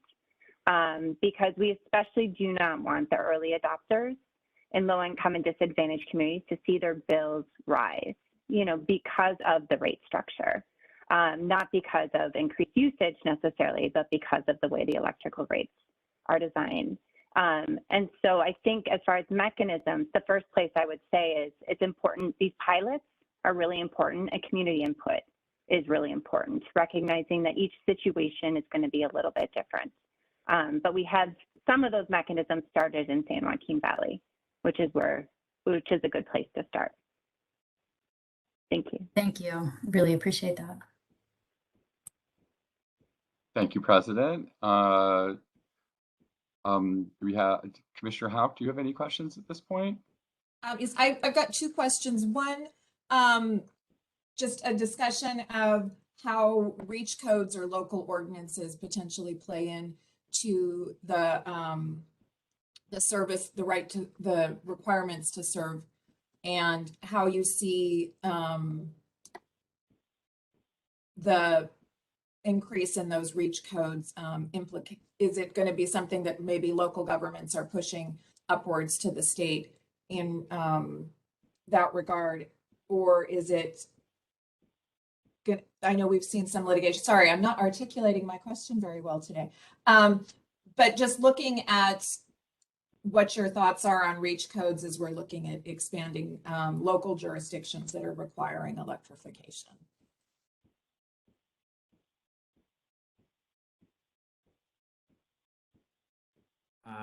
I can take that question, or at least provide a perspective, Commissioner Hu.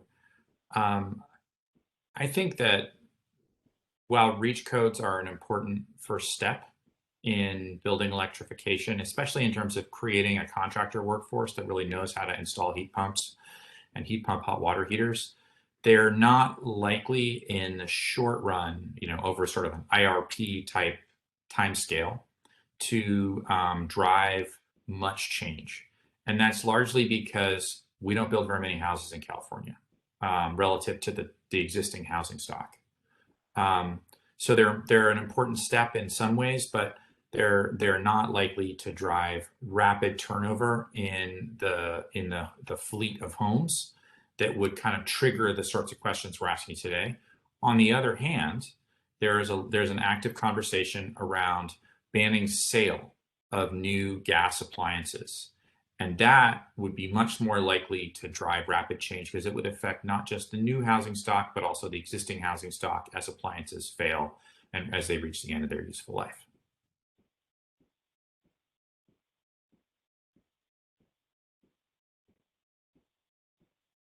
I have one small point to add, which is just that in New York's experience, it appears like those codes and even more aggressive prohibitions are salutary. So they are not unhelpful, but I would say consistent with what Professor Ware just said, they are, they add to the mosaic of a policy, and they are not of themselves going to tip things for gas utilities, especially for gas-only utilities in this state either. Other sources of pressure, other guarantees that the end is foreseeable and real are necessary here. Thank you. And on the other side of that, a question for Deborah, and looking at existing housing stock, especially for low-income communities that may be at the end of the line here, how can we help expand programs like Build that will assist in electrifying so they're not left, as well as if you could expand a little more on some of the areas in addition, or ideas you may have in addition to the San Joaquin Valley projects, pilots, sorry, the lights here, for the landlord tenant issues that we've talked about to get landlords on board to help encourage and support these types of projects. Yeah, and I think the one thing that I will emphasize again is that it's important to get into the communities. It's important to talk to the community members. It's important to show them what these appliances are, and it's important to do that outreach through a trusted community-based organization, because once you have community buy-in, that's when the transition can occur. So that aspect is critical. As far as programs that can be used, and there have been discussions of a one-stop shop, that combines, we have a number of different programs. We have weatherization programs, we have energy savings assistance programs, we have Build, we have Tech. We have a number of different types of programs that can be used, and it's going to be important to leverage all of those because the types of barriers that we're seeing include not only the capital cost, but they also include the fact that many of these homes are so inefficient that when you install electric heating, your bills will go up unless you weatherize your home. And so it's also important to take a fresh look and figure out how we can integrate the programs that we do have to help those community members so they can electrify. And once we have those programs in place, so that their rates will be affordable, that they will be able to heat their home, they will be able to cook their food, that's the critical step, and that trusted communication. That's what we've seen in the work that we've done, in various programs in San Joaquin Valley, is integrating all of those programs as well as the education together is critical. And again, we don't want these communities to go last, and so that's also why it's important to start acting now, to start developing the procedures, the methods, to start reaching out to communities. And the pilots are a good step forward. I think there needs to be more pilots because there's so many different climate zones, there's so many different low-income communities within California. And so we need more information about what the different community needs are moving forward. Thank you. And Jonathan, I don't have any more questions. Thank you, Commissioner. I might have a couple questions, but I think we should turn first. There are a couple questions that are on the chat. And I said, Christina, I said that you were going to read them, but why don't I at this point? Michael Colvin of VDF has a question for Professor Warr, for Justin. Good luck, asking if the obligation to serve is different for a new customer requesting a hookup, customer protection for customers who are historically redlined against service, versus an existing customer who may be able to have a fuel substitution but still be served.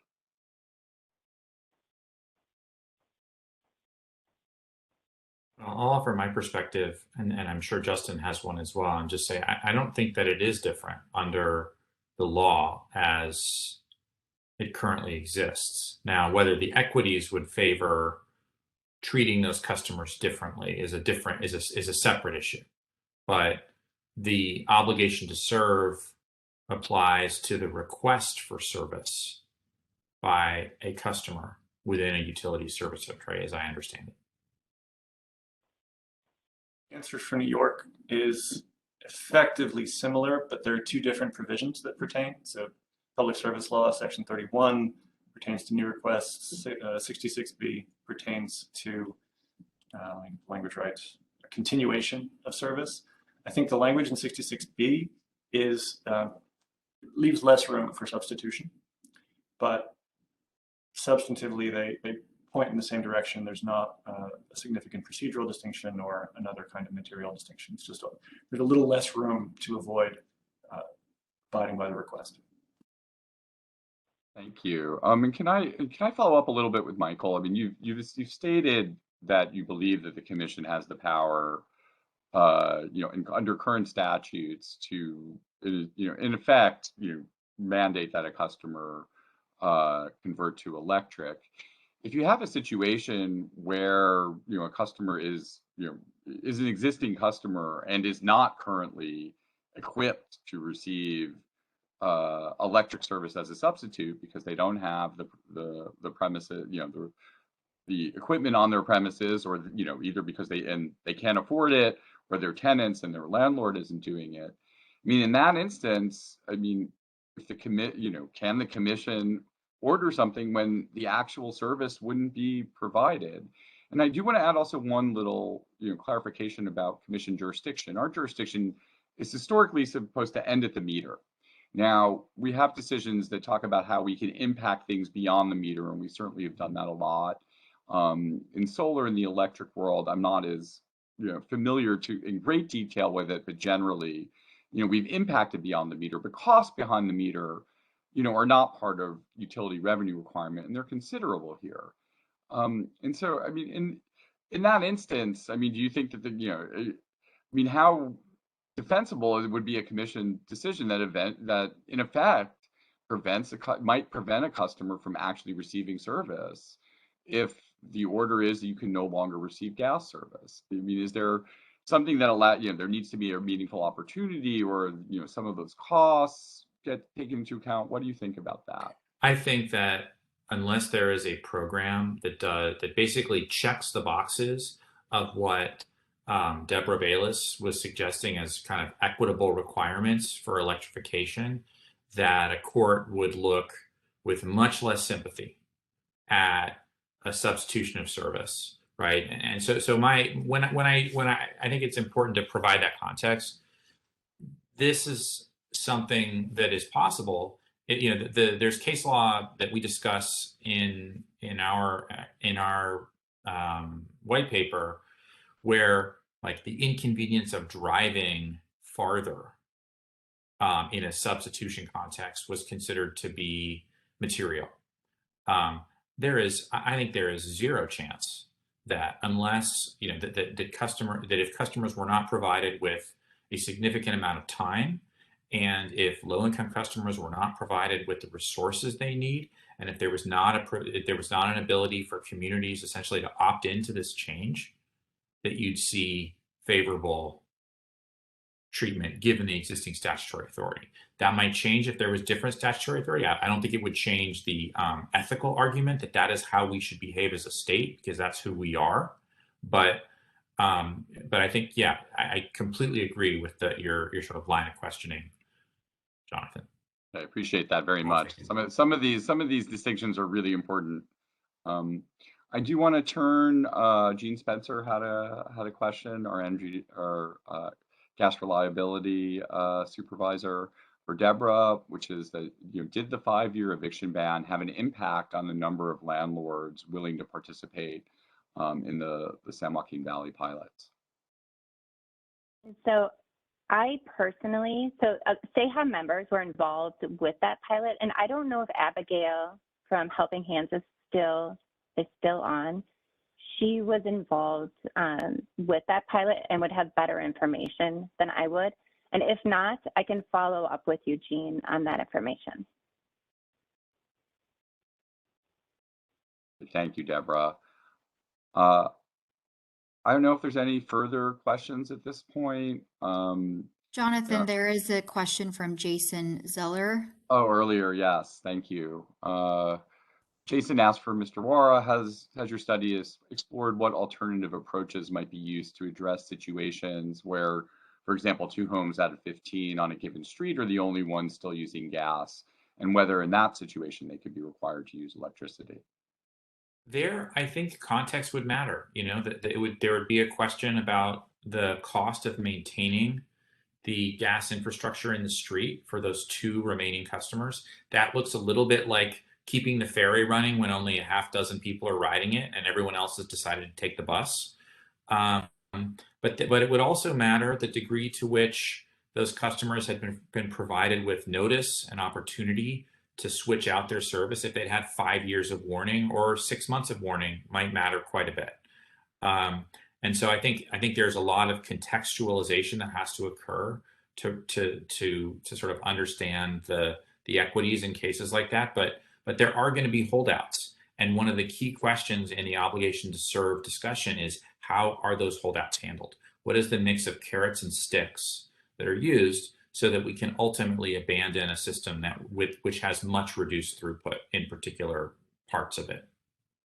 And if I could just add really quickly, building off of what Michael highlighted in the really useful example of the ferry, and bus service substitution, an example where a substitute is readily available and the convenience is debatable, but the substitute is available. And so it's not necessarily even just the warning and the time period to do the transition, but the actual availability, including income availability of that substitution. If it is not financially affordable for those two homes, then that is a different question fundamentally. And so I think that it just raises how thorny that sort of the patchwork approach is, community by community with holdouts, given the detail-oriented kind of inquiry that Michael's highlighted in his research. Thank you. I appreciate the aspect of the time. As you can see over my shoulder, I've recently done the conversion, and it took a very long time, partially because I'm next to Berkeley, and all the contractors are busy doing Berkeley. But because I was next to Berkeley in North Oakland, I could find contractors who were very familiar with this process through the BayREN program. There are local authorities that, regional authorities who are providing tax breaks and so forth, for people who are wanting to do this program and make the change to electrification. I think our time is basically up. I really, thank the panelists for their nuanced and detailed answers to this thorny issue. We've been thinking about this for a while, and we need to think about it in new ways. And I think it's essential. My personal view, it's essential that the legislature clarify this, because of some of the nuances and the fact patterns are not precedented in terms of the scope and the intensity of the need to make this change compared to things that California has done in the 1920s or 1940s. But as noted, there have been examples throughout the state and the nation of changes, and we're going to have to adapt and move forward. And with that, I will turn it back over to Christina. Thanks, Jonathan. Before kicking off the next panel, I just wanted to note a response from Abigail Solis to Jean's question. Abigail said, Self-Help Enterprises facilitates the landlord-tenant protection agreements in the San Joaquin Valley pilots. This agreement had very low impact on the number of landlords that participated. We faced some barriers with larger property management companies. Luckily, in the San Joaquin Valley, most landlords are local and do not use property management companies.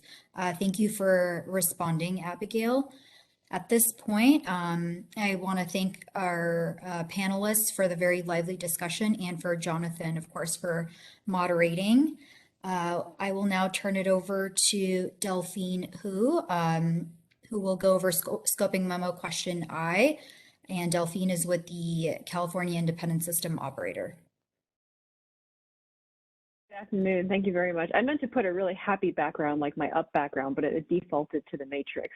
But maybe that's not wholly inappropriate as we're grappling with some very interesting issues that will occupy us for quite a while. So thank you very much to President Reynolds, commissioners, and my fellow panelists and the PUC staff. My name is Delphine. I'm Director of California Regulatory Affairs with the California Independent System Operator, or the CAISO. I think this is a very important workshop, and as Commissioner Rechtschaffen mentioned when we kicked it all off, is that there are a lot of cross-cutting issues. So in my time here, I'm going to talk a little bit about some of the things that we've seen in other proceedings or other work that CAISO has done to provide some background and information here. I'll also note that my comments today are very much related to Scoping Memo Question E, subsection 8, about planning to ensure sufficient local electric capacity to reliably serve customers. that move off of gas system, and also scoping memo F, that question about the infrastructure needs for electric generators. So by way of background, the CAISO conducts an annual transmission planning process to determine infrastructure needs across the CAISO footprint. Specifically, the CAISO evaluates the reliability, policy-driven, and economic needs, and we work very closely with the Commission and the California Energy Commission to put all of this together. Recently, we've also been engaging with the California Air Resources Board, trying to understand where their scoping plan is taking the state as well. For the PUC, the Commission typically provides the generation portfolio coming out of the integrated resource planning process, and the California Energy Commission supplies the underlying demand forecast. So collectively, the CAISO evaluates the transmission need that is layered on top of that. So you have generation, demand, and then the CAISO evaluates transmission layered on top of that, looking at reliability, policy-driven needs, and economic needs.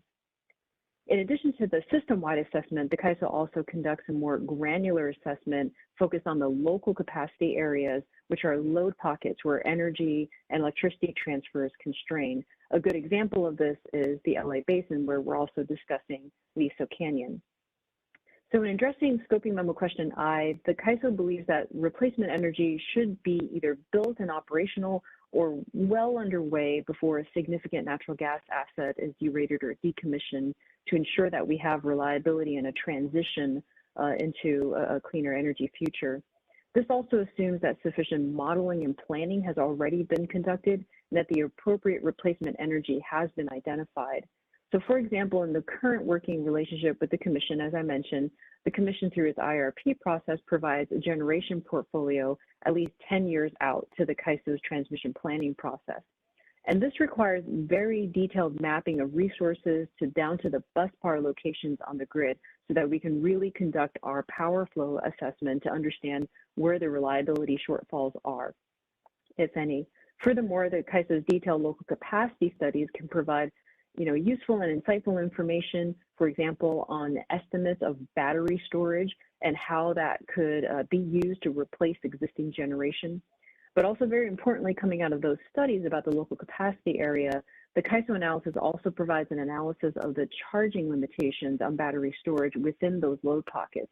So again, as we try to replace the existing fleet, looking at newer technologies, we also have to recognize that these technologies come with their own resource characteristics. And what we're finding with battery storage is that there is going to be a consideration of how much we can actually charge and recharge those resources in the local capacity areas. Moving out to the system, there also may be a question about how well we can charge and recharge those batteries at the system level when we have a large penetration of those resources across the system as well. We've also studied on our own transmission options to reduce local capacity requirements. And so that's also very useful in understanding if there are constraints on the systems, how to reduce those constraints overall so that there is a better usage of the resources that we have.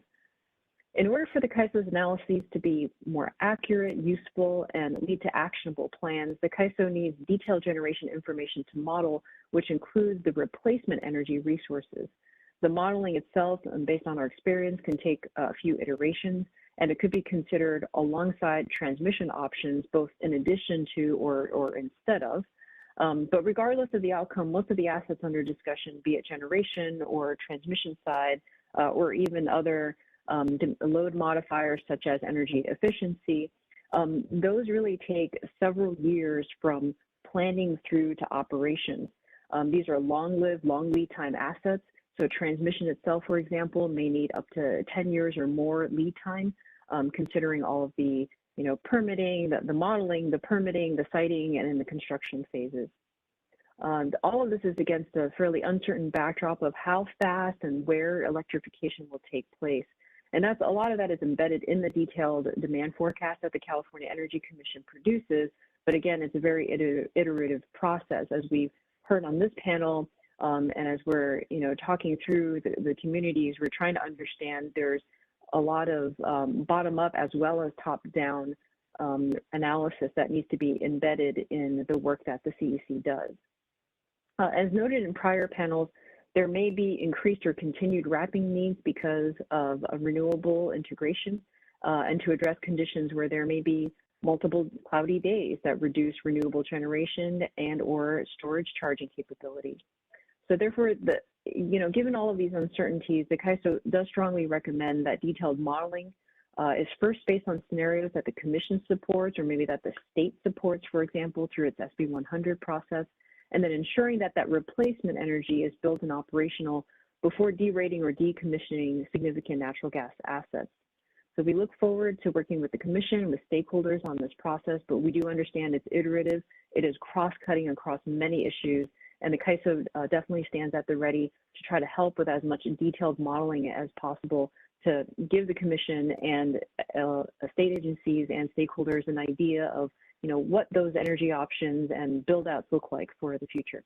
So with that, thank you very much for my time, and I'll pass it on back to Christina.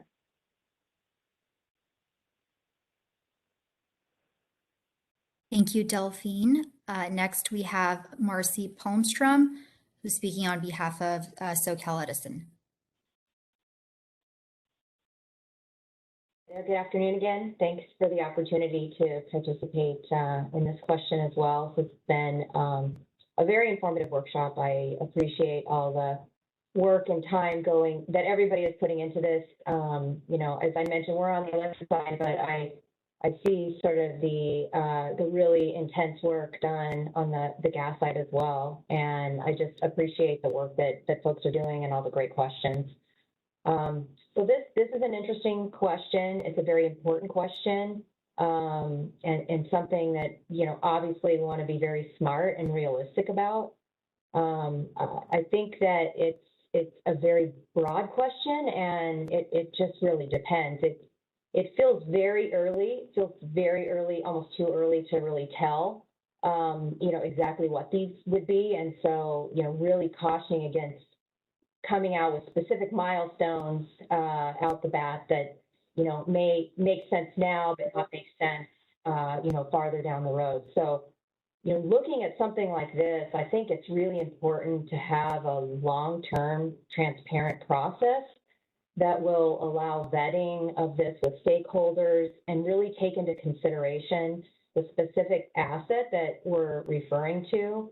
There could be any number of reasons where one asset makes sense in terms of safety and affordability that may not make sense to another asset. So I think that we also want to be really careful about creating sort of a list of things and a list of specific milestones, before we even really understand how we're going to get to the state's goals.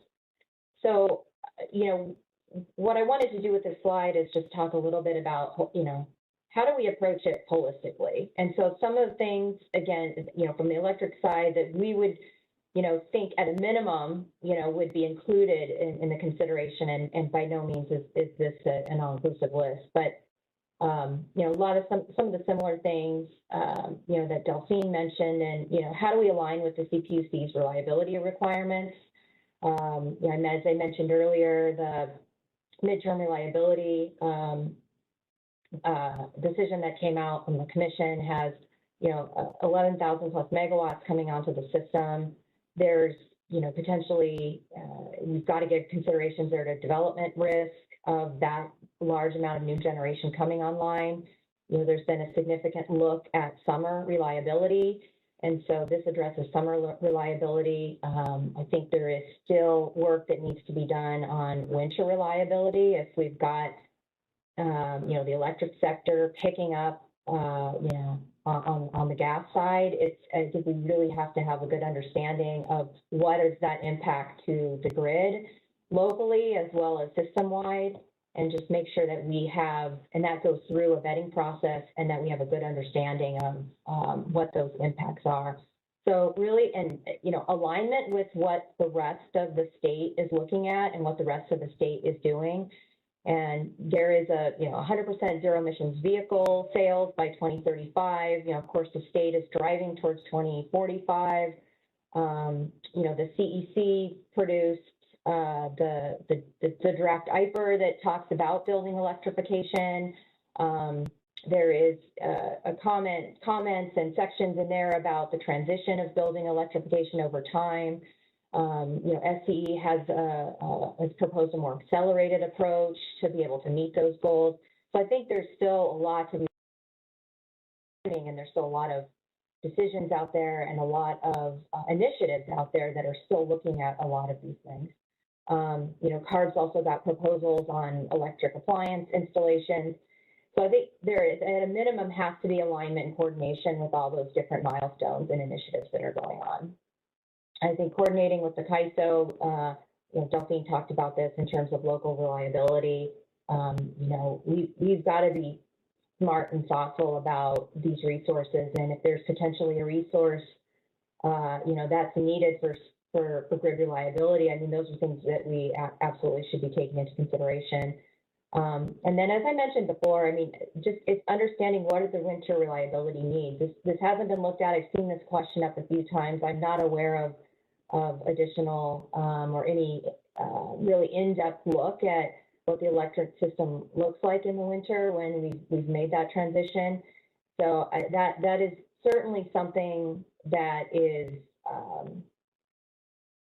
I think there's a lot of unanswered questions there. And I think with all the building electrification, transportation electrification having such a massive impact in the state, I think that is really critical for us to determine before there's any real specific kind of check the box things that we'd add in something like this. So I do think that it will require a longer term process to make sure that it's really got appropriate stakeholder input. So with that, we're committed to helping California reach its long-term goals, recognizing this is not an easy road, and that there's a lot of things that need to happen along the way in order for us to determine what the right timing is.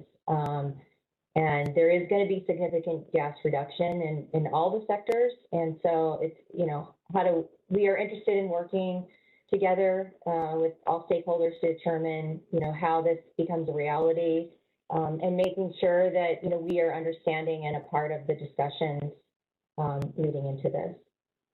So thank you for the opportunity again. That's all. I don't have another slide. That's all of my comments and points at this time. So thank you. Thank you, Delphine and Marcy, for your presentations. I will first turn it over to Commissioner Rechtschaffen to see if he has any questions for the panelists. I don't really have any questions, Christina. Thank you, Commissioner.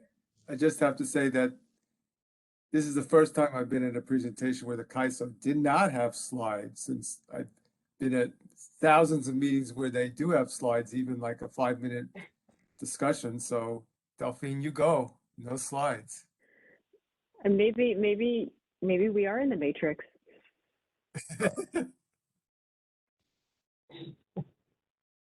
Definitely a bit more mysterious that way. I don't see President Reynolds on, so I'll turn it over to Commissioner Houck to see if you have any questions. I do not have any questions right now, but I do want to comment that Delphine always has the best backgrounds. Thank you, Commissioner. Thank you. I also don't see any questions in the chat box, but I will give it another moment or so to see if we have any questions roll in. As a reminder, you can use the chat box to type out your question or utilize the raise hand feature.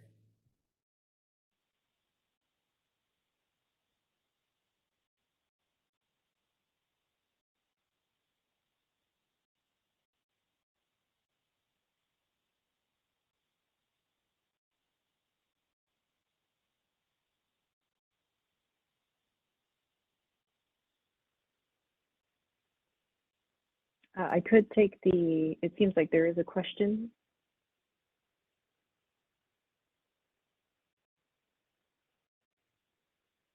Yes, we have a question from Jason Zeller for Delphine. Since batteries have a finite number of charge, discharge cycles available, does this suggest that California should be looking at storage facilities that don't have these limitations, such as pump storage, hydro, pressurized air storage, or other gravity-based systems? Well, I'll take that question and maybe flip it back to the PUC. Certainly there's brings up a good point that with each resource, we do have to pay attention to its characteristics. And I think battery storage is quite new. We are trying to understand a lot of its operational characteristics, which sometimes are entangled with kind of contractual provisions about how they operate. I think early on, when we were looking at battery penetration, they were largely participating in the ancillary services market. In other words, kind of in regulation, kind of moving up and down, but not necessarily following the load curve of the day. Last year and this year, we've definitely have started seeing a sea change in that behavior. So now they are much more so following the load curve, sort of charging in the middle of the day, discharging on peak. So that's fantastic, because that is definitely going to help the system. And over time, that might evolve even still, as we're not entirely sure if, for example, the investment tax credit, does it stay, does it get extended, does it go away?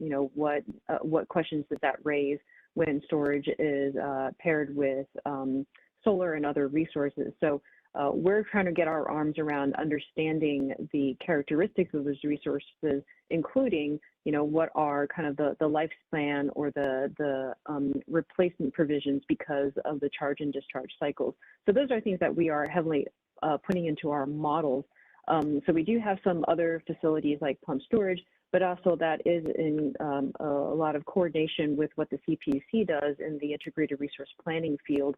I think there's a suite of resources that the model does select, so that is optimized, and those optimized portfolios come to the CAISO. We could always do maybe some offline analysis on resource characteristics, but ultimately, I think we want to concentrate our time and effort on those portfolios that come to the CAISO, so that we can understand what that looks like throughout the state, paired up with the California Energy Commission forecasts, which have embedded in it the demand forecast, especially if you have high electrification, and very much so where that electrification takes place, what time of day it takes place, and so that we can look at that impact on the natural gas system, which is obviously more winter peaking because of core, but then the opposite is summer peaking because of electricity usage. So I think we do need that combined picture to come together. So I think it's a good question. There's a lot of different and new technologies out there. We're encouraged by some of the RFPs that are there looking at long duration storage. So, we're excited to see what that ends up being and what that looks like. But I think for now, we're focused on the portfolios that were provided, trying to get our arms around the resources that we have in our market and looking out a little bit ahead to see what might be coming our way. So thank you for the question. Thank you for the response, Delphine. I don't see any additional questions, so I think we can go ahead and move on to our last panel of the day. We are ahead of schedule. There was one question from Mike Florio on the chat. Oh, I don't see that. I don't see that question. So if you see it, could you read it aloud, Marcy? Thank you. Sure. It looks like Mike might have sent it to me directly, but I can answer it.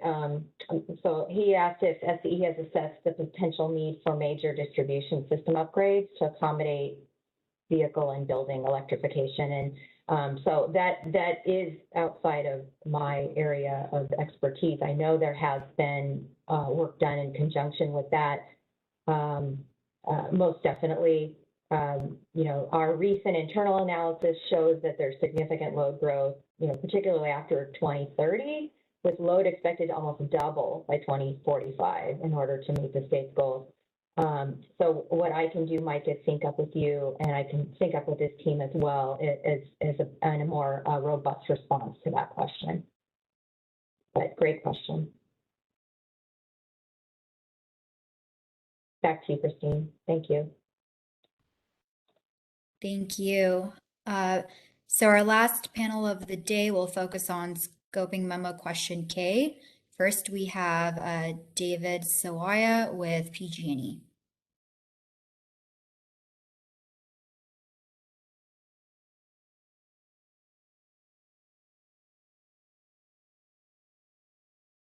Good afternoon. Are you able to hear me? Yes. Great. Thank you very much for having me.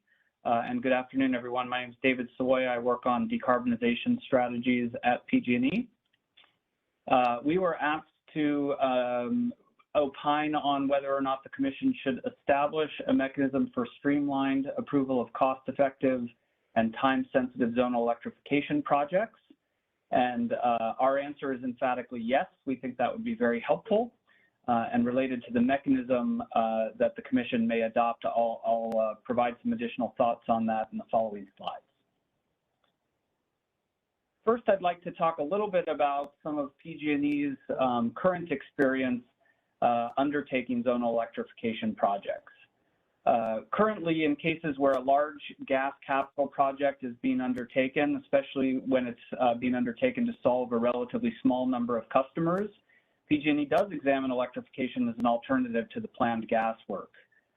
Where it's an attractive option, we pursue it, and we look at whether or not a gas operations expense budget is available, and we go out and we talk to customers about electrifying and what appliances they may need and what incentives we can provide them to actually electrify, allowing us to avoid the need for that planned gas project.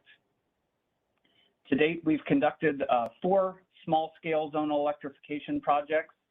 These have yielded a cost savings of $4 million in gas capital expenditure on the basis of about $400,000 of electrification incentives that have been provided to customers.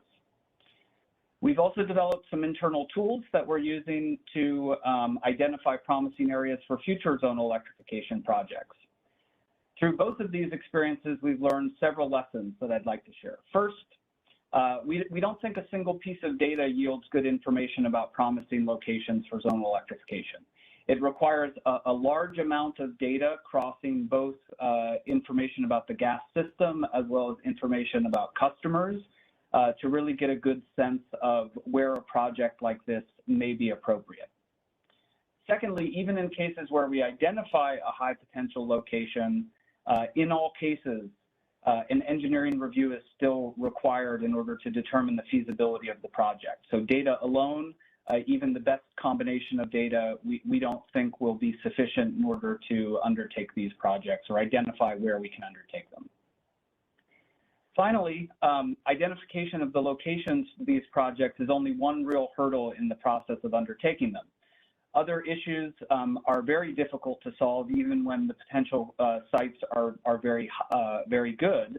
These include things like we've been talking about today: obligation to serve, customer acceptance, and funding of the project that we would be undertaking. Lack of funding is one key hurdle that has led to most of the zonal electrification projects that we have been undertaking to date to be relatively small scale rather than mid or large scale. Finally, we believe that a streamlined approval process for these projects, coupled with some form of modified accounting treatment for them, would allow us to access larger capital budgets and expense budgets and conduct more of these projects at larger scale. So fundamentally, in considering a process for approval of zonal electrification projects, we think the following elements are important. First, a streamlined and replicable process. It should be informed by clear guidance on what's cost effective, and it should be supported by equitable cost recovery. And I'll talk a little bit about each one of these.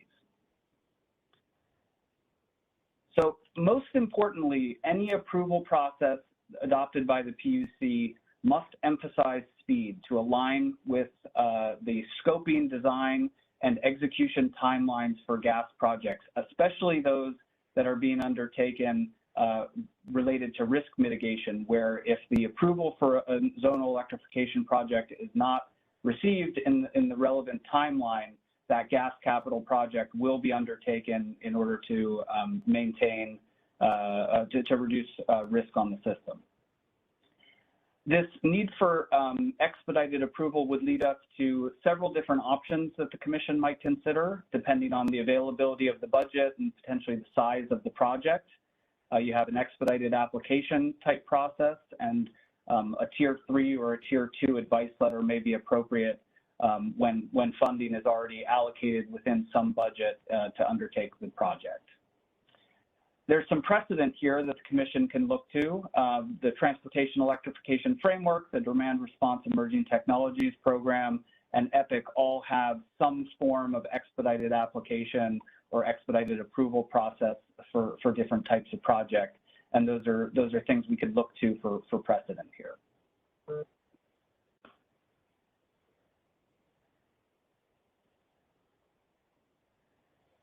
Second, related to what's considered cost effective. To date, when we do these zonal electrification projects, PG&E considers a metric of net present value, comparing the cost of the required gas work to the cost of electrification, and that includes customer appliances like heat pumps and upgrades to the electrical system. You can see in the example that I've provided on the slide, for this particular project, phase 2 of the project would be considered cost effective under the metrics we currently use. Phases 3 through 5 are on the border for that. They may become cost effective if we were able to achieve economies of scale within the project, but just a pure net present value read of them is unlikely to lead to a favorable view when viewed through net present value. So guidance from the Commission on what other external benefits, for example, GHG reductions, should be considered in the evaluation and how they should be considered would be very helpful in order to allow us to undertake more of these. Also thinking through how we think about external funding that could be leveraged for these projects and what role that plays in any cost effectiveness calculation. For example, I believe in the state budget that's being considered, there's a fairly significant amount of money being potentially allocated to building electrification. Could some of that be used to support additional projects of the type that we're talking about here today?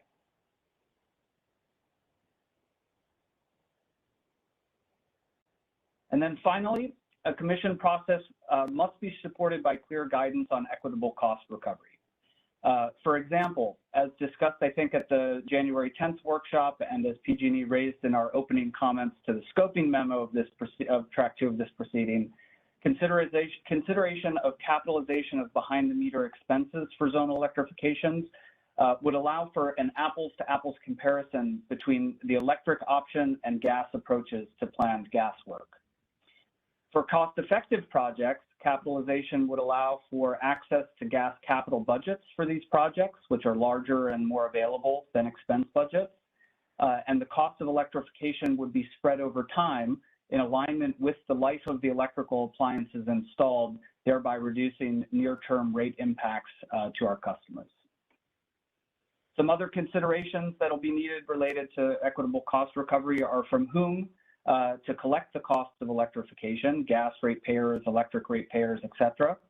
How to deal with cost recovery in multiple jurisdiction geographies, like those served by munis, depending on who we are planning on collecting the electric expenditure from, and how to deal with projects that may span multiple rate cases. These are all kind of detailed issues that will arise as we start considering specific projects in specific areas across the state. So with that, I will conclude my remarks and happy to answer any questions that arise during the question session. Thank you. Thank you, David. Our last panelist of the day is Michael Colvin, speaking on behalf of Environmental Defense Fund. Thanks so much, Christina, and thank you all to everyone who's listening in. I know it's been a really long day, and it's always rather intimidating to be the last person before thus and the end of the day. So I will try and go fast. Let me just see if it does not appear I'm able to adjust slides. So if somebody could, there. Okay, I'm now presenter. Thank you. So in my mind, there's a couple of really important questions that are sort of baked into the scoping memo question. And I want to underscore something. I think David and I really agree on this.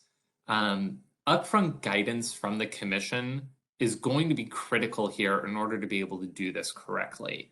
we need to think about basically anticipate some of the kind of the bigger questions now, so that way the commission can use its time evaluating the cost effectiveness and sort of the reasonableness overall of the proposal, and not having to try and come up with the rules as it goes. The more we can kind of do things now, the easier we'll be able to expedite things later.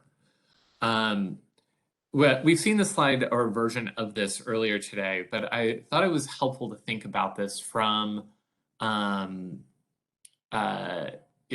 this idea of, well, how do we expedite this? So targeted electrification can allow, in some instances, not always, but can allow for part of the gas system. I think that the utility is going to want to make a showing of how this electrification will occur and how that decommissioning could occur. I think, especially for Southern California, when you have two different utilities and the data is sort of a little bit different, the best way to make this type of a showing is going to be in an application setting. It may be possible for PG&E to do this in a combined way and not having to share some of their data to maybe do this in an advice letter, but I am frankly a little doubtful about that. But we are going to have to figure out, well, how are they going to do this targeting? How are we going to make this happen? And so there's going to have to be certain guidance on marketing, education, and outreach. How are they reaching out to all the different users in that particular area? Why is it that this is going to be required?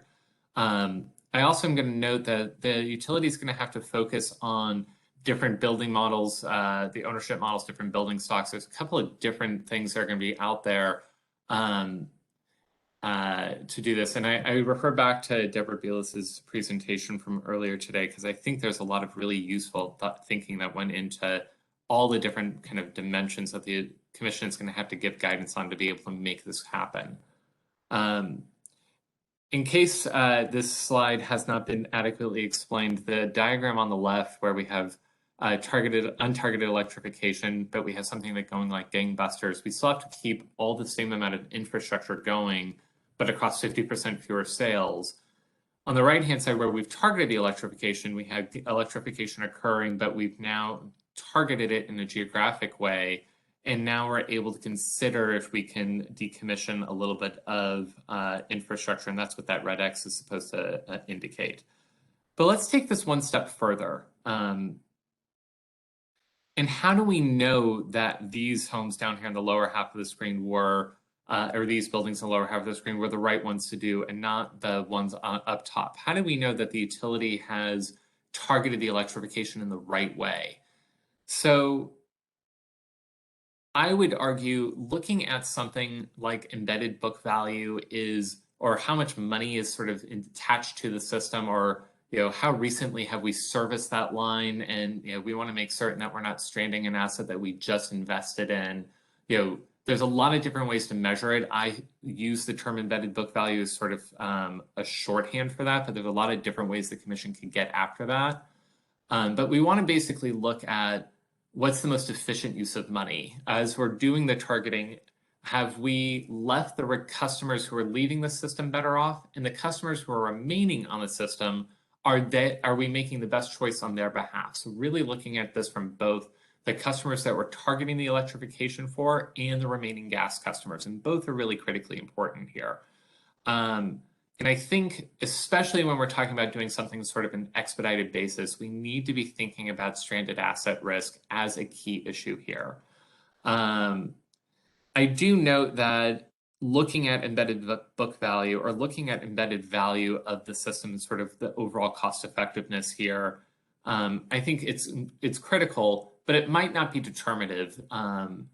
It might be that if we were looking to ways to really try and expedite this, if there was a certain pre-amount that the commission wanted to authorize and say, anything above this dollar value absolutely has to be in an application, but anything below this, we feel comfortable not just sort of expediting and going through an advice letter process. That's an interesting way of going about it. And basically saying, look, the stranded asset risk at this point is absorbable from the remaining customers. We feel comfortable. This is going to be noise on the bill. It's okay. But anything that's sort of above a certain dollar threshold really is going to require a little bit more scrutiny. It might still be the right thing to do, but we are going to want to look at it in a more formal setting. And this came from the EDF report on stranded asset risk. And I think I adopted this in one slight way to say the Commission should think about, as it's avoiding a stranded asset risk, we need to think about this time frame here in the middle of what is the timeline of this replacement project. Typically, this is going to be driven by the GRC cycle because that's sort of the form that the utilities have in front of it. But there could be other timelines that are also worthy of consideration. And the utility might say, look, we see that this is coming down the pike. We're going to do this, but it's going to be a couple years away. And we want to do something outside of the GRC and outside of a standard application. And here's why. And so the more that we have insight as what this middle timeline is of what the replacement is, I think that's going to be an important important place for the Commission to give some guidance. And that's a place where I really would like to encourage us to have some conversation of what is that timeline? What's sort of the point of the Commission says, look, this is planned work and it can be far enough out that we can fold this into a GRC, or this is sort of a unique fleeting opportunity, to steal a phrase. And therefore we want to do it in sort of a nearer term, and that's why we have to expedite this differently. And I think that was my last main point. But a couple of places where, just to sort of summarize, where I think the Commission should be willing to try and give some guidance now, so that way we can expedite these reviews as much as possible. This is by no means an exhaustive list. This is just some of the places where I think the Commission is going to want to be more specific rather than not. I think looking at the number of care customers that are going to be treated, whether that be through a targeted electrification program, through an ESA program or something else, how are they leveraging that? But really looking at care customers, that's a specific place of vulnerability, especially on affordability. We want to make certain we're being careful. Whether a customer is low income or not, looking at the number of customers, this project might be located in a disadvantaged community. Estimating the book value of that retired asset. Again, book value is sort of a proxy from a number of different types of potential ways of just sort of saying how recently, if we looked at the project, how much money is sort of left in the ground. There's a lot of ways of getting after that. I think the utility should be required to estimate the overall customer burden from an energy perspective. We have seen a couple of studies. E3 looked at this specifically for Edison's service territory, where they said, with targeted electrification, electric bills are going to go up, but the overall energy burden, the overall energy bill will go down, and it will go down enough to absorb any difference. And I think having some sort of an estimate of what the customer experience is going to be from doing this conversion is really important information for the Commission to have. And that doesn't include things like appliance costs and other stuff. Those are other things that the utility would most likely say that's part of the electrification process, and that would be included. But I want to make certain that the overall energy burden isn't getting lost here. And then last but not least, if we are talking about this is why this is an expedited need of review, well, why is it expedited? What's prompting this time sensitivity? Is it just because the work, the pipeline has received some sort of damage, or there's some new leak that's been detected? Is that one thing? Is it because of a local action or a local ban or a reach code? Is that what's happening? Is there something else that's driving the need for this to be an expedited review? As Michael Wara put it in his obligation to serve, I think context is king here. And we need to be thinking out, well, what's prompting this? Because that's going to help give the Commission some more information to be able to act in a responsible way. With that, I look forward to the Q&A. Thank you so much. Thank you, David and Michael, for your presentations. First, I'll turn it over to Commissioner Rechtschaffen to see if he has any questions. Thank you. David, I had a question for you when you were suggesting that there be a desire for guidance from the Commission about external benefits such as GHG reduction when you're doing this evaluation of zonal electrification projects. Is there anything that we've told you or the Commission has directed you that would preclude you from doing that right now? I don't know what you're including in your net present value analysis of that you mentioned, but if you're doing cost effectiveness right now, is there anything that precludes you from considering broader external benefits? Thank you, Commissioner, for the question. I don't know that I am not an expert to answer conclusively whether or not there's anything that precludes us from doing that or not. But what I can tell you is what we're currently doing is trying to make sure that we are undertaking the work that is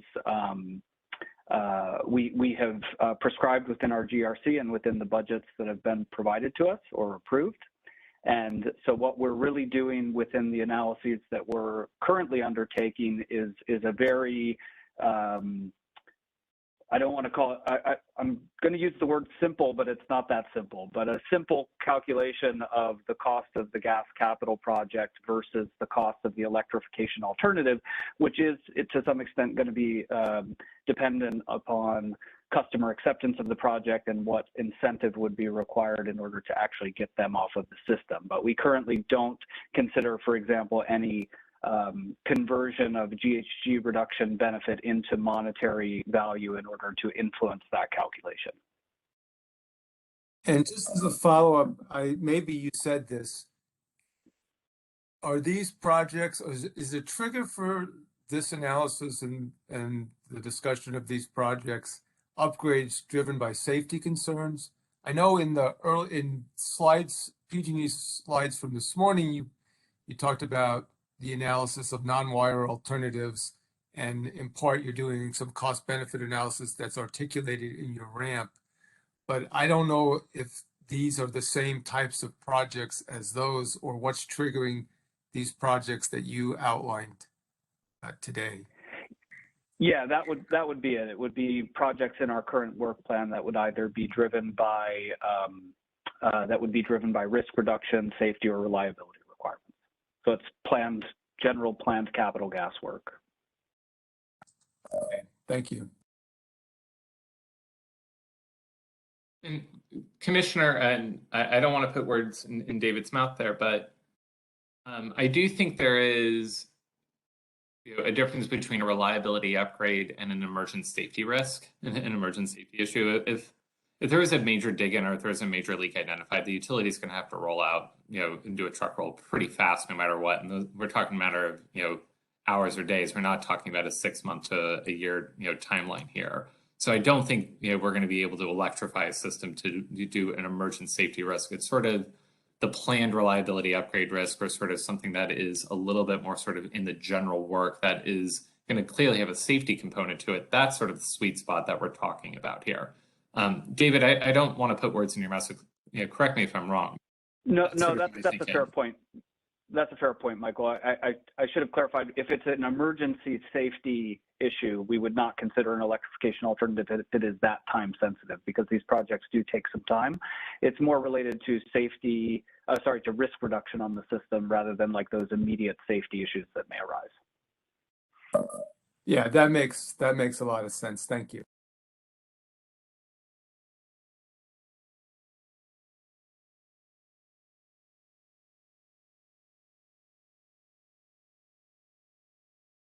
Thank you, Commissioner Rechtschaffen. Commissioner Houck, do you have any questions for David or Michael? No, I don't have any questions right now. Thank you. I do see a few questions in the chat box. The first question is from Jason Zeller to either David or Michael. To what extent do state building codes need to be modified to expedite electrification?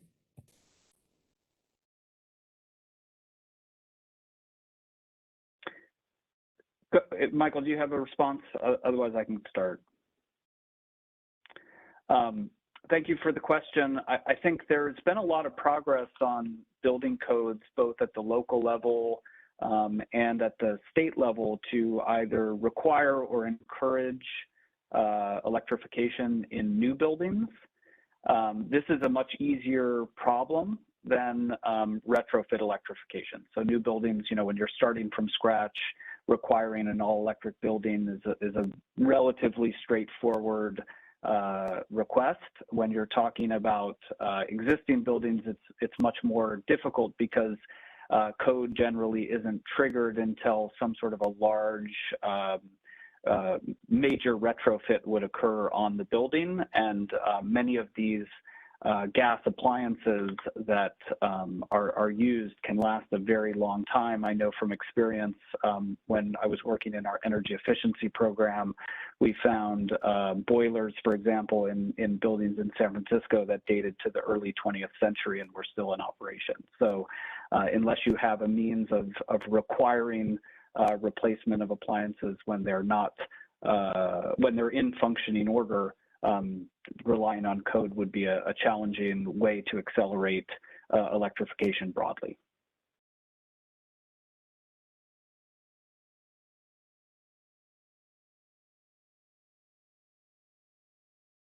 Thank you, David. Our next question is from Paul Chernick. Mr. Colvin suggests that we should not decommission equipment that has been recently serviced due to stranded cost risk. Does that mean that sunk costs should affect decisions going forward? Thanks, Mr. Chernick, for a great question. Chernick, excuse me, for a great question. So here's what's sort of prompting that is, if a customer electrifies and leaves the system, one customer doing that is not going to impact anything. But if you start having entire geographies, entire areas, leaving the system, there could be a financial impact on the remaining customers who are left. Most likely, electrification is going to be done by customers who have a little bit more site control, probably are owners and not renters, probably have a little bit more access to capital, and especially in early adopters are going to be a little bit wealthier. And so that means that the customers who are going to be remaining on the system are going to be a little bit more lower to middle income, are going to have less access to site control, are probably going to be renters over owners, and goes back into some of the vulnerabilities that Deborah talked about in the last presentation. So in order to minimize any cost shift onto this vulnerable customer base, you want to minimize the amount of stranded costs or sunk costs that's left on the system, because the remaining customer base is going to have to pick that up. And so looking at the embedded book value of the system is one way of sort of mitigating this. If we said, all right, here's a line that is relatively near the end of its expected useful life, is going to need some major maintenance and work to go about expanding capacity. And instead of expanding capacity, we want to do a non-pipe alternative, and we want to go after some sort of bigger savings. The financial impact to the remaining gas customers for electrifying that area is going to be relatively small. But let's say we have a city who's gung-ho about doing a major electrification project, that they just had a gas line serviced not that long ago, and it had an expected useful life for another 50 years. Well, the relative cost on the remaining customer base is going to be relatively high. So I'm not saying it needs to be a determinative factor, but it's something that the commission should consider and say, all right, is this something that is worth it? And if it is, there are different strategies to minimize that stranded cost onto the remaining customers. You could accelerate the depreciation, you could securitize it in some way, you could take it out of rate base and do some sort of bonding to it. There's all sorts of stuff that can or should be done, and we detail that in our report. But I just want to sort of acknowledge that it's going to depend on the context a little bit. And that's why I think the utilities should sort of give that information when it asks to do the project, so that way the commission knows here's the strategy it wants to go after and employ.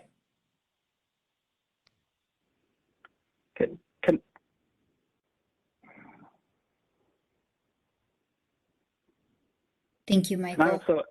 Can I also add to that response? Yes, please. Thank you. So Michael and I are completely in agreement that we need to take into account the impacts of any of this work on existing gas customers or remaining gas customers and make sure we're mitigating the impacts on them, because they, as we progress in this transition of the gas system, the impacts could be very severe for remaining gas customers, and we want to make sure that that is done in an appropriate manner.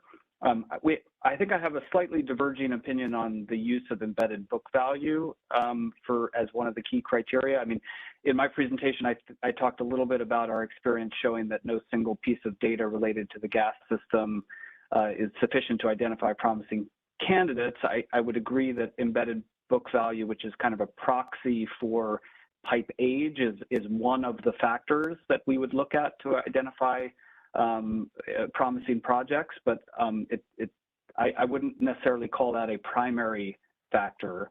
And related specifically to embedded book value, consistent with FERC accounting guidelines, we group depreciate our assets based on the average service life of elements of the system. So the average itself recognizes that some retirements are going to occur before the expected life and others are going to recur after.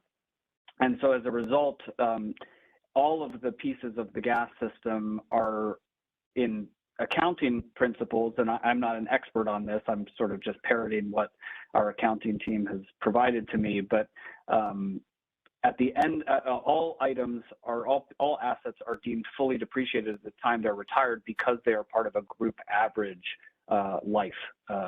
So in essence, there is no real stranded investment based on the age of the particular retirement date of a specific piece of the gas system.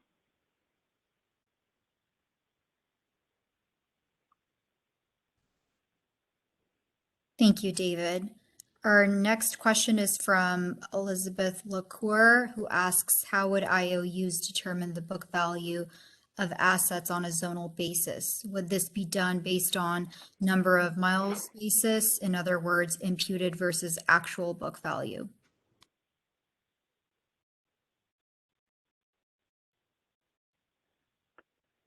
So I think I spoke a little bit to that. That's not really something we would necessarily do because of the way that our accounting practices are conducted. So we wouldn't necessarily determine the book value of a single asset because assets are all depreciated within a group using an average age, assuming that some will retire before and some will retire later. So I hope that's a sufficient response to this question. Thank you, David. I just want to turn it over to Commissioner Rechtschaffen for a moment. I believe he has to drop off and would like to say a few words. Thank you very much, Christina. I do have to leave for another meeting that I can't reschedule. I want to thank you and Karen and Renee and Jean and Jonathan, the indefatigable, hardworking gas team, for putting together last week's work, the prior workshop, this workshop, the upcoming workshop, and all your incredible hard work in this proceeding. I want to thank all the panelists for an excellent discussion. We covered a lot of territory. I want to invite everyone to stay tuned to come to our March workshop, which will be a deeper focused examination of equity issues. Obviously, we dealt with quite a number of them already today and last session. With that, I'm going to sign off, and I look forward to everyone's continuing participation. And thanks again for all the panelists and the participants. Thank you, Commissioner Rechtschaffen.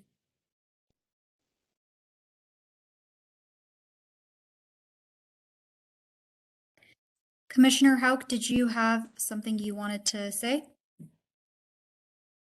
I can make camera comment. turn on. Sorry.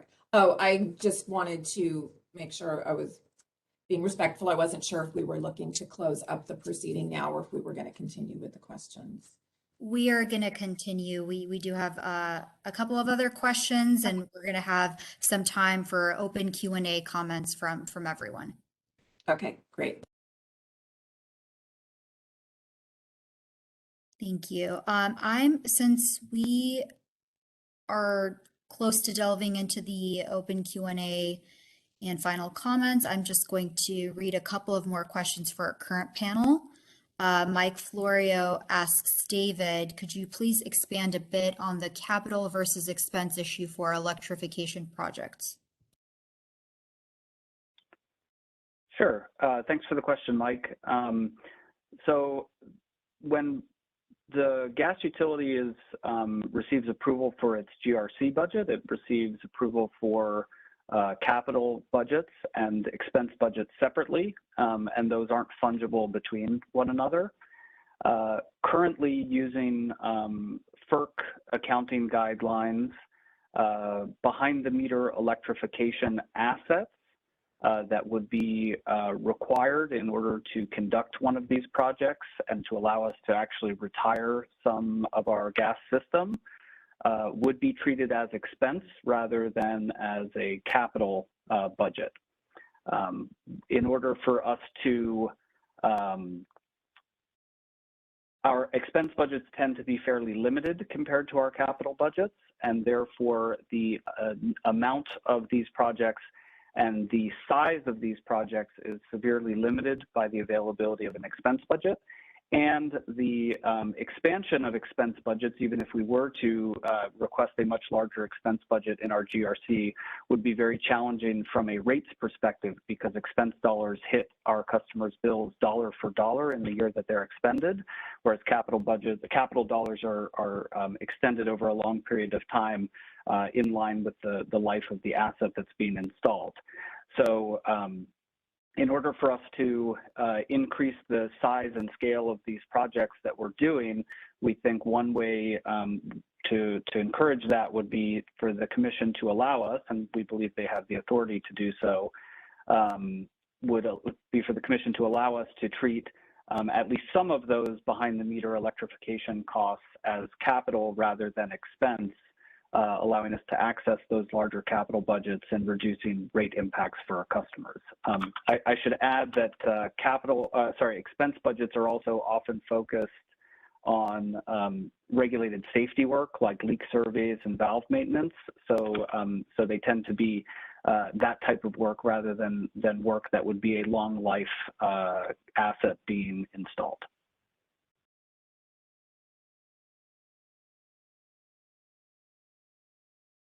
Thank you, David. Thank you, David and Michael. I think at this point, we can just turn it over to the final portion of the workshop and invite folks to ask questions for any of the panelists that are still with us or to make comments on any of the information that was presented today.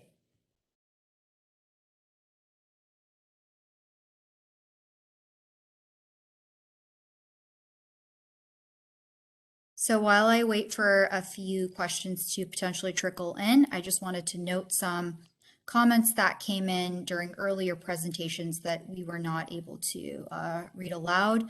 So I'd like to take time to do that now.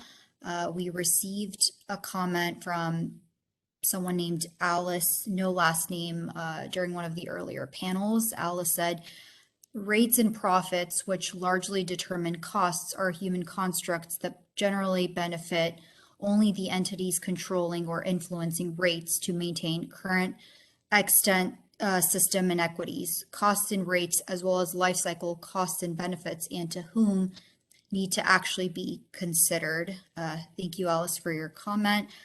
Another comment I see from one of our earlier panel discussions is from Michael Colvin. This comment was specific to Shane Seaver's presentation. Michael said, I observed from Shane's observation that there are a lot of customers who need high quality heat, and electrification is not yet technically feasible. Investments to support these customers will need to continue to maintain service, but the Commission also needs to identify strategies on how to decarbonize their usage.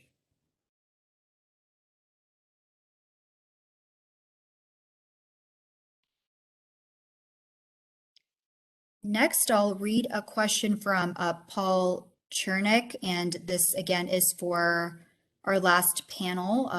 Paul asks, does the book cost of a decommissioned gas line matter? Whether the line has a high cost or a low cost, the utility's total book balance is the same. Doesn't the upward cost pressure result from the reduction in sales with the fuel switching and not from the book cost of the decommissioned pipes? So David or Michael, if either of you want to take on this question.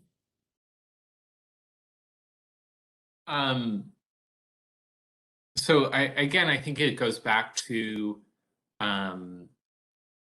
a question of, all right, the money's already been deemed to be reasonably recovered back from customers. And so if you have fewer customers who are paying for something because of electrification, the cost increase is going to be spread out amongst the remaining customer base. That's just sort of how this works. And the question is how much remaining costs is going to be spread out into the other customers. How much is that going to be? And how much do we want to be spreading out onto customers over time? And so looking at, well, what is the amount of costs that we're trying to manage here? Is it a lot or is it a little? Might tip the scales on whether or not it's appropriate to do that electrification right now, or if we should prioritize another area. And if we decide to do it right now, it might say, all right, but maybe we need to take that part of this money out of rate base. Maybe we need to securitize it in some other way. Maybe we need to accelerate the depreciation to do it. Yeah, there's just so many different ways of handling this from an accounting perspective. It's just a matter of what's appropriate given the context of the scope of the work that's going to be done.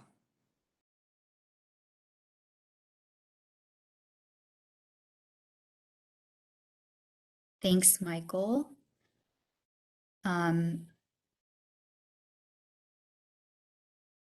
Marcel Holliger has a comment to make. So Marcel, I'm going to mute you and you can go ahead and speak. And please identify your affiliation. Yes, can you hear me though? Wonderful. My name is Marcel Haberger. I am with the Utility Reform Network, or TURN. Two quick comments. First, David's response to Mike Florio's question concerning capital and expense. I believe David misstates the way utility revenues are authorized by the Commission. The Commission authorizes a revenue requirement which includes both capital and expense. There is absolutely no bar in the utility deciding to spend the revenue requirement on capital or expense. That is entirely within the utility's discretion. And I am sure David is right. The utility would like to spend its capital budget because that's where its profit comes from. That is not a rationale for allowing the utility to profit off installing behind the meter equipment. That's another issue that obviously is a critical and important issue, and we will need to debate that going forward. But just to be clear, there's no bar to that in the regulatory revenue authorization.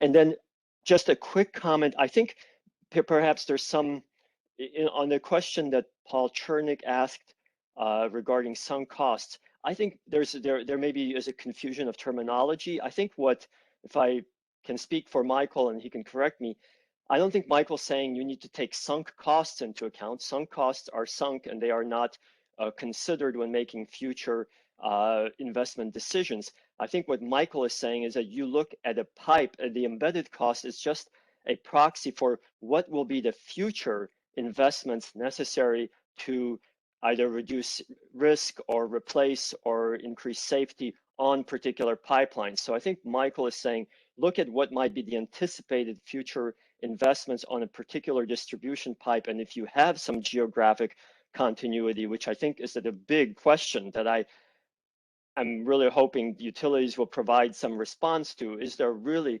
geographic uniformity because of age or conditions that would mean that the expected future investments on a particular pipeline will be such as to warrant considering those for a planned electrification. Thank you very much for letting me speak.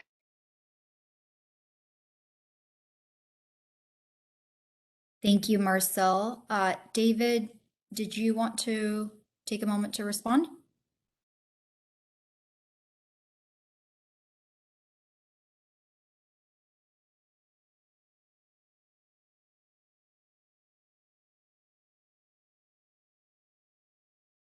I was having trouble getting off mute. Are you able to hear me?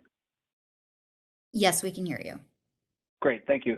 I'm not exactly sure, Marcel, what you think I mischaracterized. Specifically, what I was trying to describe is that we have capital and expense budgets approved and they're not fungible between one another.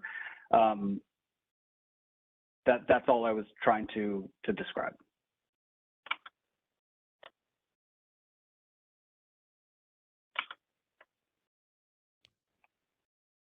Great, thank you, Marcel and David. I, at this point, don't see any additional questions or comments in the chat, and I don't see any additional raised hands. Gonna give it, oh, I think we just got a question that rolled in, or it's not a question, maybe it's a comment from Jonathan Bromson. Yeah, it's definitely more of a comment, and it's something that's been on my mind in particular this past winter, but over the last couple of years as more and more information has come to light just about what the different looking at CAISO curves and looking at particular utility curves during the winter. The Achilles heel of the system is not going to, dealing with renewable energy I think is going to be winter if we're electrifying heat, and we are converting, we are having a lot of electric vehicles that presumably will be charged overnight and people will want to use in the mornings. We have to make sure that there is renewable electric generation and stored energy from renewables that is available at that time. I mean, and as numerous commentators have noted, hydrogen requires a pipeline system if that's what the answer is, and most observers have concluded that. And when we look at CAISO, there's a lot of talk about, and I've looked at annual additions about solar and batteries, and what the megawatts are, but it's when those megawatts are available.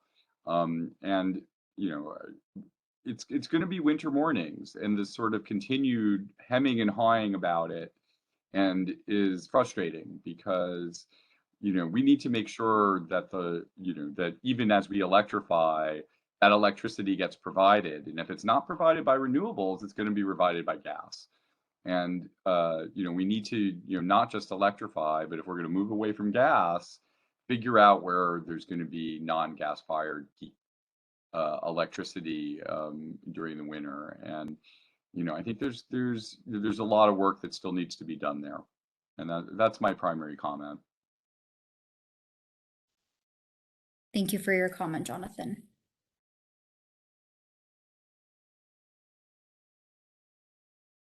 At this point, I don't see any additional comments or questions or raised hands. So I think we can start to wrap up the workshop. But first, I'd like to turn it over to Commissioner Houck to see if you have any final remarks that you'd like to make. Yeah, I just want to again recognize Commissioner Rechtschaffen's leadership on this matter. Thank staff again for putting this workshop together, all of the panelists and participants. There was a lot of really great information and important questions raised. I think it again underscores the critical need for this proceeding and the critical need for us to come up with a plan sooner rather than later, and a plan that takes into account cost as well as affordability, particularly for disadvantaged communities, and that we look at outreach and education as early as possible so that people can be as informed as possible as we move forward with these changes. And again, just want to thank everyone. A lot of information here, and I appreciate being able to participate in today's workshop. Thank you, Commissioner Houck. I'd like to echo what Commissioner Houck just said and thank all of our panelists for the very, very insightful discussions we had today. In closing, I'd just like to remind folks that Energy Division staff will publish a workshop report in February summarizing both workshops, the workshop on January 10th as well as today's, and parties to the proceeding will have an opportunity to provide comments on the staff report. With that, I'd like to end today's long workshop, and again, thank you for joining us.